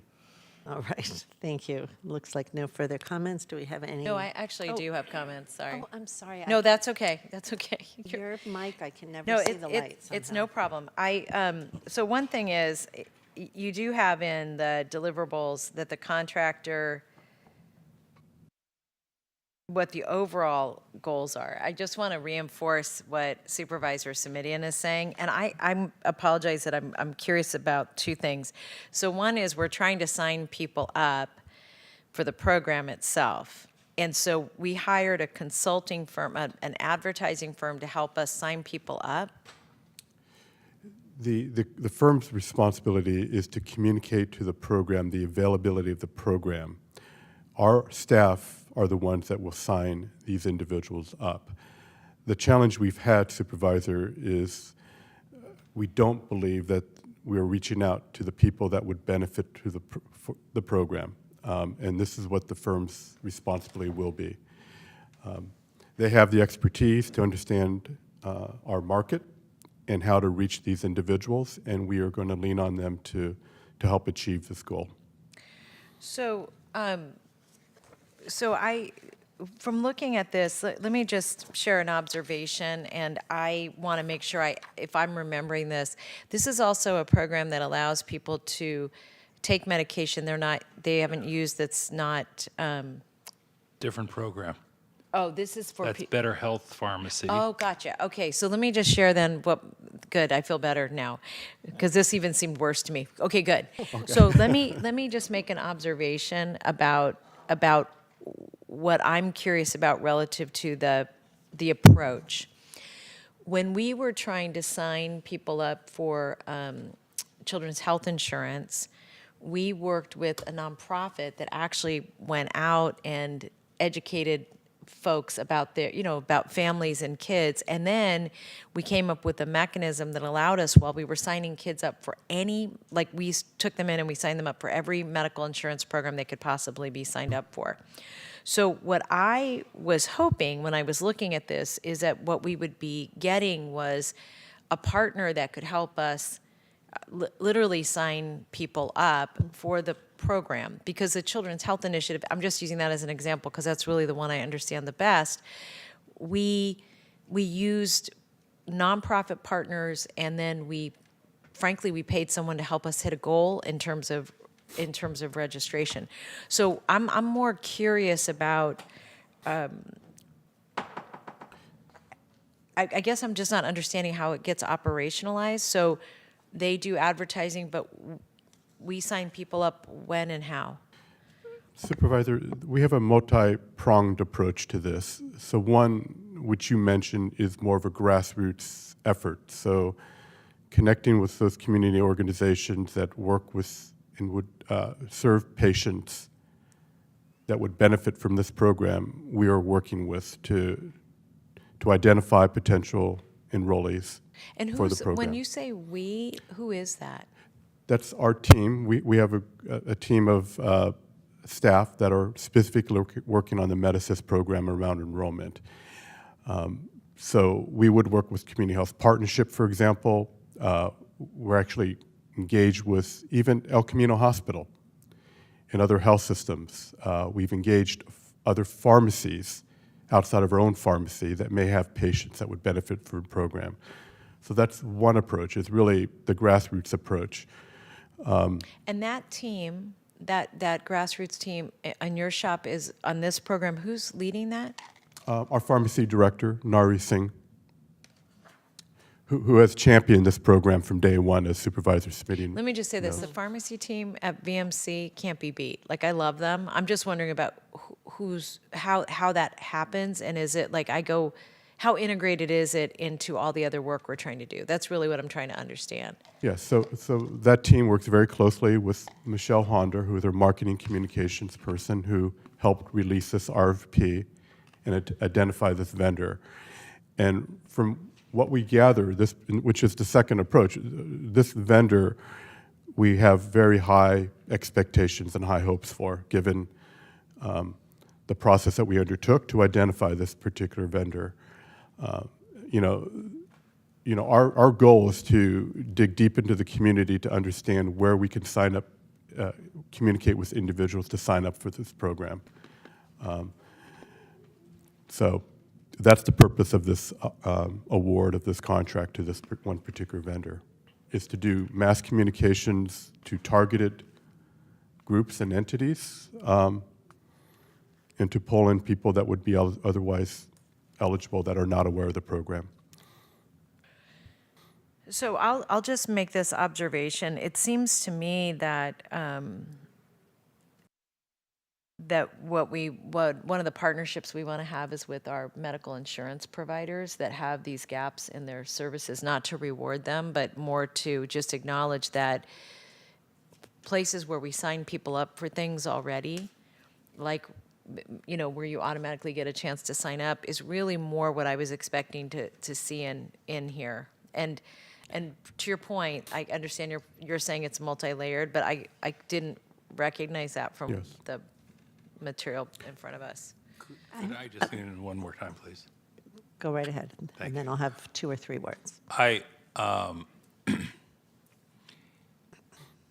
Because this was originally a consent calendar item, I think it's unlikely that colleagues had a chance to burrow into the report fully, but I appreciate, Mr. Lorenz, the fact that on packet page 546, there is specifically a reference in the report to the fact that there are 119,000 adults in Santa Clara County that have a diagnosis of diabetes, an estimated 257,000 have asthma, and about 21,600 are prescribed EpiPens, for a total of 400,000 county residents who suffer from one of these conditions, and even accounting for the fact that some significant number of them are insured and some have high deductible health plans. And this is the conclusion of the report, and I'm reading verbatim, quote, over 128,000 adults in the county could require assistance affording their medications. Now, we're at 300 and change after 3-4 years, I think we've been at this. And if I heard you right, the typical payment is $175 a month, understanding that some are higher and some are lower.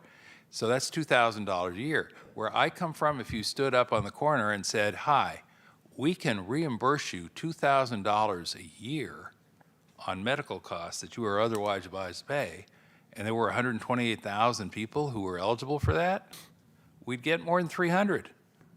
So again, this is not meant to be critical, Ms. Lorenz. It's just meant to be, it's time to stand and deliver on this project and to get the folks there. And, you know, you all wrote the contract the way you wrote it, and I'm about to vote for it, but I'm going to be less reticent about reaching out in the days, weeks, months to come, because we got people who are literally unable to pay their rent, put food on their table. You know all this. I know you do. I know you are that caring and compassionate person that we want at the head of our organization. But I just am so frustrated that we can't seem to connect with people, to Supervisor Chavez's point, in a way that works. And we got to figure out a way, because as I said, if we wait for the state and the feds, we could be waiting a long time, and people can't wait any longer. Supervisor Arenas. Thank you. Once again, I'm going to just put a disclaimer. I am the new kid on the block, so. Use it.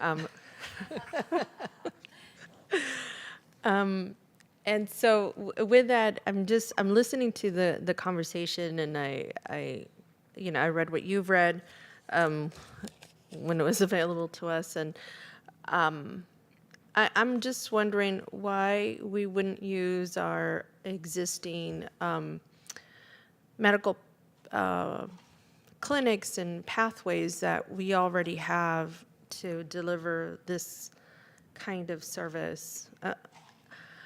I'm confused. Wouldn't clinics already know those patients? Wouldn't they? I'm thinking about, like, I work for Gardner Health Clinic, and they give patients all kinds of different resources, from developmental screenings to, just where to go for some more sophisticated diagnostic care. I guess why wouldn't we contract with them? Supervisor Arenas, that's the three-pronged approach. The other one was really the internal marketing to our own patients and patients that we have responsibility for. And as you well know, we contract with Community Health Partnership. We've gone through and identified the specific patients that would be eligible for this program. We've sent them invitations to participate should they have any need or interest. We provided that encouragement. For some reason or another, we're not getting the numbers. From the community clinics? Oh, yeah, Community Health Partnership clinics. We've actually reached out to other health systems as well. And when you reached out, did they say we're overwhelmed because everybody's sick and we can't handle the flow of patients, and this is not one? I'm just comparing this to sometimes what we do with some of our school districts, and the RFPs that we put out, or even with our nonprofits, the folks that we intend to apply for some of the monies that we are thinking about are the same people who are the folks or agencies, organizations that don't have the resources simply because they're either too small, too overwhelmed, may never find out about it.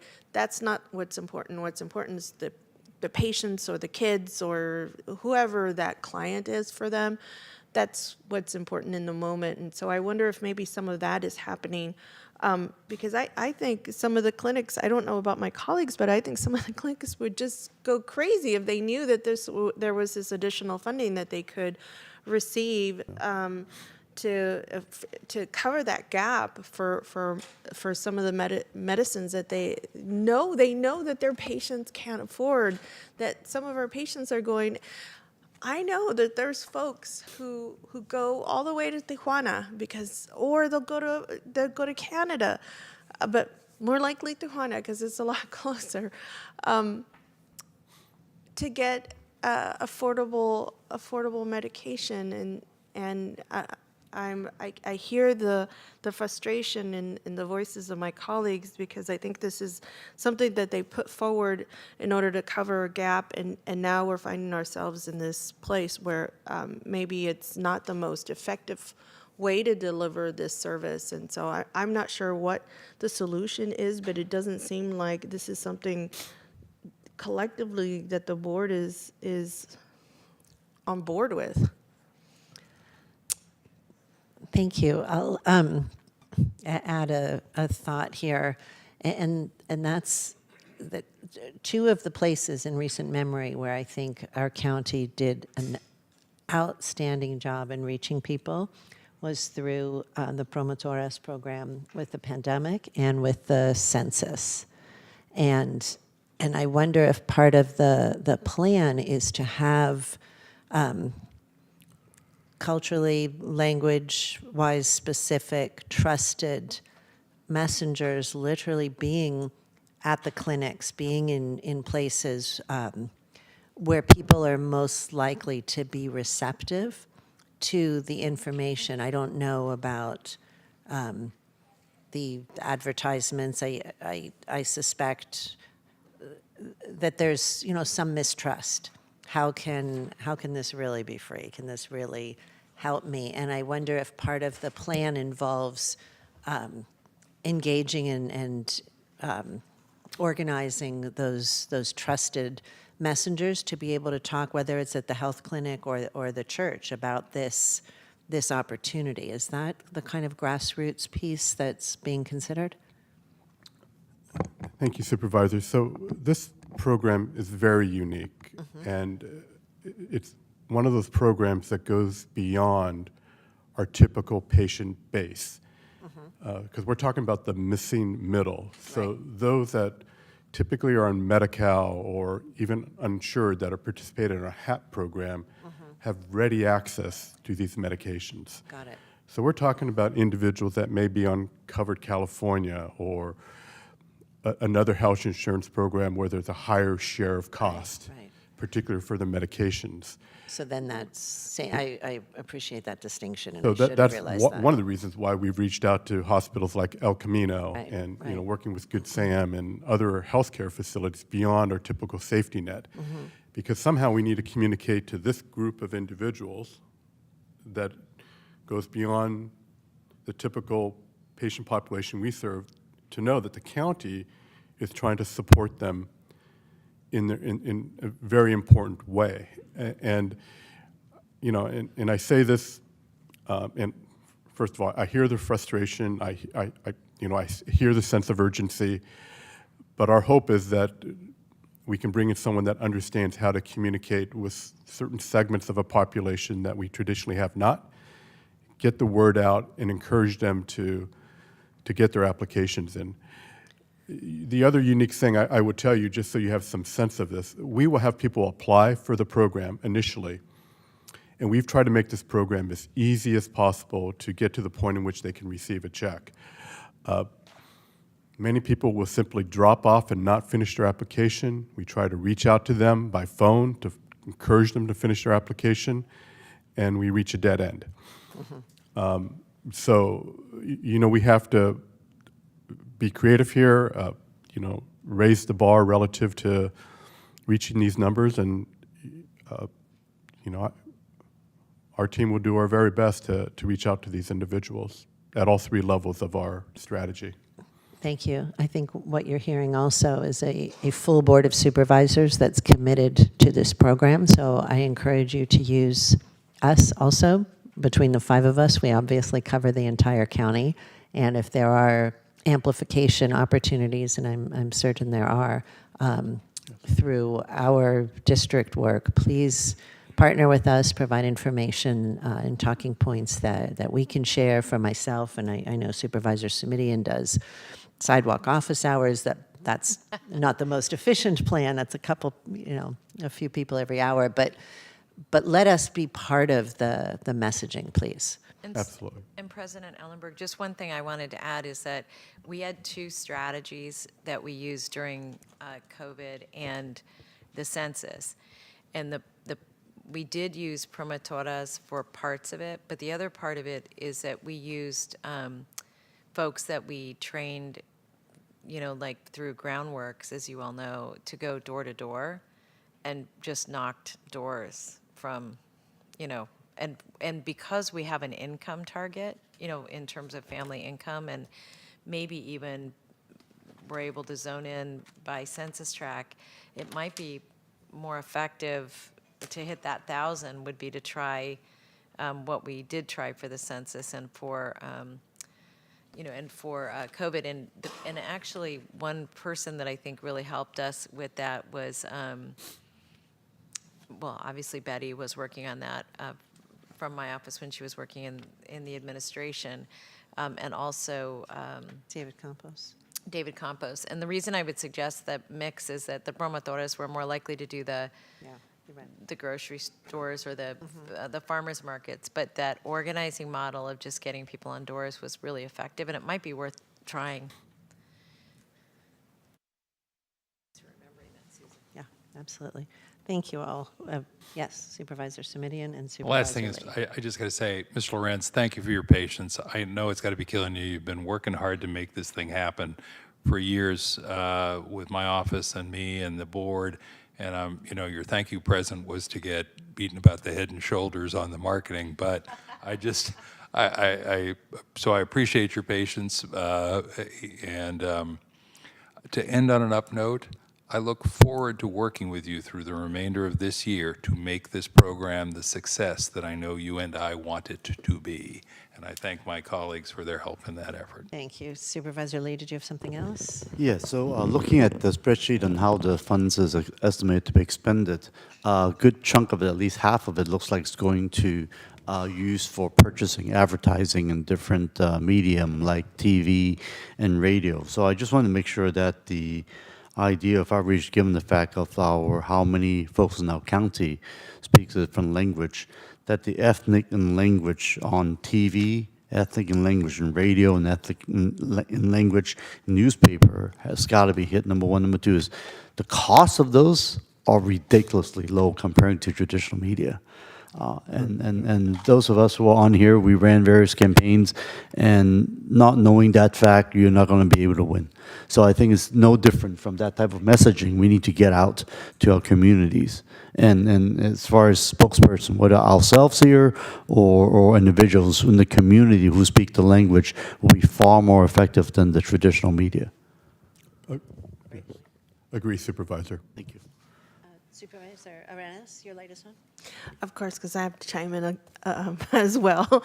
I was just thinking about the promotoras model, and actually I requested to fund a promotoras model 2 years ago at the city side, and they are now part of a recovery working group. So they're going to be there for quite some time. I think this is a perfect opportunity. They're going to be connecting with the same folks that we're interested in. I hope that you consider, or the folks who actually do the work, consider them as a source to partner with. All right, quick, all the lights are off. Do we have any public speakers? We don't. Let's take a vote. Supervisor Arenas? Yes. Supervisor Chavez? Yes. Supervisor Simidian? Vice President Lee? Aye. President Ellenberg? Yes. Thank you. That carries 5-0. Excellent. Item 110, Custody Bureau Public Safety Camera System Upgrades. And I don't have a note regarding which supervisor removed this from consent and may have questions. I don't believe it was removed consent. I believe it was inadvertently left off the agenda and You're then correct. added at the 12th That's correct. hour. Sorry for the interruption. Nope, thank you for clarifying. Do we have someone presenting or answering questions?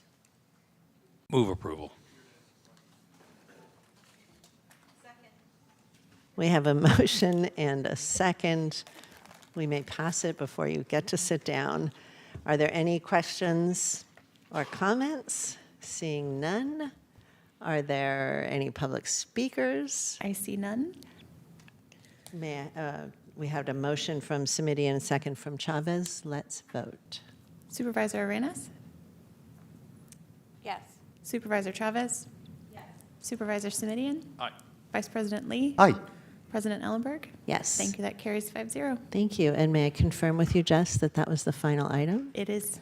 So with tremendous thanks to all of you, and particularly to all of our clerks, to our security guards that keep us safe, and to the CreaTV folks in the back, and all of us on the dais, thank you very much. We're adjourned. Have a good evening.